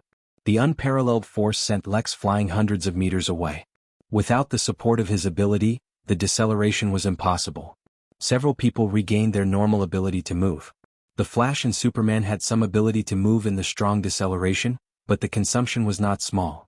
In particular, the opponent's endless superpowers made them a little tired. Fortunately, the reinforcements arrived. Full body armor, a red cloak, and holding the true word lasso, the extraordinarily heroic Diana nodded slightly to the 2 of them and then looked at the Super Queen. Before she could ask, Lex flew back at a faster speed. "Your abilities are all mine." Diana could only join forces with Superman and the Flash. With the addition of the Valkyrie, the battle finally began to show an overwhelming advantage. The gods gave Diana a lot of characteristics, such as immunity to deceleration, confusion, and mental attacks. The rest of the wind, fire, and thunder resistance were all very high. Lex continuously used several abilities, but he couldn't affect Diana at all. Furthermore, the Valkyrie slashed his left arm. The wound was so deep that the bone could be seen, and the blood couldn't stop flowing. On the other hand, Superman and the Flash could take down the Super Queen no matter how restrained they were. The evil syndicate's complete defeat was right in front of them. Owl, who was hiding deep underground, and Batman, who was in the sky, saw the battle here. They felt that the battle had reached the end stage and started their own arrangements, ready to welcome the 3 post-Earth eras. Thea, who was far away on Mars, finally suppressed the evil world's will. When she saw Diana enter, she sighed. This was not the end of the battle, but the beginning. What's the point of bullying them? You look like you've grown a lot. You're qualified to fight me. A wild and unruly voice sounded outside the few people, but before the voice sounded, no one saw anyone there. She had short blonde hair and an extremely beautiful face. She wore a black dress and armor and held a blood-red longsword in her hand. The young woman looked at them calmly, or rather, she was looking at Diana. This unexpected enemy was not in the previous information at all. Whether it was the interrogation of the evil old butler, Nightwing's investigation, or Batman who was still copying Owl's information, there was no mention of this enemy. But they all knew this woman's appearance. Not to mention them, even the South Pacific natives on Earth might know her. Wasn't this Miss Thea? It was just that her temperament was a little different. She was colder and more indifferent, as if there was no trace of humanity in her. She was like a sharp sword that could take people's souls. You finally appeared. Diana had expected this. She had been looking forward to this battle for a long time. Previously, the other party hid very well and she could not find him at all. Now that he had revealed himself, there was only one thing left, and that was to fight. You're going to challenge me? You've improved so fast. Is it because my counterpart helped you? Black Thea sat on a stone, the blood-red long sword lying between her knees. Seeing that Lex seemed to want to speak, she waved her hand casually. Go play somewhere else. This woman is not someone you can deal with. Lex was like a mouse seeing a cat. He bowed hurriedly, then turned around and ran away. Queen Ultra was a little confused and also flew away. You guys go too. Leave this to me, Diana whispered to Superman in the Flash. Let me help you. Superman really did not want to fight with the pregnant woman anymore and offered to help. Unfortunately, Diana knew Black Thea's strength and rejected him. Chapter 976. Diana made an expression that said, "There are many stories between us, but I can't tell you in detail. This is my enemy." Superman was full of helplessness. He could only gloomily drag along his friend, the Flash, and continue to chase after Super Queen Lex. In the communication channel, Earth's Luthor already knew about his counterpart. He was very curious and checked their coordinates. He was approaching them. 3 against 2, the odds of winning were very high. You're no match for me. Aren't you going to call for help? Black Thea ignored them and looked at Diana playfully. Although my counterpart plus you are no match for me, at least you can withstand a few moves, right? Her tone was calm, but her tone was frighteningly arrogant. That power doesn't belong to you, Diana pointed out. She had heard Thea analyze her opponent many times. At this time, she was not afraid, and there was even a trace of condescension in her tone. You're the one who doesn't understand the level of power. Our power belongs to ourselves, but who does your power belong to? Is it because once you exceed a certain limit, you'll lose control? Will you still be you then? Nonsense, Aunt. I'm going to cut off your head and make that guy suffer for the rest of his life. Black Thea seemed to have been hit where it hurt. She lost her calmness, like a volcano that could erupt at any time. She didn't seem to do anything, but the blood-red sword suddenly crossed the distance between them and slashed at Diana with unparalleled force. Dang, there was a loud bang. Diana quickly took out her shield and blocked the sword. She was a little nervous and hesitant, but she chose to take this move head-on. She had her own pride and her own persistence. Although the enemy's power was overwhelming, as if she could split a planet with a wave of her hand, and the sword contained endless hatred and monstrous evil, Diana gritted her teeth and took it. She pushed her opponent back hundreds of meters. She could fight. If this was the opponent's highest level, Diana didn't think she would lose. The sword and shield collided, and the shockwave pushed to both sides. Fortunately, Superman, the Flash, and the others had deliberately lured the enemy out of the city. In the nearby wilderness, other than flying sand and stones, there were no casualties. Diana placed her shield in her left hand and held her longsword in her right. She assumed the most standard combat posture. She lowered her center of gravity and stared at her opponent without blinking. Time seemed to have turned back to the past, and everything seemed to have returned to the day when she had just left Paradise Island. Back then she was still young and naive, and she was filled with fantasies about the outside world. Now that she was mature and calm, she had the courage to face all her enemies. What an imposing manner. You are a worthy opponent. Black Thea was like a graceful and elegant beautiful girl. She landed on the ground with a backflip and slowly walked forward. Her footsteps were neither fast nor slow. Every step she took seemed to have been measured. As she walked, a mighty force from the heavens and earth blessed her. Heaven and earth, the universe, time, space, all the concepts, both describable and indescribable, seemed to be beginning to fit her. With every step Black Thea took, the degree of compatibility increased. Diana had a feeling that she was going to fight against the entire universe. She was very nervous, very nervous. This kind of pressure was something that Ares and Doomsday could not give her back then. However, there was also excitement. She was a warrior from the beginning to the end, and it had never changed. Magic was not suitable for her after all. Finding her own path in battle was what she had been pursuing all this time. Diana also gathered all her strength. She strengthened herself with the divine power of courage. Sword and shield in hand, she was ready to deal with the enemy's next earth-shattering attack. Her improvement caused Black Thea's lips to curl up. She laughed until she laughed. Her smile was cold and her tone was contemptuous. Laughable persistence, laughable courage. Can you fight against the heavens in this world? I can. The Valkyrie's aura was also at its peak. She firmly believed that justice could defeat evil. Ignorant. Black Thea moved as fast as lightning. She appeared in front of Diana in just a few steps. Her long sword was as light as duckweed, but the sword was as heavy as a mountain. An irresistible force cut through the air and slashed at Diana from the side. Knowing the difference in strength between the two, Diana, as a warrior who had experienced hundreds of battles, did not take the attack head-on this time. She jumped and dodged the slash. Then she struck back at Black Thea with her sword. Scrap metal. Ignoring the sharpness of the fire god's sword, Black Thea freed one of her hands to grab the edge of the sword. Diana changed her move very quickly. She twisted her waist in the air and swung her left arm horizontally. The heavy shield smashed into Black Thea's face with a bang. Black Thea only took half a step back, but her fingers still managed to grab the fire god's sword. Diana only felt a strong force pulling her fiercely, and what welcomed her was the unstoppable edge of the blood-red sacred sword. She immediately abandoned her sword and stepped on the ridge of the sacred sword with her left foot, pressing down the edge of the sword. At the same time, she took out a lightning spear and used all her strength to stab at Black Thea's face with her right hand. Black Thea's attack missed, and the spear was right in front of her. The power of lightning had a restraining effect on both the heavens and the human body. Black Thea could only continue to retreat and leave the attack range of the lightning spear. Diana took advantage of the situation and kicked the fire god's sword back to her hand. The whole process happened quickly.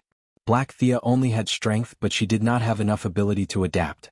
On the other hand, Diana sublimated the battle to the point of an art. Neither side gained the upper hand, but Black Thea's momentum, which was like a dark cloud pressing down on her, had been somewhat affected. The principle was the same. The first drum was the strength, the second was the weakness, and the third was the exhaustion. A battle was not only a competition of energy, magic, and divine power. The confidence and belief of each other were also an important part of it. After defeating her opponent's spirit, Diana's confidence in herself increased a little. She no longer passively defended. She was as agile as a cheetah and continued to use the sword and shield combination that she was most familiar with. Divine power surged all over her body, and she charged forward with an extraordinary momentum. Black Thea did not expect that the enemy would attack first, knowing that she was at a disadvantage. She lost the initiative and could only block several consecutive attacks.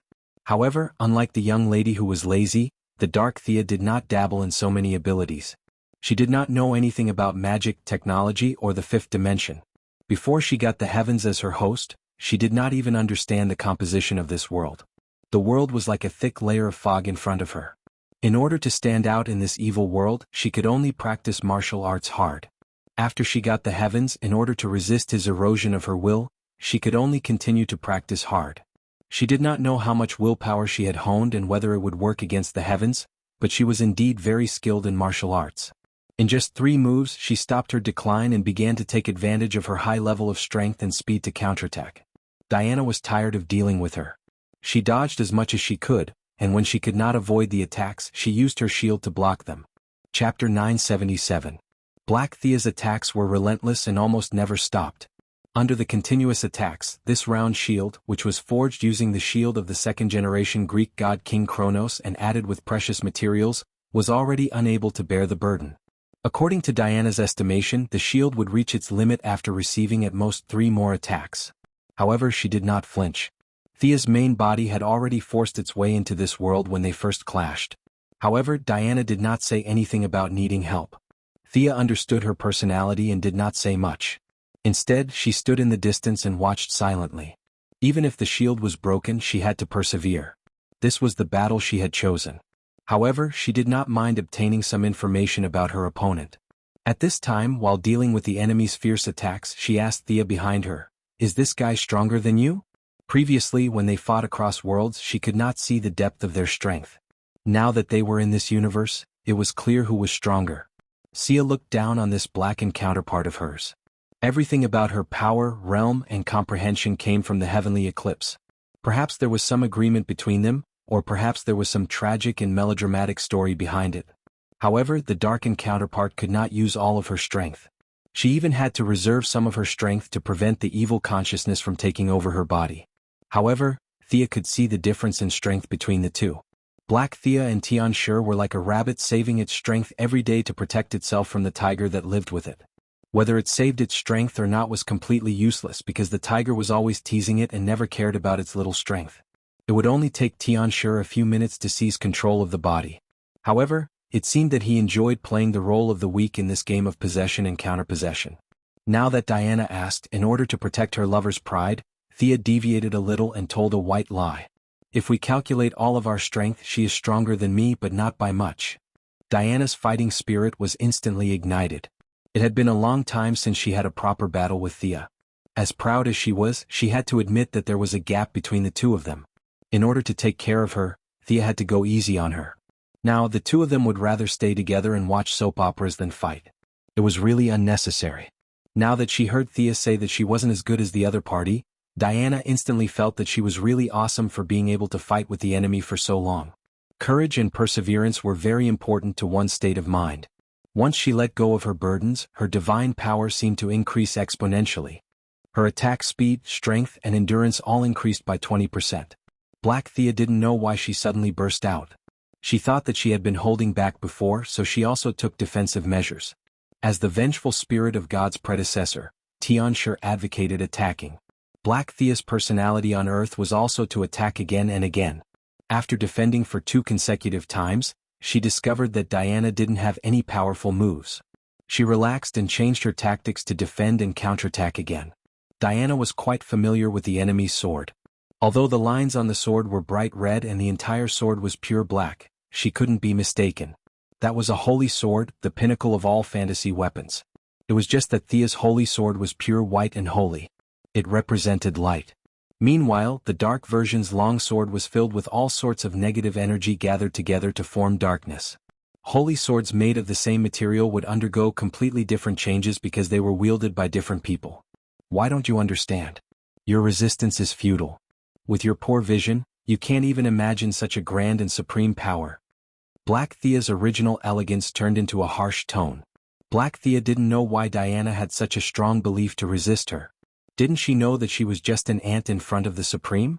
You don't understand me at all. Diana roared angrily. Her divine power, which was already overloaded, increased by another notch. To a certain extent, she was fighting against the entire world with her own strength.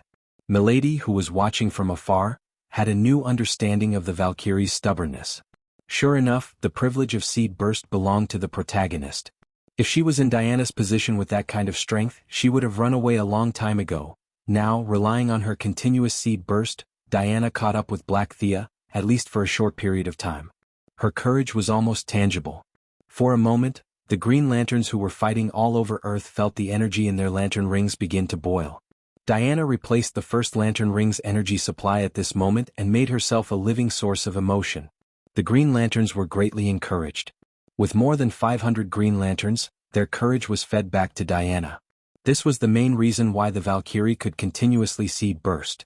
Black Thea held her sword with both hands. The pitch-black blade was shrouded in a thick layer of black gas. Her eyes were blood-red. She was not prepared to continue fighting. This kind of battle annoyed her. A cat was not a cat and a mouse was not a mouse. She wanted to end it all. Hide if you can, little mouse. Black Thea's face was filled with anger. The aura around her holy sword was extremely tyrannical. She wanted to destroy this planet. Heavenly Eclipse could easily destroy a planet, and she needed to mobilize the power of Heavenly Eclipse. Separated by a layer, it was slightly slower. However, in the outside world it only took an instant. Diana could not ignore it. Seeing that her opponent was about to destroy the planet, she bravely raised her shield to block it. Kaboom! The pitch-black holy sword hit the shield like a hammer. This shield, which could be considered the top divine artifact of the Greek pantheon, was finally overwhelmed. Countless spiderweb-like cracks appeared under the immense force. Diana had already expected this. It was just a shield. With the support of Thea's underworld, the goddess of courage said that divine artifacts were not much. She did not have time to feel sorry for the shield. She lowered her arm slightly to reduce the force. Then she pushed Black Thea's attack from the side to the left. 100-meter-long black gas turned into a crescent-shaped slash. It brushed past the surface and flew into the distance, directly flying out of the atmosphere. Diana's shield shattered. She crossed her hands and one sword turned into 2 swords. Her left hand slashed towards Black Thea's lower abdomen. Black Thea quickly dodged, but she did not expect Diana's right sword to entangle her like a snake. She had already used her moves and this sword was at the peak of its speed. She only had time to tilt her head in the nick of time. With a soft sound, the sharp blade left a bloody mark on the left side of her face. It penetrated less than a centimeter into her flesh before it was blocked by her strong defense. However, this was the first time Black Thea had been injured. This sword had destroyed all of her pride. At this moment, her invincible image was interpreted as pretentious. She touched the blood on her cheek. How long has it been? She had forgotten that she could still be injured. She could no longer suppress her monstrous anger. A small patch of blue skin appeared in the middle of her jade-white cheeks. You can bleed too? Diana smiled happily. The corners of her mouth were slightly raised. Chapter 978. Thea felt that this smile was very beautiful and charming, but in the eyes of the dark Thea, it was mocking her. Ant, weakling. Kill kill. A dark energy that made people tremble surged out from the depths of Black Thea's soul, and a burst of violence acted on this planet, acting on this universe. That was a supreme power that did not belong to this world. Although it was insignificant to the supreme, both magic and divine power had to bow in front of it. Whether it was quality or quantity, there was a difference between heaven and earth. At first it was only a few strands, but then it was like water released from a dam, uncontrollable. Black Thea's elegance and calmness completely disappeared, replaced by a fierce aura. At first there was still a hint of struggle in her eyes, but unfortunately, it was quickly surrendered in front of the tide of evil thoughts. Diana gasped for breath as she watched the enemy's appearance change greatly, and she was powerless to stop it. She was very tired, her body was overdrawn, and her divine power was almost dried up. Her most powerful state began to rapidly fade after receiving Black Thea's earth-shattering sword, but she was not afraid, she was not fighting alone. The dark Thea was transforming into the heavenly eclipse. She held the sword with one hand and pointed it at Diana. Her body was still the same body, but her soul had changed greatly. The holy sword did not recognize him, but unfortunately, that resistance was very weak in front of the heavenly eclipse. Your life will be taken by me. The main body of the voice was still a female voice, but there was another voice faintly contained in it, another language. The voice was very soft, and if one did not listen carefully it would be ignored, but once one listened carefully, it was full of bewitching magic, and the more one could not hear it clearly, the more one could not help but listen carefully. The language used by the heavenly eclipse was unheard of, it was the world's most simple language. In the Old Testament, it was recorded in the book of Genesis that the people of the world originally spoke the same language, and they tried to build a tower to heaven, the Tower of Babel. In order to stop the humans' plan, God made the humans speak different languages, but because the construction work could not communicate, the plan failed. This story was partly imaginary, but part of it was true. At least, Thea, who pondered about the creation of the world every day, felt that it was normal. In the beginning there were only a few lives, so it was normal to speak the same language. For the sake of the development of life, God had created his own language so that they could communicate and improve faster. This was completely understandable. Thea reckoned that if she were to do it herself, she would definitely be able to learn how to create characters, hunt, make clothes, and build houses. The faster and better his world developed, the more he would benefit. For someone like her who placed benefits above all else, she couldn't wait to enter the interstellar era. How could she be reluctant to use words? The language that Tianshi spoke was the most ancient, a language that had been passed down by God. It was simple and heavy, and every syllable contained wisdom. This was a language that not even ghosts could speak.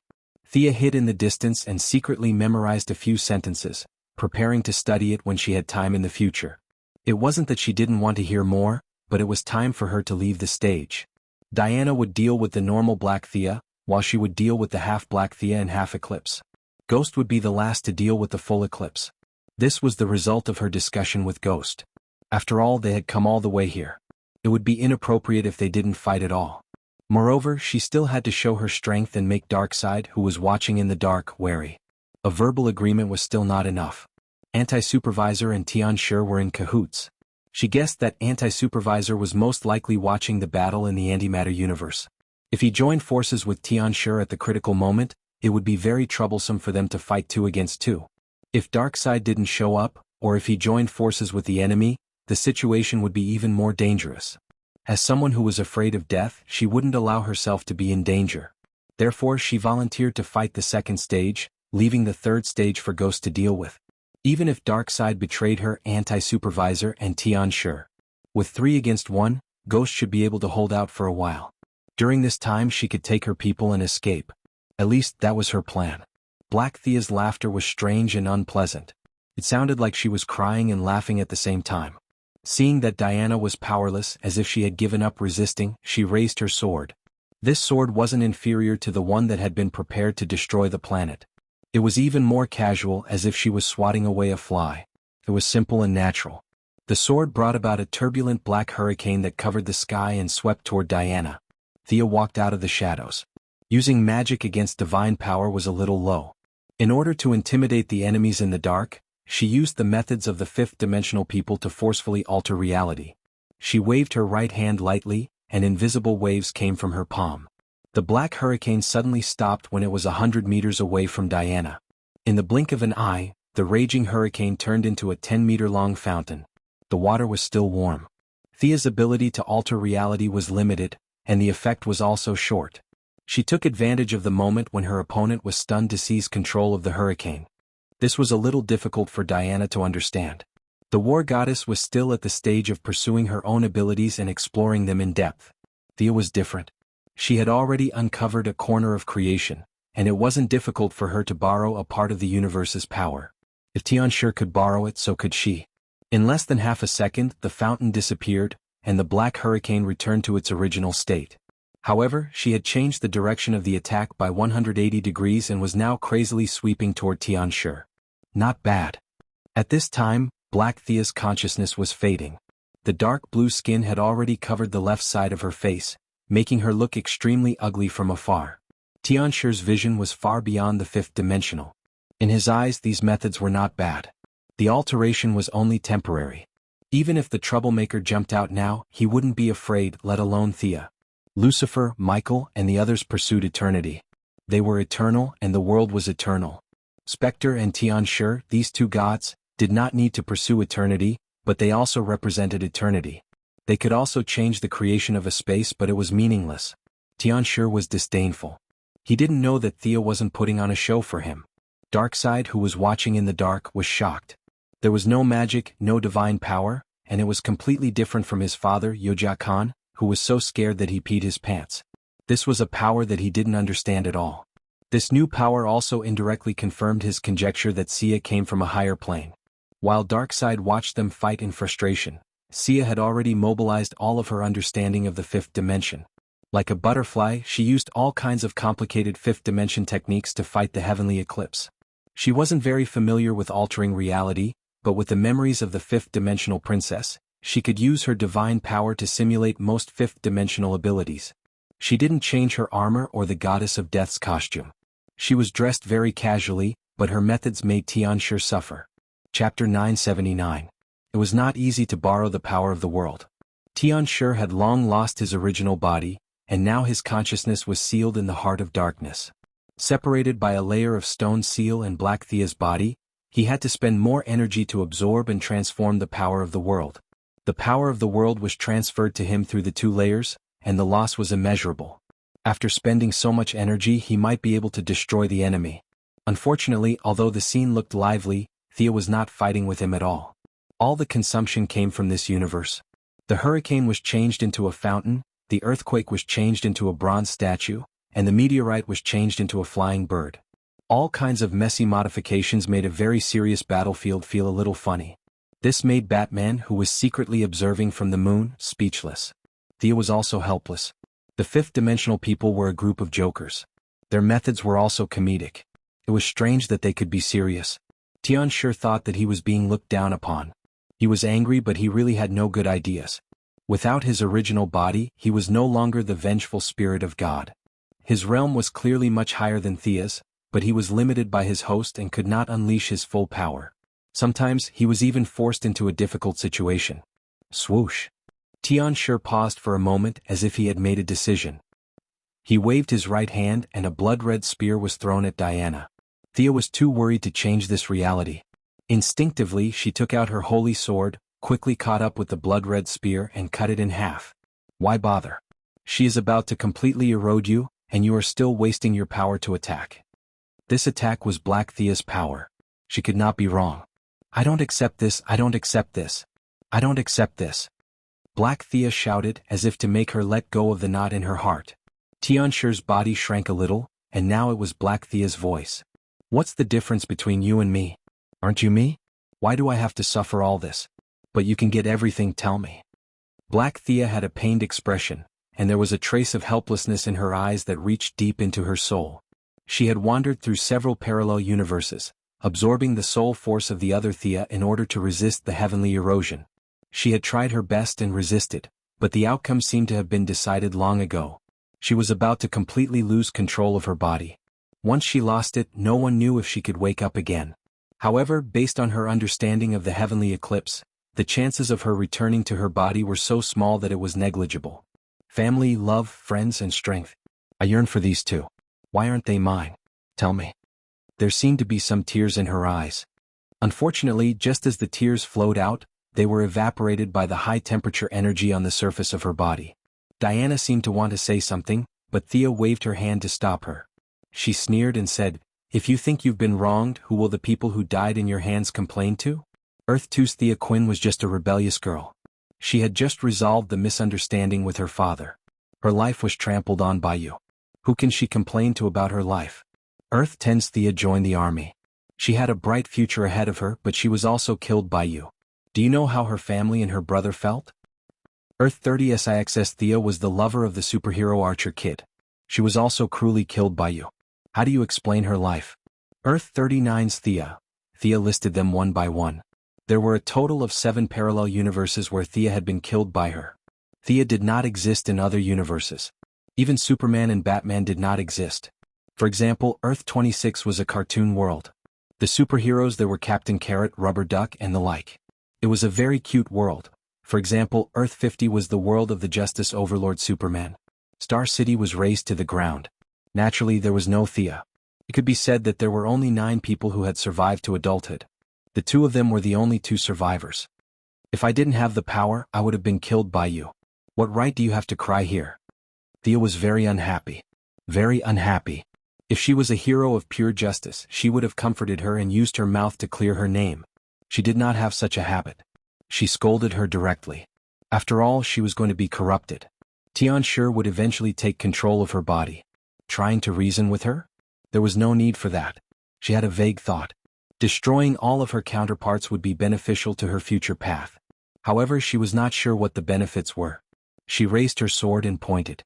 One wrong step led to many wrong steps. You passed your misfortune on to others. Today it is time for you to taste the consequences. Look back at the mistakes you have made all these years. Thea pulled out Tianshi's timeline. Originally she could not do it. However, Tianshi seemed to know what she wanted to do. Instead of stopping her, he was very cooperative. Black Thea's past life began to appear one by one. The evil world could turn a good person into a bad person. Old Robert and Moira, who were originally half black and half white in this world, basically maintained their original state. However, Black Thea was influenced since she was young. She longed for power.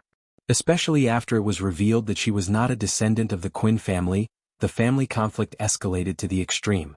After that, with the help of her kind father Malcolm, she joined the League of Assassins.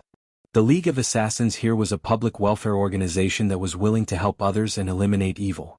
The Ninja Master was a kind old man who could be elected as a moral model. Black Thea had a happy time here, but she did not give up on the pursuit of power. Later she found clues about Tianshi in an ancient book. After going through a lot of hardships, when she found Tianshi, she realized that there was no such thing as a free lunch in the world. Her realm and power were raised to a realm that she could not even dream of before. The result was that she and Tianshi became symbiotic. With a determined personality, she tried to break out of this situation. She began to use the ability given to her by Tianshi to find a solution. She traveled to every corner of Earth 3 and found the Holy Sword on her journey. She killed people of the same race to strengthen her soul foundation. Later, she experimented with the fusion of multiple abilities on Lex. It could be said that she had put in a lot of effort for this. Unfortunately, it was all in vain. In the face of Tianshi, the resistance of mortals was too weak. Her past was revealed one by one. Black Thea's psychological defense was directly shattered, and the process of Tianshi seizing her body accelerated. Thea also said in her heart, "Hurry up, hurry up. Once Tianshi came out and the spirit boss appeared, she could go to the side and rest. Simulating the abilities of a fifth-dimensional person for a long time was very tiring. After all, she was not a fifth-dimensional creature. Unexpectedly, things did not go as she wished. Just when the blue skin was about to cover her entire face, the speed of erosion stopped and even took a small step back. Chapter 980. I want to fight with you. I won't be satisfied until we fight. Black Thea's expression was pained, but Tianshi's invasion was temporarily suppressed. It was unclear how deep her obsession was. Before Hija was about to lose everything, she relied on her tenacity to not admit defeat and slammed on the brakes. This caused the young lady who was about to call it a day and go back to rest, to choke and cough. Eris sighed. She couldn't refuse Tianshi's challenge. Even the goddess of death had her pride. You asked for it. Why do you have to do this? Tianshi is using me to destroy your confidence. Wouldn't it be better to just leave quietly like this? Thea's tone was relaxed, but she also raised her aura to the peak. She wanted to cut the Gordian knot and get rid of Tianshi as soon as possible. This time she didn't borrow the power of the universe. Instead, she used her own divine power. The entire universe seemed to tremble slightly because of her all-out effort. She didn't need to look to know that she was the focus of the multiverse at this moment. The Heavenly Father in the realm of God, Darkseid, the few top-ranked archangels, and the great demons. The Observer in the observation realm, the Anti-Supervisor in the antimatter world, the Endless Family's big brother Fate, and even more world lords outside the 52 parallel universes. Their attention was probably focused on her. Black Thea always felt that she could borrow the power of the universe. She was very powerful, but this view wasn't completely correct. The power of the universe was indeed powerful, but the strength of an individual couldn't be ignored. Borrowed power and one's own power were two different concepts. Thea could use her own power to cover the rules of the universe here. Heaven's will and people's will had to stand aside. Although it wouldn't last long, it wouldn't be a problem for her to fight. The Seven Lantern Corps received a warning in advance and landed at the rear. The light from their rings slowly disappeared, and their emotional energy was covered by the divine power of death. However, Hal Jordan was still brave. After the energy from the lantern ring disappeared, he knocked down the divine power ring with a right hook. He used facts to prove that he was still a good man even without the lantern ring. On the other hand, the Flash also ran back to the base camp. The divine power of death had also cut off his connection with the space of speed. Without speed, it was too dangerous to wander outside. The originally blood-red sky was covered by black clouds and bone-chilling cold rain continued to fall. The flames of war in the entire world suddenly stopped, and everyone hid in the dark, trying to figure out what this strange phenomenon in the outside world meant. Only Superman was still active on the surface of the planet. Superman's energy belonged to him and he was unaffected. Lex, who was being chased, could not. His various abilities were the result of Black Thea's experiments, which involved 7 or 8 outer spaces. Thea covered the entire parallel universe and cut off all connections to the outside world. The balance of his abilities was broken, and he began to vomit blood. For some reason, the Super Queen was flying with Lex instead. Her own speed was much slower, and it was only a matter of time before the Super Queen caught up. Thea's blonde hair turned black, and her gaze was very serious.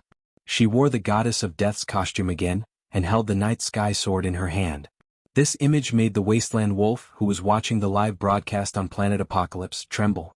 Black Thea looked at the sky. The ceiling enchantment set up by the anti-surveillance had been completely broken. The sky was filled with black fog, and the freezing rain made the temperature on the ground plummet. It was cold and dead. Everything seemed to be saying that this was the world of the dead. Is this all your strength? I think it's nothing special. Black Thea said insincerely, and the contempt in her tone was undisguised. You use too much strength. This is not necessary at all. It's pointless to vent your strength. It only proves that you are shallow. She pointed at the sky and the freezing rain and commented without holding back. Thea sneered. Did you see this yourself or did Tianshi see it? You are very dignified to use other people's perspective to judge me. Can you tell me how I did all this? You don't know anything. You are the one who knows nothing about power. Are you sure this is righteous? You are no different from me. You also joined the darkness to gain power. Black Thea said angrily as she pointed around. Thea rolled her eyes. She was too lazy to argue with such a simple view of good and evil. Batman wore a black cloak every day and didn't sleep at night to scare people. Who said he was evil? There were good and evil people, but there was no such thing as power. Especially in modern society, the right to speak was in one's own hands. If one said they were righteous and did not violate their bottom line, then they were righteous. Stop talking nonsense. Let me see if you only know how to talk big. Thea's figure gradually blurred and disappeared from everyone's sight. Black Thea hurriedly used her own methods to search around, but unfortunately she found nothing. She was a little anxious and hurriedly asked Tianshi in her body, "Where is she? Is she going to sneak attack me?" Tianshi smiled sinisterly. "A sneak attack is definitely going to happen, but where is she now? You are really asking me. How is that possible? Even you can't find her whereabouts? Is she not in this part of the universe?"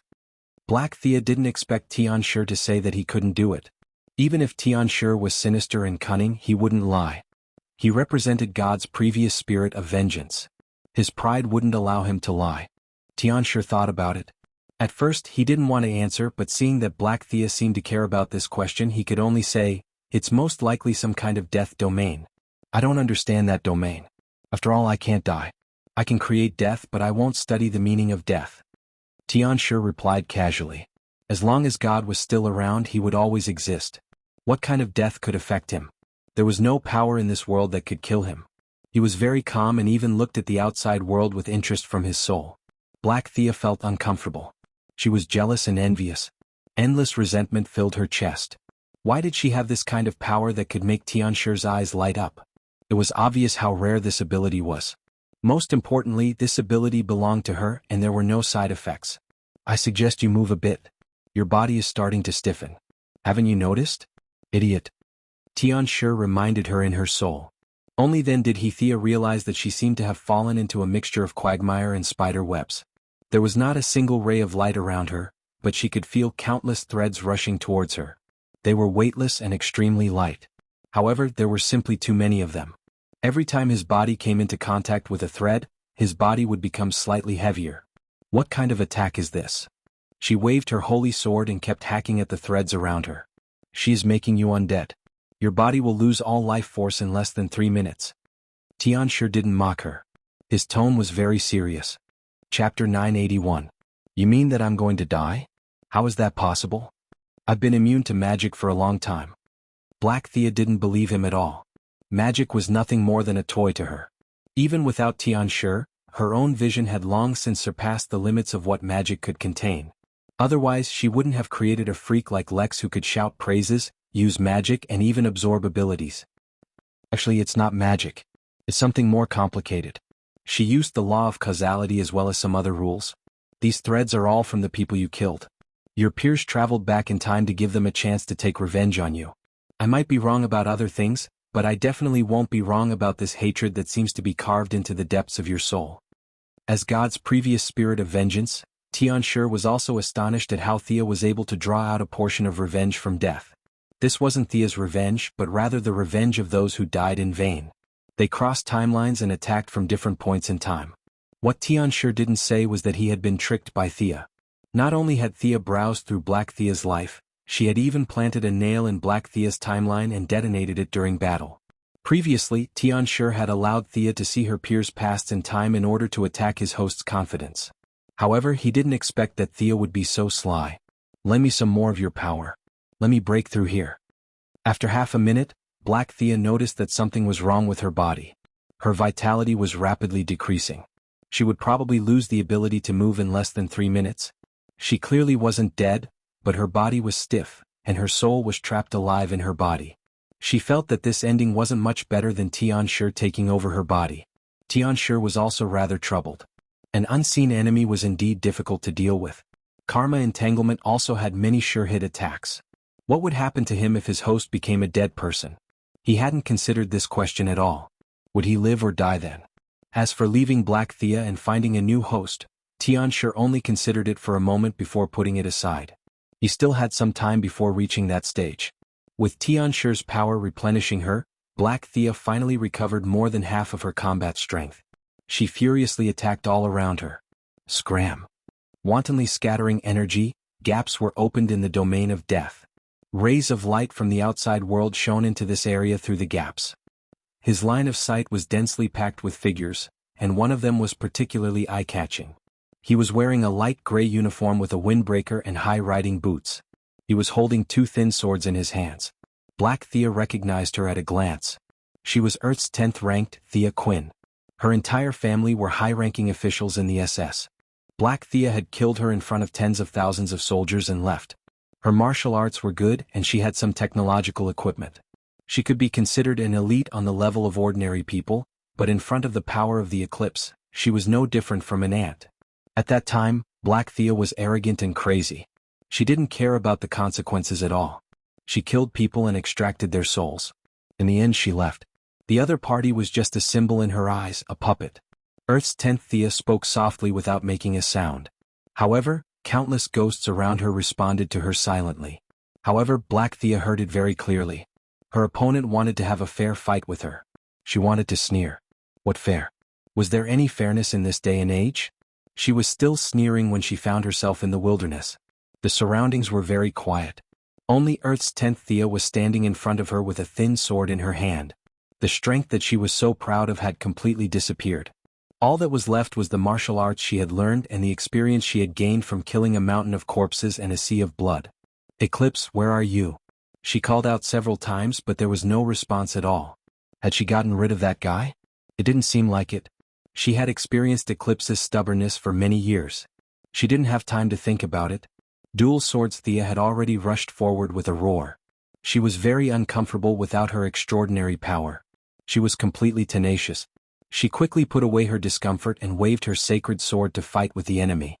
After fighting for a full 10 minutes, she finally stabbed the sacred sword into the enemy's chest.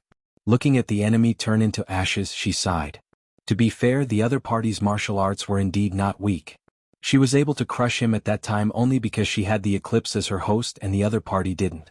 When the battle ended, her vision turned black again. The bone gangrene in her body once again connected to her soul. Are you okay? Eclipse asked strangely. I'm fine. Black Thea vaguely understood something. She waved her sacred sword as usual. In less than 3 seconds she entered that strange space again and fought with the other Thea. After ending the battle in that strange space, she returned to her body. The time in the outside world matched perfectly. Eclipse, who was using her body to observe the outside world, didn't notice anything strange. When she entered that strange space for the 8th time, she finally saw the main person. Thea was waiting for her. There were 7 other people with different expressions around her. They were either standing or lying down looking at her. What is your purpose? She couldn't help but ask. I thought about it. Even if I don't like you, I still want to save you. How? With your skills? Black Thea was disdainful. If it weren't for the fact that you had so many strong people in the universe, you would have died under my sword. Bah, don't think I didn't investigate. Taking into account the difference in the flow of time between the two worlds, I was already a new god when you got the Heart of Darkness. How much of Eclipse's power could you use? I'm afraid you're only awake for 1 or 2 hours a day. From the beginning to the end, you've never caught up to me. Even if she wanted to help her, she couldn't admit defeat verbally. Thea had always been puzzled. She had been driving so crazily that even a tough guy like Darkseid would come up with a bunch of nonsensical ideas to find excuses for her, such as higher dimensional life forms, the daughter of the god of creation. Her improvement speed in the eyes of the world was insane. How could this guy be so much stronger than her? Now that she saw the other 7 Thea, she realized that they were all the same age. There was no one like Thea Quinn who was in her 80s or 90s. This meant that their starting point was about the same. Their starting point was the same. She was so overpowered, how could she be surpassed? How was that possible? The truth was that Black Thea had always been inferior to her. She looked strong and powerful, but that was all because of Eclipse's power. She herself was only a small leader of the Assassin Alliance. Black Thea bit her lip and didn't say anything. Some things would only embarrass herself if she denied it.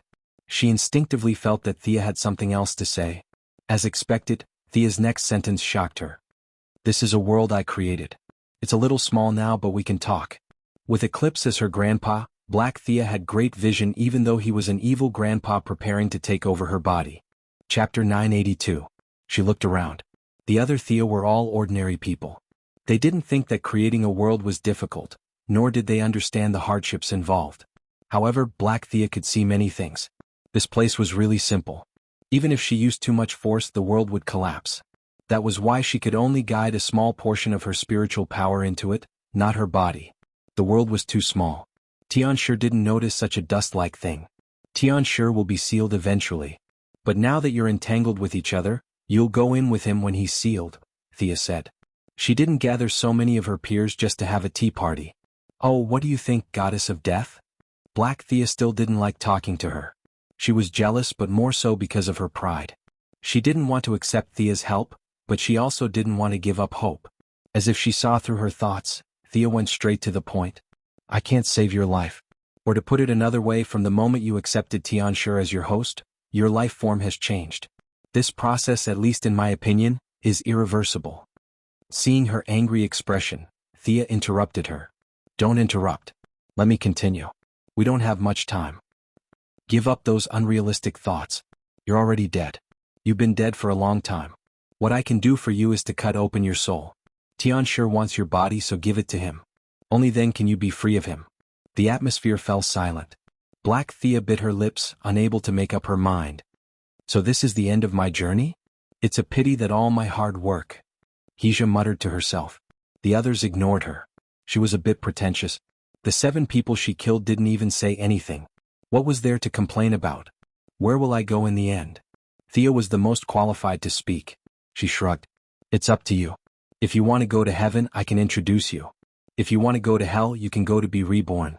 If you don't want to go anywhere, you can stay in my underworld or my small world. Then I'll reincarnate. Black Thea didn't even consider staying in the underworld or the small world. As expected, she chose to reincarnate and start a new life. In fact, Thea didn't want her to keep wandering around in front of her, partly because the two of them were born incompatible. It was more of a psychological discomfort. Modern psychological research had shown that people's first impression of individuals who were very similar to themselves was basically a hostile attitude. No one wanted to see someone who looked exactly like them. What are you going to do? Black Thea made up her mind and regained her composure. Actually, our souls are basically the same. The only difference is the frequency of the universe's vibrations. However, Tianshi's and your soul's density is very high. We will need their help. After all, they still have a part of their souls in your body. If we gather the power of the 9 of us, we will be able to pull a large part of you out. After that, all we need to do is to sever the connection. She pointed at her counterparts and said. Thea's method was simple and crude. It was obvious that she did not spend much effort on it. Black Thea had no choice. If she could get rid of Tianshi, it would be a victory. If her soul's origin was damaged, then so be it. She immediately nodded and agreed. Her vision blurred and she returned to the real world. This time, in order to coordinate the cooperation of several souls, it took a little longer. Tianshi finally noticed something strange. However, he didn't expect Black Thea to be so decisive. He asked curiously, why are your spiritual fluctuations so powerful? Because of this. Thea suddenly appeared behind him. She gathered a large amount of death energy on the night sky sword in her hand, as if she wanted to kill him with one strike. Tianshi was shocked. He didn't dare to say that he could ignore an attack with the death attribute. After all, there was no goddess of death for billions of years. He had never tried it before. He didn't know if he could take it, and he didn't know if Thea could kill him. Tianshi saw that the situation was critical. Black Thea was a little dazed. Before he could communicate with her, he forcibly controlled his body to dodge to the left. This time it was easy to control, as if it was his own body. He was slightly stunned. At first he thought that Black Thea didn't resist, but in a tenth of a second he saw the answer. Black Thea's turbid soul was pulled by 7 thin black lines. More than half of her soul had escaped. Don't think about running. Without the host's original soul, it would be countless times harder for him to control the body. Otherwise there would be corpses everywhere. Why would he need to find a host? Tianshi didn't hesitate. He stretched out a giant hand to grab her. Thea, who had been watching coldly, saw the opportunity. She mobilized a large amount of death energy in her domain to attack Tianshi, trying to buy time. Unfortunately, mortals were less than ants in front of vengeful spirits. They couldn't stop him at all. Thea could only fight personally. If he dared to stretch out his hand, she would just chop him off. The night sky sword drew an arc and slashed down fiercely. It didn't hurt Black Thea's body. It was like a shadow that rippled through her body, cutting Tianshi's left hand at the soul level. In a fight at full strength, the young miss was still no match for him. However, one side was already prepared to go all out. On the other side, Tianshi was separated by the Heart of Darkness seal and Black Thea's body. He wasn't prepared and acted hastily. It would be strange if he could stop her. This strike was both good news and bad news for Tianshi. The good news was that Thea's death energy couldn't kill him. Her realm wasn't high enough. The bad news was that he was stopped. More than half of Black Thea's soul had escaped. The most important part, the core, had escaped. Tianshi was furious. He tried to grab her again. Knowing the difference between them, Thea didn't fight him head-on. She flipped her sword and directly cut off the soul connection between them. Or rather, she took the initiative to cut off a small part of Black Thea's soul. Ah! Ah! The two shouted at the same time. Thea didn't care about anything else. She grabbed Black Thea's soul and ran. The other side was about to become complete. If she didn't run now, when would she? Tianshi wanted to chase after her, but he also wanted to take control of the body. Although most of the host's soul had escaped, there was still a small part left. This small part was enough for him to take over the body. He quickly made up his mind. He would take over the body first and think about other things later. The body had been corroded for many years. Now that the resistance was gone, it was only natural to take it over. Thea flew out for 2 seconds. She felt a large hole in her death domain. After that, she lasted for less than a second before completely shattering into pieces. The black clouds and freezing rain all disappeared. The light of the sun returned to the world, and with it came a huge amount of evil energy. You're quite fast. In 3 seconds she had opened up a distance of several thousand meters. She returned to Diana's side. Her fingers drew 2 mysterious runes. Black Thea's soul and her sacred sword were thrown into the underworld. There was no special treatment or punishment. In fact, with the sacred sword accompanying her growth, her starting point in the next life would naturally be higher than many people. Chapter 983. How are you? Are you hurt? The Valkyrie was concerned about her lover. She had also seen Black Thea's soul and knew that she had been sent away. That meant that they only had one enemy left. I'm fine. Thea replied casually. The most dangerous moment had passed.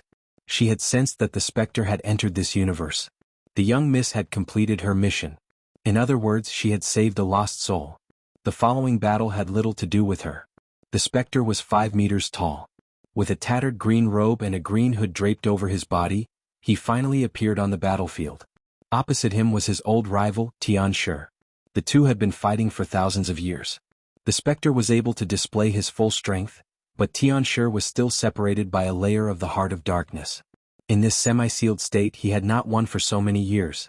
This battle with a predetermined outcome was more like an entertainment show for the two. After 100 years they would show their faces and fight. Tianshi was sealed in the heart of darkness. In fact, the specter was also sealed in this great world. If Black Thea knew that the great evil demon she had fought for so many years would come out every 100 years to find an unlucky person, and that this kind of struggle with the host had been repeated countless times, who knew how she would feel? As if he had sensed the arrival of his old rival, Tianshi slowly walked out of the thick fog. He was still using Black Thea's body, but his appearance had changed greatly.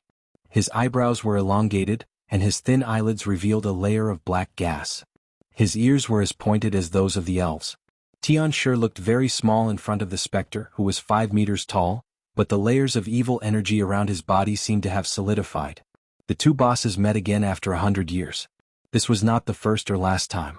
It was just another confrontation in the long road. They were very calm. They faced each other and did not rush to make the first move. The young miss was ready to watch the show. She pulled Diana back.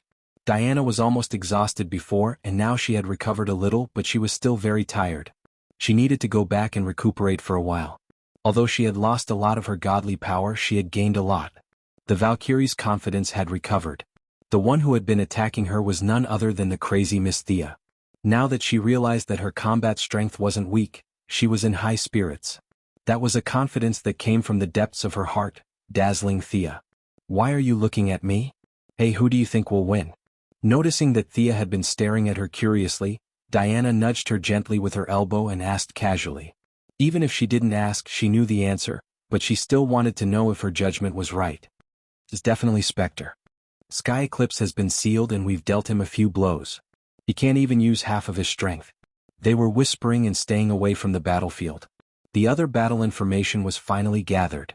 The Ultra Queen was captured, and Lex described it according to Superman's words. No one knew why this guy suddenly exploded and died. Thea didn't say anything. She knew very well that it was because Black Thea had died. As an experimental subject, Lex had no way to control the messy abilities in his body. He could only explode into pieces and there was no other way. Johnny Quick was also dead. This guy was very unlucky. He was captured by the rogue gang like a commodity. The secretary transferred the money to Captain Lung Han. After the few of them finished the transaction, Thea cast her death domain outside. It covered the entire world, and all the connections to the other dimensions were cut off. Of course, this included the seraphic speed domain. Without the help of the seraphic speed to speed up the cell repair, Johnny Quick's broken leg was like a fountain, spurting out blood. Captain Lung Han wanted to save him, but without the seraphic speed domain he would probably die faster if he was hit by a frost gun. They were not prepared at all, and in less than half a minute he was dead. Sea Conqueror ran very fast and slipped into the sea. Considering the vastness of the sea, even the Sea King did not chase after him. It was worth mentioning that Earth's third Hal Jordan's Divine Power Ring. This ring was first forced offline by Thea, and then returned after being inspired by Diana's courage. It had mutated into an authentic Green Lantern ring.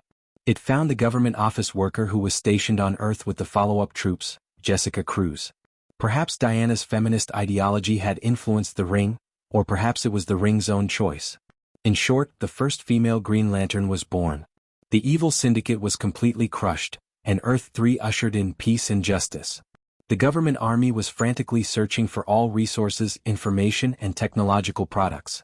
Even the exploding Superman and the Flash could not raise too many objections. They could only appeal to not take the people's daily necessities.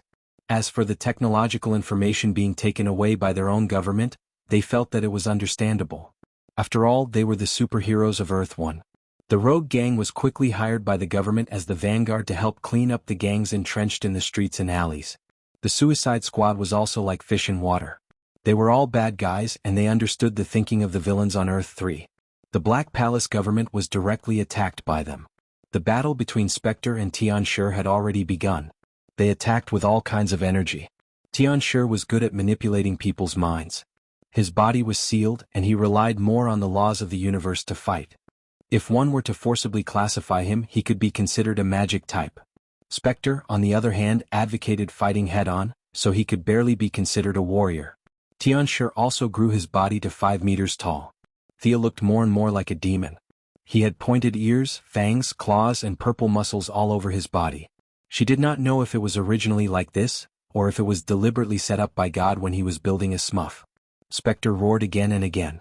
He was good at using his physical strength to suppress his opponent with energy. Tian-Shi, on the other hand, could only play to his strengths and avoid his weaknesses. All kinds of energy attacks were at his fingertips. Blue light beams constantly hit Spectre's body, and Spectre also returned the attacks. The two powerhouses went all out from the beginning of the battle. They fought until the sky fell and the earth cracked. The aftermath of their attacks penetrated hundreds of meters underground. This battlefield would probably become a place of chaotic energy for hundreds or thousands of years to come. Thea and Diana had no choice but to go to Earth 3's watchtower. At this time, Batman was still crazily downloading information about Batman. This little Thomas Wayne had disappeared into the crowd. Facial simulation, satellite positioning, and all kinds of methods could not find him. At least, Batman said that he could not find him. Thea felt that the credibility of this sentence was questionable. There was also the death storm that turned into a ball of light in front of everyone's eyes. No one could be sure if he had directly exploded or flew away. The young mistress acted as if nothing had happened and insisted that she did not see him. The Sea King also used the word "did not see" about the Sea Conqueror. The people of the Righteous Alliance could only do their best to search. As for whether they could find these missing people, it was really hard to say. Chapter 984. The Antimatter Universe, on the other side of the multiverse, was the end of all matter. This was the universe under the control of the Anti-Watcher, the end of all positive matter. There was no way to verify who created this universe. Its existence was older than the oldest records. There were intelligent beings here, and they regarded the Anti-Watcher as the only god of their world. They worshipped him day after day, offering everything they had, just so that he could leave this universe with a chance of survival. Today, in the eyes of countless worshippers, a loud rumble rang out, and an unfamiliar visitor flew out of the Orange Passage. He tore through space and entered the antimatter universe without any obstruction. The visitor sat on the Mobius chair, his gaze wise and full of sympathy. It was Thea's old colleague, the god of knowledge, Mitron. He flew to a giant golden tower filled with technology, his expression grim, looking at the Anti-Watcher who was observing the material world through the tower, and fell silent as if he was preparing his words. "Hello, Mobius," he greeted the Anti-Watcher. The Anti-Watcher had barely escaped from his near-death state, and his tall body was covered in a thick layer of armor. The armor was forged in the core of the antimatter universe, but the armor did not provide him with much protection, and instead exposed his weakness. I remember I warned you, Mitron, not to call me that, not to mention that name in front of me. The Anti-Watcher's voice was very hoarse. Do you want me to call you the Anti-Watcher? Mitron was not afraid, sitting on the chair as he asked calmly. I hope you don't disturb me. The Anti-Watcher's left hand lit up with a fierce light, and a beam of energy wrapped in a destructive aura shot towards Mitron. The violent energy hit the Mobius chair, the chair that the Anti-Watcher had created to seek knowledge when he was still a mortal called Mobius. The energy was turbulent and violent, but Mitron could still see the thick weakness in it, and he waved his hand to brush away the dust. You should know that as long as I'm sitting on this chair, your antimatter cannot hurt me. The Anti-Watcher was wearing a mask, and his expression could not be seen. He only said dully, I know, I've been sitting on that chair countless times longer than you. Yes, that's right. You abandoned the chair and wanted to destroy the universe. Let's not talk about the chair today. I'm here to advise you. Reality is already extremely fragile. It can't withstand your destruction. Stop for now. Don't enter the real world. Mitron was trying to persuade Kirin, which was not exactly a brilliant job. The Anti-Watcher sneered contemptuously. Even if you're sitting on this chair, you're still ignorant. After billions of years, you haven't made any progress. You don't even realize the laws of the universe. Anyone would get angry if they were called bullshit. Mitron was a little upset. He had good intentions. How dare you say that to him?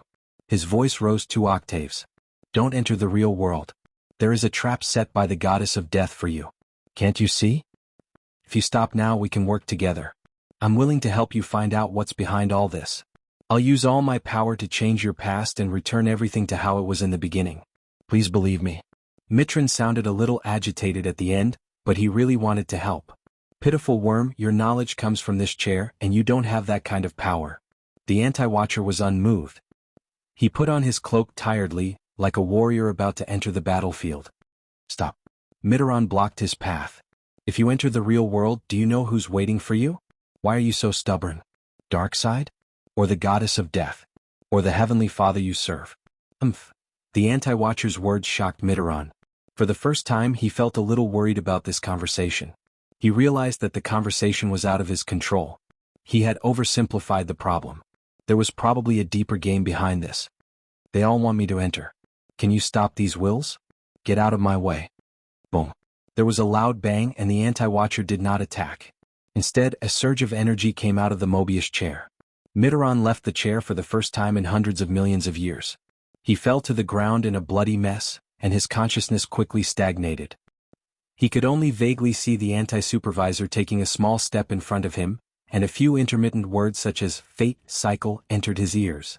After that, the anti-supervisor no longer looked at him, this poor guy, and led the army to the material world without stopping. This was a barren planet in Earth's 3 evil universes. Thea could not affect the battle between the Spectre and Tianxi, but she could choose the location of the battle between the Anti-Watcher and Darkseid. After the Spectre entered the battle, she left a passage in the universe. As long as she entered this universe, she would definitely appear on this planet. Both sides' battlefields were already set up, and all that was left was for the 2 contestants to enter. Darkseid coveted the anti-life equation. The Anti-Watcher's goal was purer. He wanted to be reborn to escape his fate of destroying the universe. Fate had a strong hold on him, and he needed to break through the boundaries of reality. To do so, he needed to kill a new god, a god who could touch the origin of all things. Darkseid, who had the Omega effect, was his only target. The conflict between both sides was irreconcilable, and only the fall of one side could end everything. Thea added fuel to the fire, the Heavenly Father acquiesced, and many archangels and great demons had their own agendas before the battle was finally decided. As the main contributor to this battle, the 2 powerful beings of the multiverse who were about to fight to the death also tacitly agreed to her choice of battlefield. A barren planet was more convenient for killing each other. The Apocalypse Star's army had entered this universe through the only passage a minute ago. Darkseid did not appear until the Anti-Watcher entered the universe and entered the battlefield. His subordinates did not find anything amiss. Only then did he open his mother box and descend into this universe. The Wasteland Wolf led the Apocalypse Star's army and faced off against the Anti-Watcher's elite forces. The moment the 2 sides clashed, the battlefield was littered with corpses. Neither the Anti-Watcher nor Darkseid made a move. They were sizing each other up and waiting for the goddess of death and the specter to leave this universe. If the young mistress did not leave, the two of them would not dare to fight without restraint. What is that? It's as evil as Tianxi, and it seems to be two different types of energy? Diana had barely touched the top level of the new gods. She could vaguely feel the world's consciousness cheering as two sources of evil had descended into this universe. Chapter 985. Thea pretended to be confused. One of them is Darkseid, but the other one is very blurry. It looks like the Anti-Watcher who escaped during the Night of Darkness. He has been watching us all this time. What should we do? Superman asked. They were too far away, and even with his supervision he could not see across several galaxies. Of course, Sia could not say that they should just sit back and watch the show. She pondered for a moment and said, "It's a good thing that their battle is not on Earth. A battle of this level is not something that can be decided in a short period of time. I think Darkseid has a good chance of winning." Darkseid is also our enemy, right? What will happen to this universe if he wins? The Flash asked. This time Thea thought about it carefully. Even if he wins, he will use up half of his divine power. We new gods are fundamentally different from the Anti-Watcher. Even by the most objective estimation, Darkseid will be seriously injured and will not be able to recover in a short time. In fact, she was thinking that Darkseid should go into seclusion after obtaining the anti-life equation. He could conquer the world anytime. Sharpening the axe would not delay the work of cutting firewood. Uncle Do would know this simple path. He did not care about this little bit of time. Everyone in the Righteous Alliance looked at each other. They had sacrificed themselves to fight against Counter-Supervisor, but in the end they found that the big boss had been pulled away by someone else, and the one pulling the monster was another big boss. They were a little dumbfounded by this complicated situation. Even Batman, who had prepared 100 plans, did not expect this situation. Right now, the Anti-Watcher that they wanted to eliminate had been called to the side by Darkseidra for a fight. What should they do in this situation? Batman did not like things to get out of hand. The other party was too far away and he could not see or touch them. He could only focus on what was in front of him. He pointed at the Spectre Eclipse fighting on the screen and asked, "Who are these two people? Where is your counterpart?" Thea told the story of her counterpart from the beginning. The heroes sighed, but they weren't too surprised. Superman's counterpart and the Flash's counterpart were so bad that it wasn't too surprising to have Thea's counterpart. Young boys and girls who thirsted for power opened up some ruins and were then possessed by demons. This kind of common story filled countless movies, animations, and games. It wasn't anything new, so they accepted it very quickly. Apart from the fact that this demon seemed to have a powerful background, everything else was understandable. Only Batman had a different train of thought. He scratched his chin. Part of the creator's emotions? Can you be more specific? Thea smiled bitterly. This has nothing to do with our current situation. Your thirst for knowledge has broken through a certain limit. Bruce, this is not good. You have strayed far from your original intention. Really? Batman lowered his head and thought about it. He did not find any problems, but he had been searching for answers too much recently. The secret of the new god, the secret of the lamp ring, the secret of the end metal. There were too many things to study and many of them lacked basic information. This information was too far away from his world, so there was no progress in many of them. I'll go help the Spectre. You guys pack up. This mission is officially over. Thea joined the battle between the Spectre and the Spectre Eclipse. They had to fight quickly. Darkseid and the Anti-Supervisor were trying to kill each other with their gazes, but neither of them made a move. Thea soon understood their concerns. She could only join the battle again and quickly seal the Spectre Eclipse. Then she returned to the original universe to watch their livestream. The Spectre Eclipse was already weaker than the Spectre Eclipse. With Thea joining the battle, the Spectre Eclipse was even less of a match. The Spectre Eclipse said that Thea could be his host, which meant that their powers could be partially connected. At this time, both the Spectre Eclipse and the Spectre Eclipse were 5 meters tall. To cooperate with the battle, Thea also enlarged her body. She held the Night Sky Sword and slashed the Spectre Eclipse's shadow attack. "Cooperate with me, Goddess of Death," the Spectre Eclipse said. As the Spectre Eclipse spoke, a patch of green appeared in her palm. It contained a trace of supreme power. She had been studying the stranger's silver coin and the Judas contract. She immediately felt the purity that was beyond words. Since the Spectre Eclipse wanted to fight, she would not refuse. Thea put away her sword and jumped behind the Spectre Eclipse. She patted the Spectre Eclipse's shoulder and transferred part of her death power. The green beam of light was surrounded by a spiral of black death gas. Like a high-speed drill, it pierced through the Spectre Eclipse's shield and pierced a big hole in his abdomen.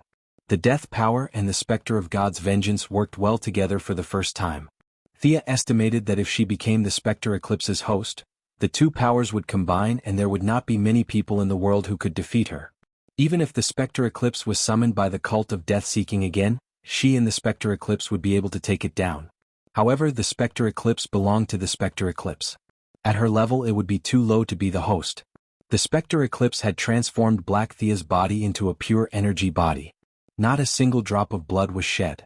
However, the death power and vengeance Eclipse's wounds were giving him a headache. You are indeed powerful. But Death Goddess, do you dare to look me in the eye? Your counterpart is still struggling in my body. Come and help her.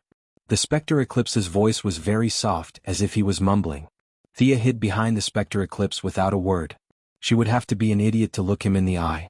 Even an idiot would know that this was a big move. As for the part of Black Thea's soul that was trapped, she could only pray for the best. Her shameless actions almost made the Spectre Eclipse spit out blood. The little bit of God's power he had hit the Spectre Eclipse. Since they were both from the same department, the Spectre Eclipse was naturally not afraid of this thing. She accepted it calmly and even absorbed a part of it. This made the Spectre Eclipse's heart ache. The Spectre Eclipse raised her fists and fought desperately in the front. Thea Eclipse attacked from behind from a distance.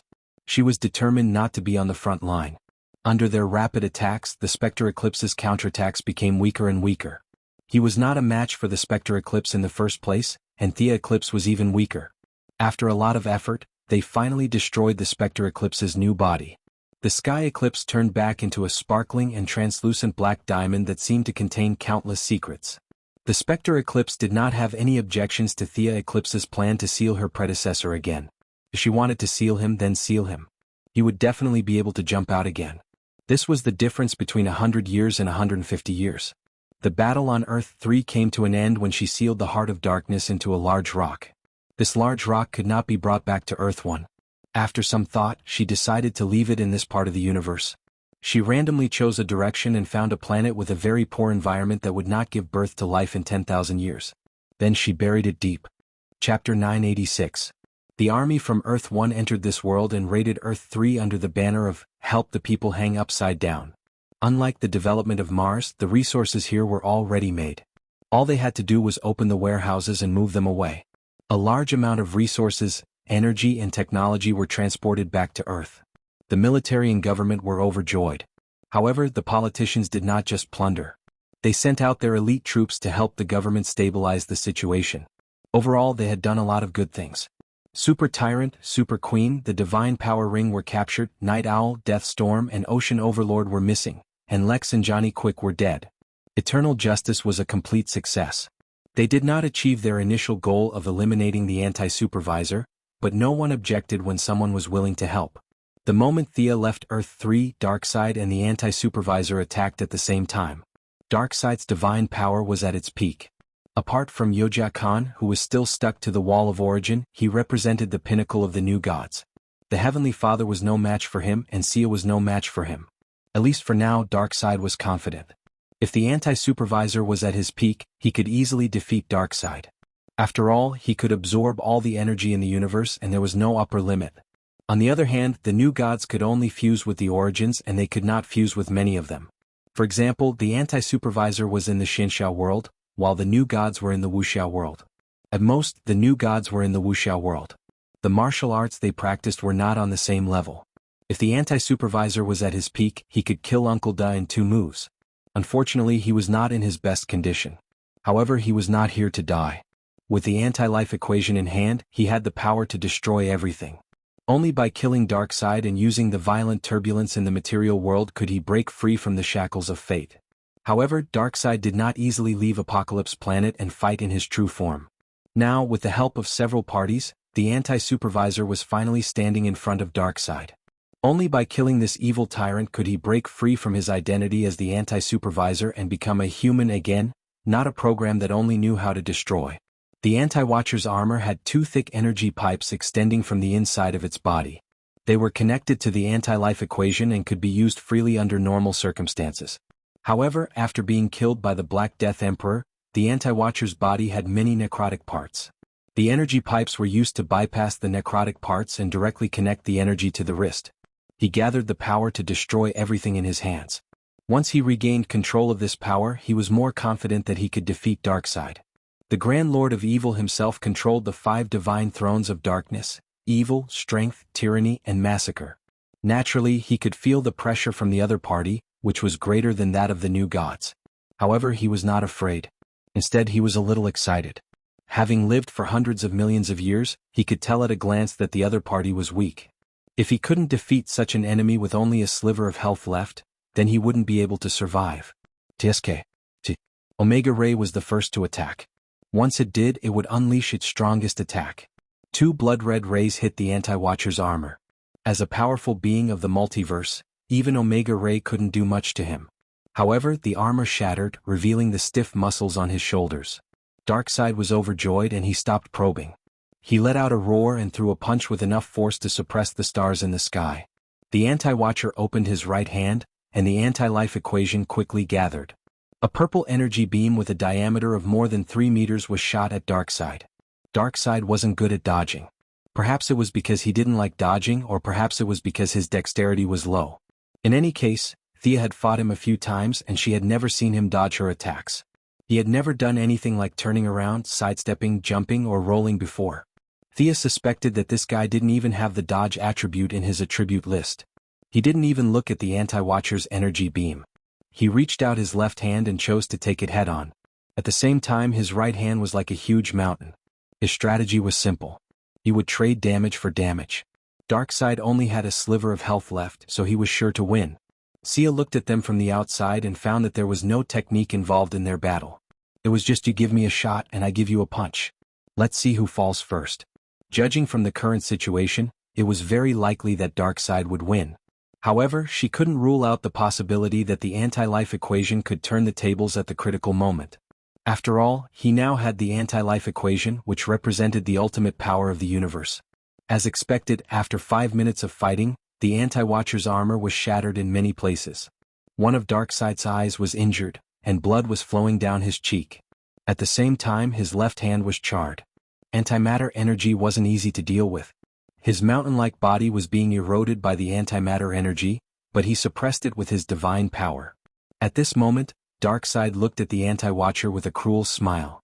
It was as if he was looking at a ferocious beast that had charged into a hunting net. In a world surrounded by wolves, even a bad guy wouldn't be able to survive. He didn't dare to let himself be injured too badly. If he was injured too badly, the Heavenly Father and Thea might join forces to attack the Apocalypse Star. He wouldn't be able to resist then. Darkseid secretly gave an order to the Wasteland Wolf. The Apocalypse Star commander hurriedly opened a sonic tunnel. A black figure quickly ran out of the tunnel. Or rather, it was a sleigh. He was wearing black armor. He was the new god, the Black Runner. The sleigh was extremely fast, leaving a trail of white mist behind it. He had received orders to take the Anti-Watcher's life. The Black Runner didn't attack the anti-life equation directly. The antimatter energy wasn't something he could resist. He patrolled the perimeter of the battlefield for 2 weeks, looking for an opportunity to strike. Darkseid suddenly discovered the Anti-Watcher's weakness. He shot an Omega Ray at the Anti-Watcher's face and appeared behind him at the same time. He clenched his fists and punched with all his might. When they got closer, Darkseid realized that the anti-life equation had been muttering to himself. He could only vaguely hear a few words: misunderstanding, guilt, shame, failure, stupidity, and so on. The language wasn't very refined, but it was very simple. There was also a strong sense of temptation in it. What is this? What is this guy doing? Darkseid suddenly had a bad feeling. He seemed to have underestimated the anti-life equation and the Anti-Watcher. The anti-life equation knew that Darkseid was in a bad state, but he still joined the battle. The anti-life equation had been planning this for a long time. Darkseid hurriedly turned around and saw that the Black Runner's eyes were filled with chaos and violence. The black sleigh suddenly sped up by 20%. It changed its angle slightly and charged straight at Darkseid. Chapter 987. The Black Runner's sudden betrayal caused many onlookers to gasp. They weren't worried about Darkseid. They were just thinking about how they should deal with the situation. Thea also saw this from the outside. She didn't care who won, but if possible, it would be best if Darkseid won.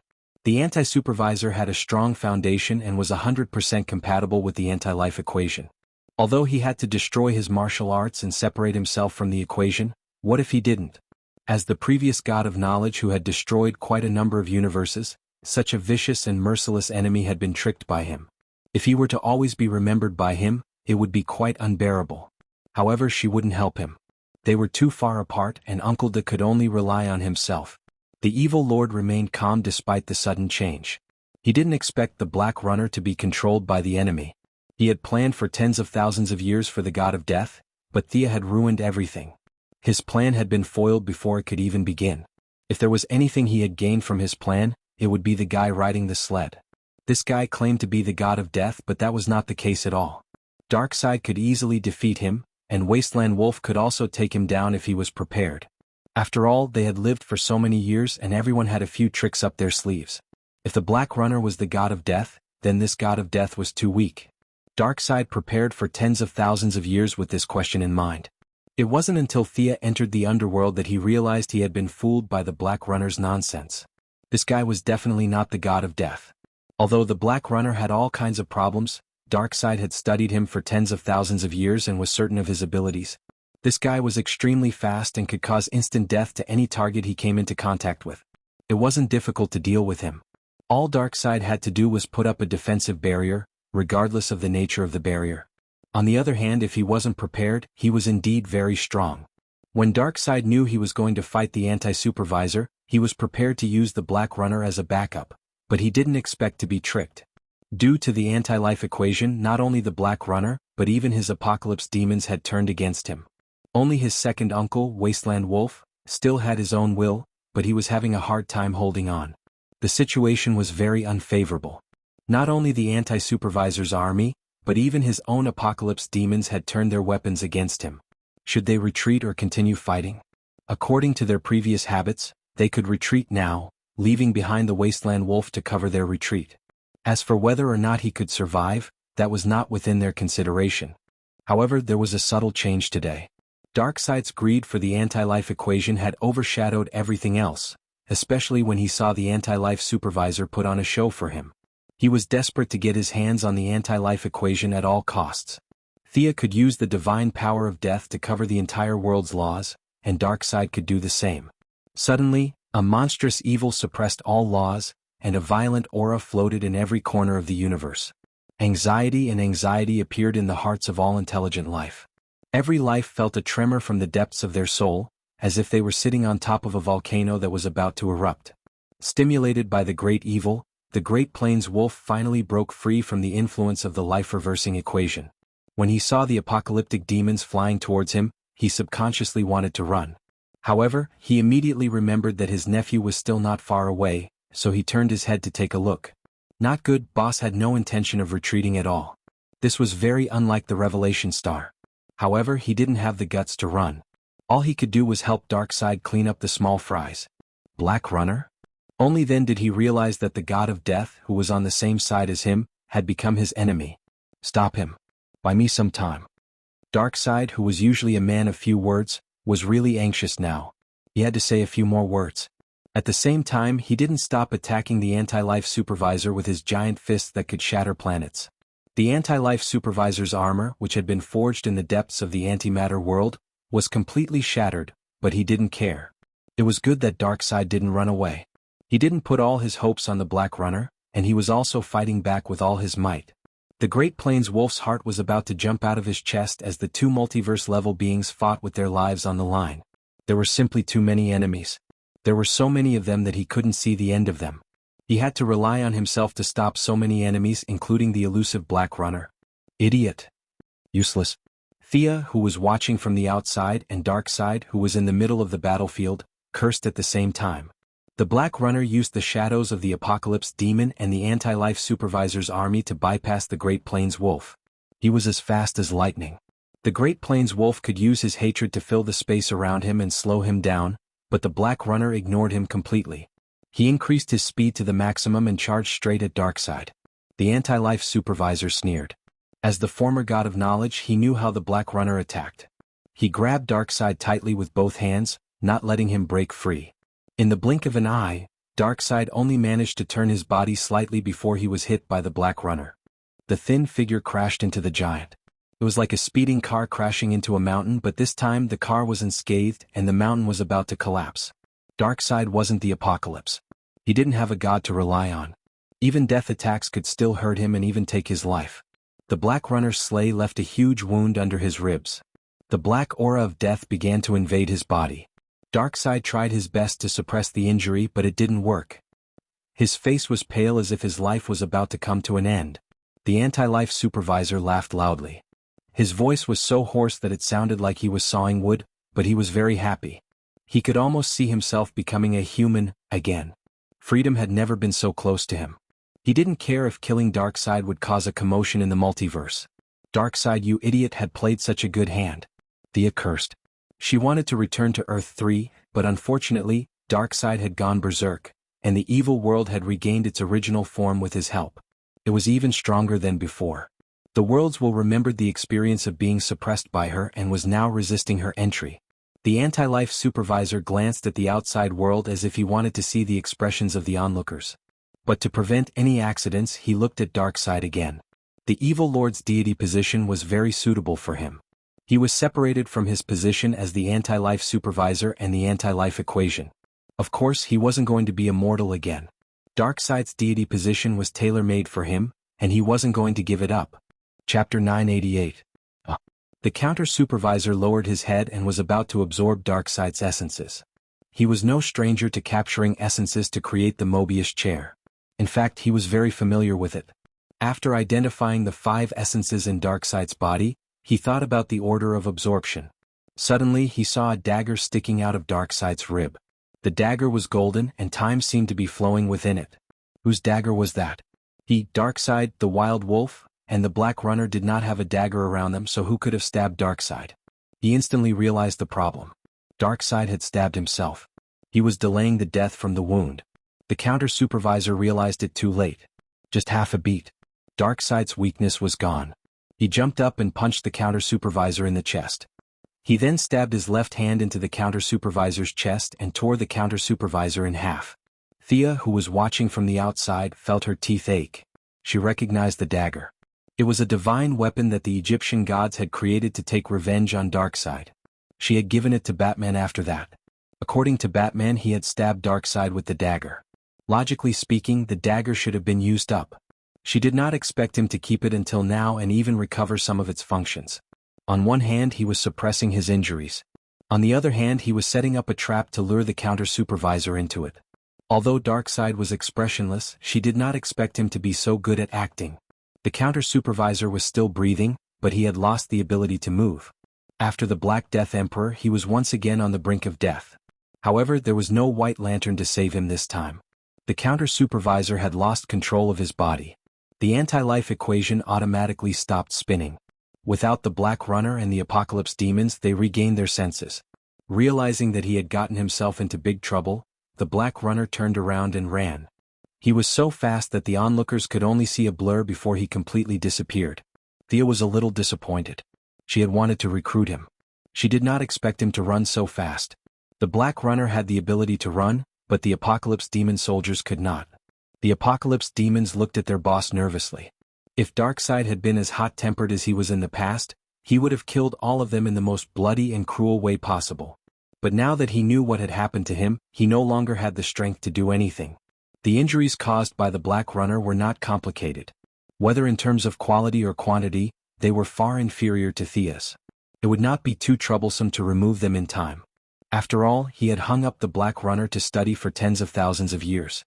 However, in order to induce the anti-eunuch, Darkseid used a more intense method to suppress his injuries. Right now, the power of time of the Egyptian gods had combined with the death of Osiris and the Black Runner.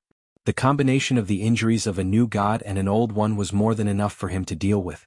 In addition, the life-reversing equation wasn't a piece of paper or some divine equipment. If he didn't take the initiative to separate it, it wouldn't drop even if he died 10 times. It had to be extracted from the depths of his soul. The anti-eunuch was of a higher level than a new god, so it would take some time to extract it. Even villains had enemies. Not only were the good guys targeting him, but other villains were also targeting him. The evil lord had obtained such a superweapon in front of everyone. It was the ultimate power of the universe, so it was only natural that people would be jealous of him. At the very least, the demons of hell had their eyes on him. The significance of this was self-evident. Time was tight and the mission was important. Darkseid carried the anti-Unica's body that had been torn in two and ordered the Wasteland Wolves to retreat. The battle had come to an end and Thea looked away. She didn't care about the life-reversing equation at all. Let the villains fight for it. Even if the Heavenly Father wanted to join the battle, she would not stop him. Unfortunately, the Heavenly Father had been watching from the sidelines and did not have the courage to fight. The people of the Righteous Alliance returned to Earth, and the government took over. They held a meeting to discuss the captives. Super Overlord was easy to deal with. Without kryptonite to replenish his energy, he was no different from an ordinary person under the yellow sun. The cowardly Hal Jordan was also no threat. However, the matter of the Super Queen left the heroes scratching their heads. This pregnant supervillain left them at a loss. How should they deal with her? Where was the best place to lock her up? According to my observations, the child in her belly is also an Esper, and it should be Lex's child. Thea thought about it and decided to tell the truth. The people of the Righteous Alliance booed. This Super Queen was really something. She was Super Overlord's official girlfriend, but she had a secret rendezvous with Night Owl, and she had Lex's child in her belly. Everyone expressed their disdain for this kind of nonsense. While everyone was concerned about the gossip, only Batman realized the key problem. This child has an Esper ability? Yes, it's Lex's ability to absorb Esper abilities for his own use. Moreover, this child's Esper ability is innate. At the genetic level, it has already reached the stage of harmony. It's different from Lex's artificial creation. Seeing Batman's interest, they tried to dissuade him. In the end, all the captives were sent to the Heavenly Eye Society. As for the Super Queen and her child, they were considered the highest level of defense. Although the child was a blank piece of paper at birth, the Righteous Alliance hoped to introduce the concept of justice into the child's growth stage. However, no one could guarantee that the child would have the evil aura of that world. Even Thea could not guarantee it. It was always right to lock him up first. Everyone returned home. Diana, Green Arrow, and Mr. Excellent went to deal with the Silver Swan. Thea felt that she had nothing to do, so she went to the underworld. "Go, we will never meet again," she said to Black Thea's soul. The other party waved at her and followed the staff to be reincarnated. She would start a new life, but by then she would have nothing to do with the name Thea Quinn. Johnny Quick's soul was pulled into the Seraphic Speed Force space. This guy's Esper ability was mediocre, and Miss Thea was too lazy to stop him. Lex went directly to the underworld. No one knew how many contracts he had signed before he died. He was pulled away by the underworld without even going through the procedures. She did not stop for too long in the underworld. She mobilized a large army and rushed to the antimaterial universe. She took advantage of the fact that someone was lying dead to raid their home. She was such a magnanimous person. Darkseid was setting up a powerful energy-absorbing device to absorb the anti-life equation on the Apocalypse Star. At first, he was shocked when he saw her mobilizing an army, but he was relieved when he found out that she had gone to the antimaterial universe.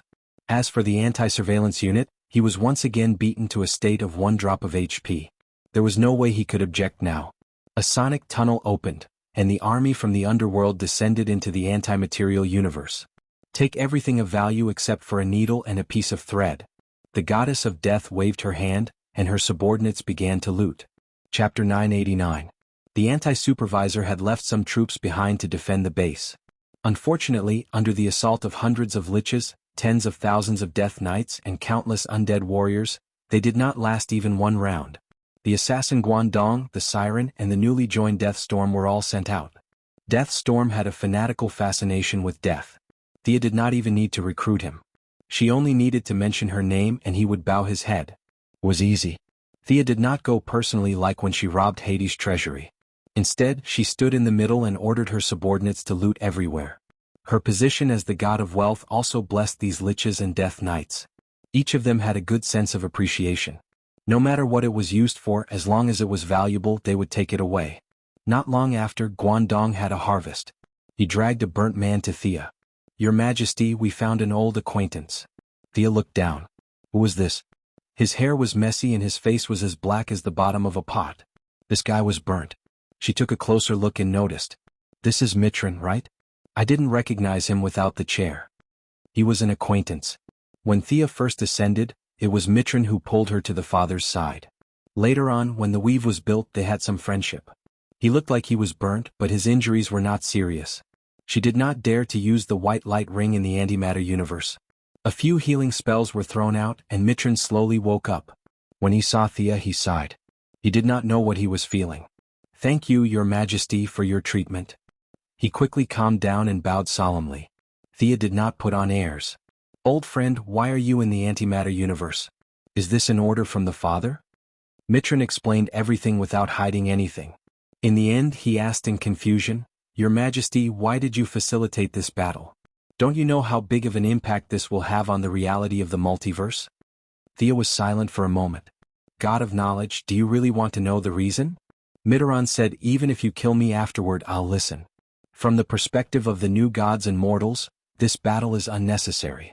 However, if you were to view it from a grander perspective beyond the multiverse, you would realize that this is a necessary process for the universe to ascend to a higher level. You should know about the dark multiverse. If the present universe is not improved to a higher level before the two converge, the destruction to the present universe would be incalculable once the fusion begins." Thea's main point was to start trouble as soon as possible and not drag it out. After sending the dizzy Mitran away with his twisted logic, the death storm brought good news. The anti-surveillance tower, which was over 30 meters tall, was a top-notch technological creation used by the anti-surveillance to monitor the multiverse. The technology contained within made Death Storm intoxicated, and Thea also took a closer look. This tower was equivalent to a supercomputer on Earth, but it was countless times more advanced. Its algorithm had probably reached the pinnacle of technology. The most important thing was that it was easy to operate and anyone could use it. She immediately gave the order to move it back to the underworld. The underworld also needed to be in touch with the times. The two-faced man was still using paper to deal with cases. How low was that? When the top-notch facilities were moved back, they immediately upgraded to digital offices. There were many good things in the antimatter universe. Many of them were the essence left behind after the universe exploded and burned. Although they couldn't name them, they were extremely tough. Tough, resilient, and had high magic resistance. Thea found several pieces of high-quality metal and showed them to Diana. Her shield had been broken previously, and now it was time to replace it with a new one. There were many materials, but there were also many talents. For example, the weapons master who had joined the Yellow Lantern Corps before, but later went missing. He came from the antimatter universe and was a member of the Thunder team. They were all very skilled and specialized in creating weapons for the anti-surveillance army. They were not life forms in the conventional sense and were somewhat similar to demons. They could also survive in the underworld. Now the underworld was half threatening and half tempting these skilled craftsmen, pulling them all away. Everyone who participated in this operation was very happy to be able to plunder other people's homes. She didn't care if these liches would take a portion of the loot as long as she kept the bulk of the loot. The group of people came and went singing under her lead. The atmosphere was harmonious and friendly. The anti-surveillance army couldn't come back anymore, so it was useless to leave these things behind. It was a good chance to help the brothers in the underworld. That was what the young lady thought. When she returned to the underworld, she went back to Earth to rest. The Valkyrie was very tired today and didn't have much energy. Plus, the Silver Swan and the others were very well hidden. After circling Star City twice and not finding any trace of them, she went straight home. The two goddesses didn't play any indescribable games. They were very tired after a day of fighting. They chatted for a while, gossiping about the story of the Super Queen between the three men, and talked about the role of the first female Green Lantern on Earth in promoting feminism. Thea responded with noises and soon the two of them turned off the lights and went to sleep. In the middle of the night, suddenly, her spiritual power warned her that someone was approaching her at a high speed. Thea immediately cut off the connection between the room and the real world. Who was attacking her? How could they not have eyes? Diana's reaction was slightly slower than her, but she quickly sat up and looked into the distance vigilantly. The person was still far away. She felt the spiritual power characteristics of the other party and asked Thea with uncertainty, "It's the extreme speed, right? Looks like Barry?" Diana was puzzled and Thea was also puzzled. It was indeed the Flash Barry. The other party was sweating profusely from running from Central City to England. The distance was not short. Why couldn't he say it during the day? Let's change clothes and go take a look. Barry was the best person in the Righteous Alliance. Many of his principles might not be agreed with, but it was undeniable that his kindness was unmatched. As soon as they changed clothes, Barry was already in front of them. However, the other party did not stop. Instead, he continued to run faster. Thea looked at Barry carefully. Barry's state was very strange. He was running at such a high speed. How could he be chatting happily? Let's also enter the super high-speed state. Seeing that the other party was not stopping, she turned around and said to Diana. As a death reserve they could jump out of the timeline, but Diana could not. It was extremely difficult for a new god to enter and exit the timeline. Barry, what's the matter? Seeing that the Flash was about to reach out and pull them into the super high-speed state, Thea waved her hand and refused. Every extra person entering the super high speed was a burden to him. Seeing that Barry was sweating profusely, it was better not to trouble him. Phew. Barry was very tired, but he still felt relieved when he saw that he could communicate normally. A group of people in Central City hijacked the experimental nuclear fission instrument of the Sky's Eye Society. The fission has already started. I can't stop it in time. I have tried all the methods. There's no time. Barry took off his mask. His face was full of pain. He hated himself for his hatred. The explosion had already happened. In the real world, a nuclear bomb that covered Central City would explode in just 1 second. The Flash had no other way. He could only use his super high speed to break the situation. He tried Psyker's shockwave and Caitlin's freezing. In the end it was useless. Instead, he used a lot of energy to bring the other two people into the super high speed state. Chapter 990. The nuclear fission in the Central City had been completed, and a large amount of heat energy had begun to accumulate. The explosion was right in front of them. Barry, who was at his wit's end, continued to run at high speed while trying to think of a solution. Since he could not find a solution, he could only cross the ocean to England to find the two goddesses. This was his last resort. If it did not work, he could only travel through time to save everything. Don't worry, I'll solve this. Thea would definitely not leave him in the lurch. Not to mention Barry's pleas, even if no one came to her, she could not just watch the nuclear bomb explode without doing anything. The distance was a little far and time was tight. At this moment, it was already too late to teleport over. The magic that stopped time and Barry's super fast running did not actually stop time completely. It was just a limited extension of that 1 second in reality. Thea cast her sight to the Central City far away. The nuclear fission had been completed, and a large amount of heat energy was ready to explode. If no one stopped it, the explosion would happen in the blink of an eye. For the Central City, which was second only to Star City, Gotham, and the metropolis for the more than 1 million citizens, and to not let her mother bear the bad name of being the one who detonated a nuclear bomb in her own land, she really gave it her all. She maintained her high-speed movement, and at the same time she mobilized her divine power from a long distance. A large amount of divine power was simulated by the fifth dimension, forcibly suppressing the energy of the nuclear explosion, and then modifying reality. This was easy to say, but it was quite difficult to actually do. Thea had to maintain high speed to modify this energy body that was constantly increasing. The long distance, short time, and the constantly changing energy all posed a huge obstacle to her. Barry looked at her nervously. The three of them felt like a minute had passed since they were traveling at high speed.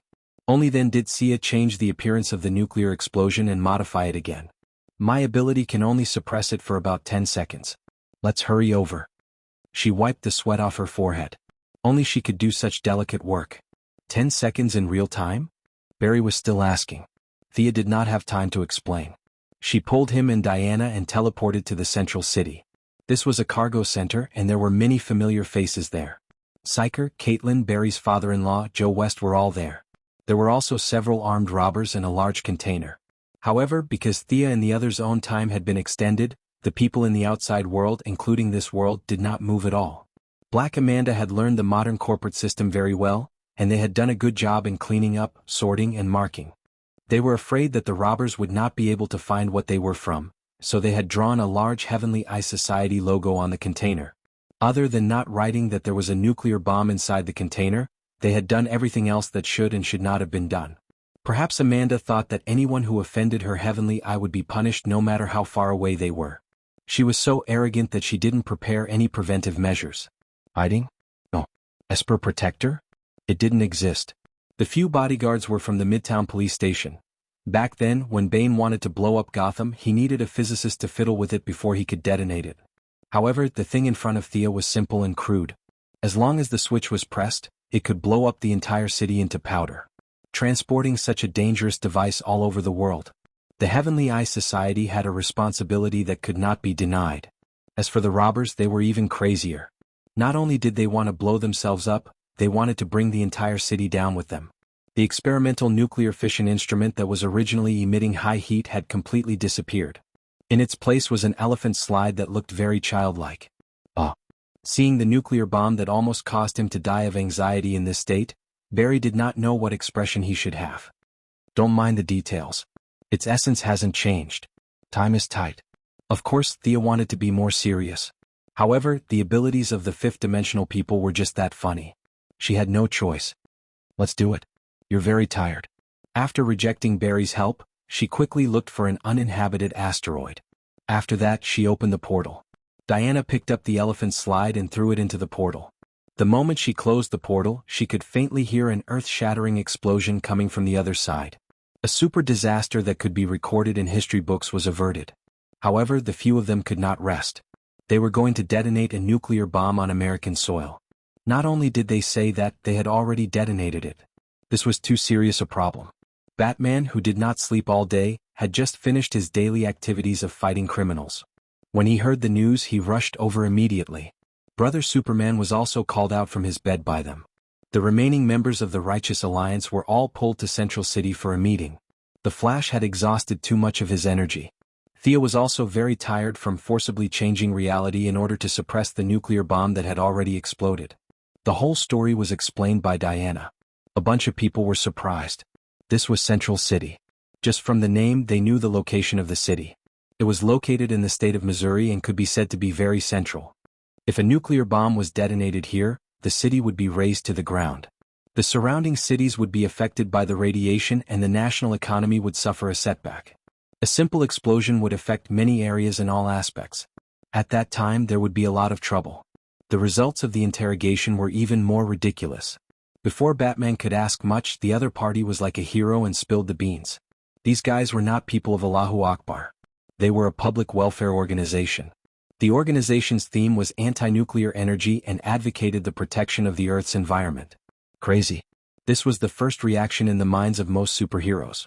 The people of Earth have too many weapons in their hands. It's too dangerous. Is it normal for a public welfare organization to be able to get so many weapons? The Sea King, who usually did not like to express his opinions, said something rare. He had always been dissatisfied with the fact that humans had so many weapons in their hands. The Sea King pointed to a few robbers and asked the heroes, if the robbers had no weapons, how could they suppress the police and detonate the nuclear bomb? You mean to ban guns? They asked. The Sea King nodded, indicating that he meant it. A bunch of heroes fell into silence. Banning guns was good, of course it was good. At least for superheroes it was a good thing. Why did superheroes seem to have superpowers now? It was because ordinary heroes were shot to death before they could accumulate much experience. Over time, superheroes had been monopolized by superpowers.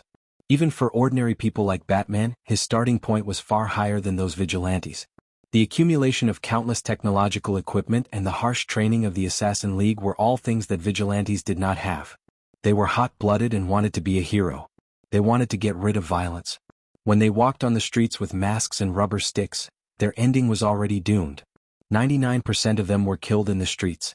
Chapter 991. The topic of banning guns was a cliché as it involved huge interests. The National Rifle Association was just a target on the table, and there were many other forces involved behind the scenes. Many people could be implicated under these connections. Not to mention others, Miss Thea and Bruce Wayne could be easily connected.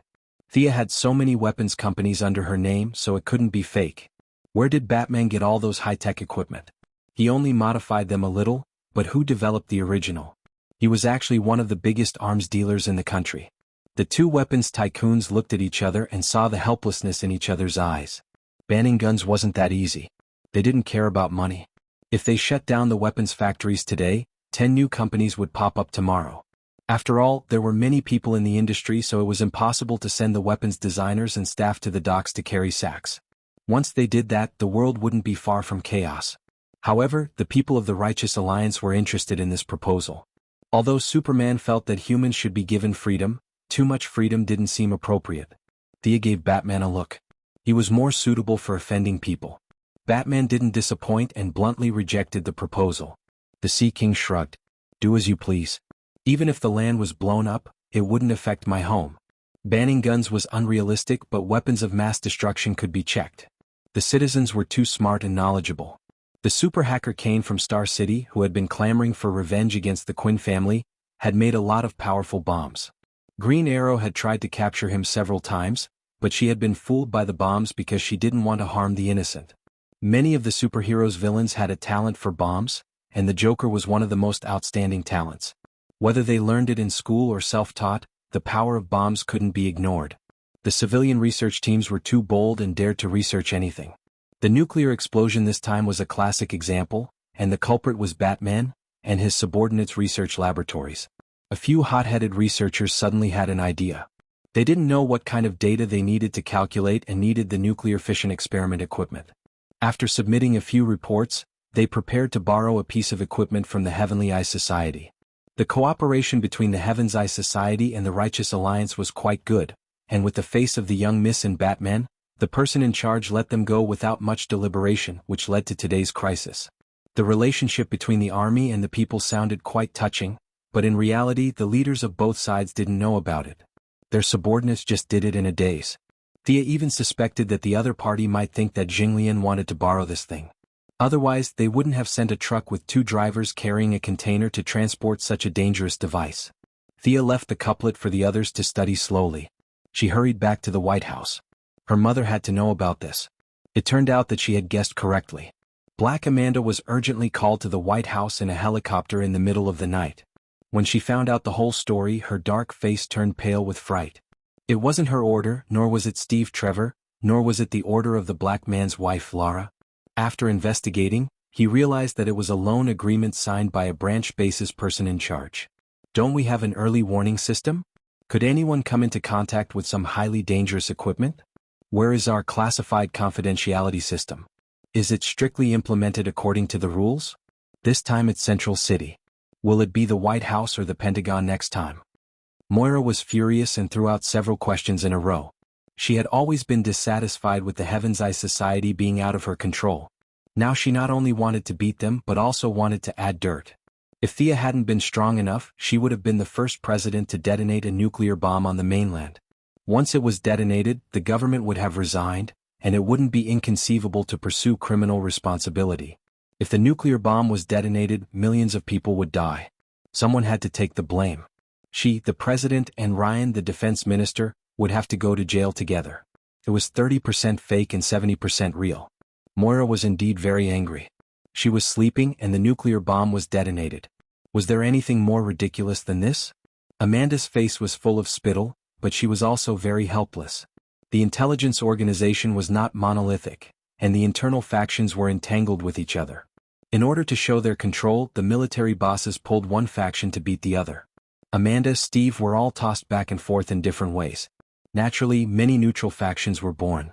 This time, the person in charge of the subbase was from the neutral faction. The other party was kind enough to flatter her, but in the end, not only did he not flatter her, he almost knocked the horse out. Strictly investigate the person responsible for the incident. I want to listen to the follow-up report tomorrow. Moira waved her hand and shooed Amanda away. It's really tiring to be the president. Moira put down the pen and complained with some distress. Thea rubbed her shoulders. Although her mother said that she was unwilling, she was actually very proud. Today's incident could have turned into a disaster for any president, not even Washington and Roosevelt. Once the explosion happened, all existing political means could not solve the problem because it was too serious. Thea mentioned the ban on guns and Moira's attitude was not optimistic. Anyone with a little intelligence could see that the major problem of Social Security was the proliferation of guns, but no one wanted to touch this minefield. Let's be cautious first, but your suggestion to check the sources of danger and manage dangerous materials by category can be tried. The president's mind was very sharp. She immediately realized that she could gain more power in this matter. The next day, Thea followed her to the Pentagon. The vice president and Minister Ryan already knew the topic in advance, but the remaining generals were at a loss. Why did the president come to the Pentagon? As soon as the story began, they exploded. A nuclear explosion. Some unknown public welfare and environmental protection organization had almost detonated a nuclear bomb in their homeland. This news was very terrifying. Moira could rely on the teleportation gem to automatically teleport in a life-threatening situation, but these generals did not have this benefit. They were all stunned. This is too much, this is a crime, the Heaven's Eye Society, these guys. An old general gritted his teeth. At first he wanted to call them bastards, but after considering many factors he finally changed it to guys. However, there were many people who were angrier than him. No one wanted to sleep at home or at a mistress' house, and then everything would be gone with a bang. It was indeed efficient and painless to die, but they did not want to die. Not at all. This time it was Central City. Where would it be next time? No one could guarantee that it would be the city where they lived.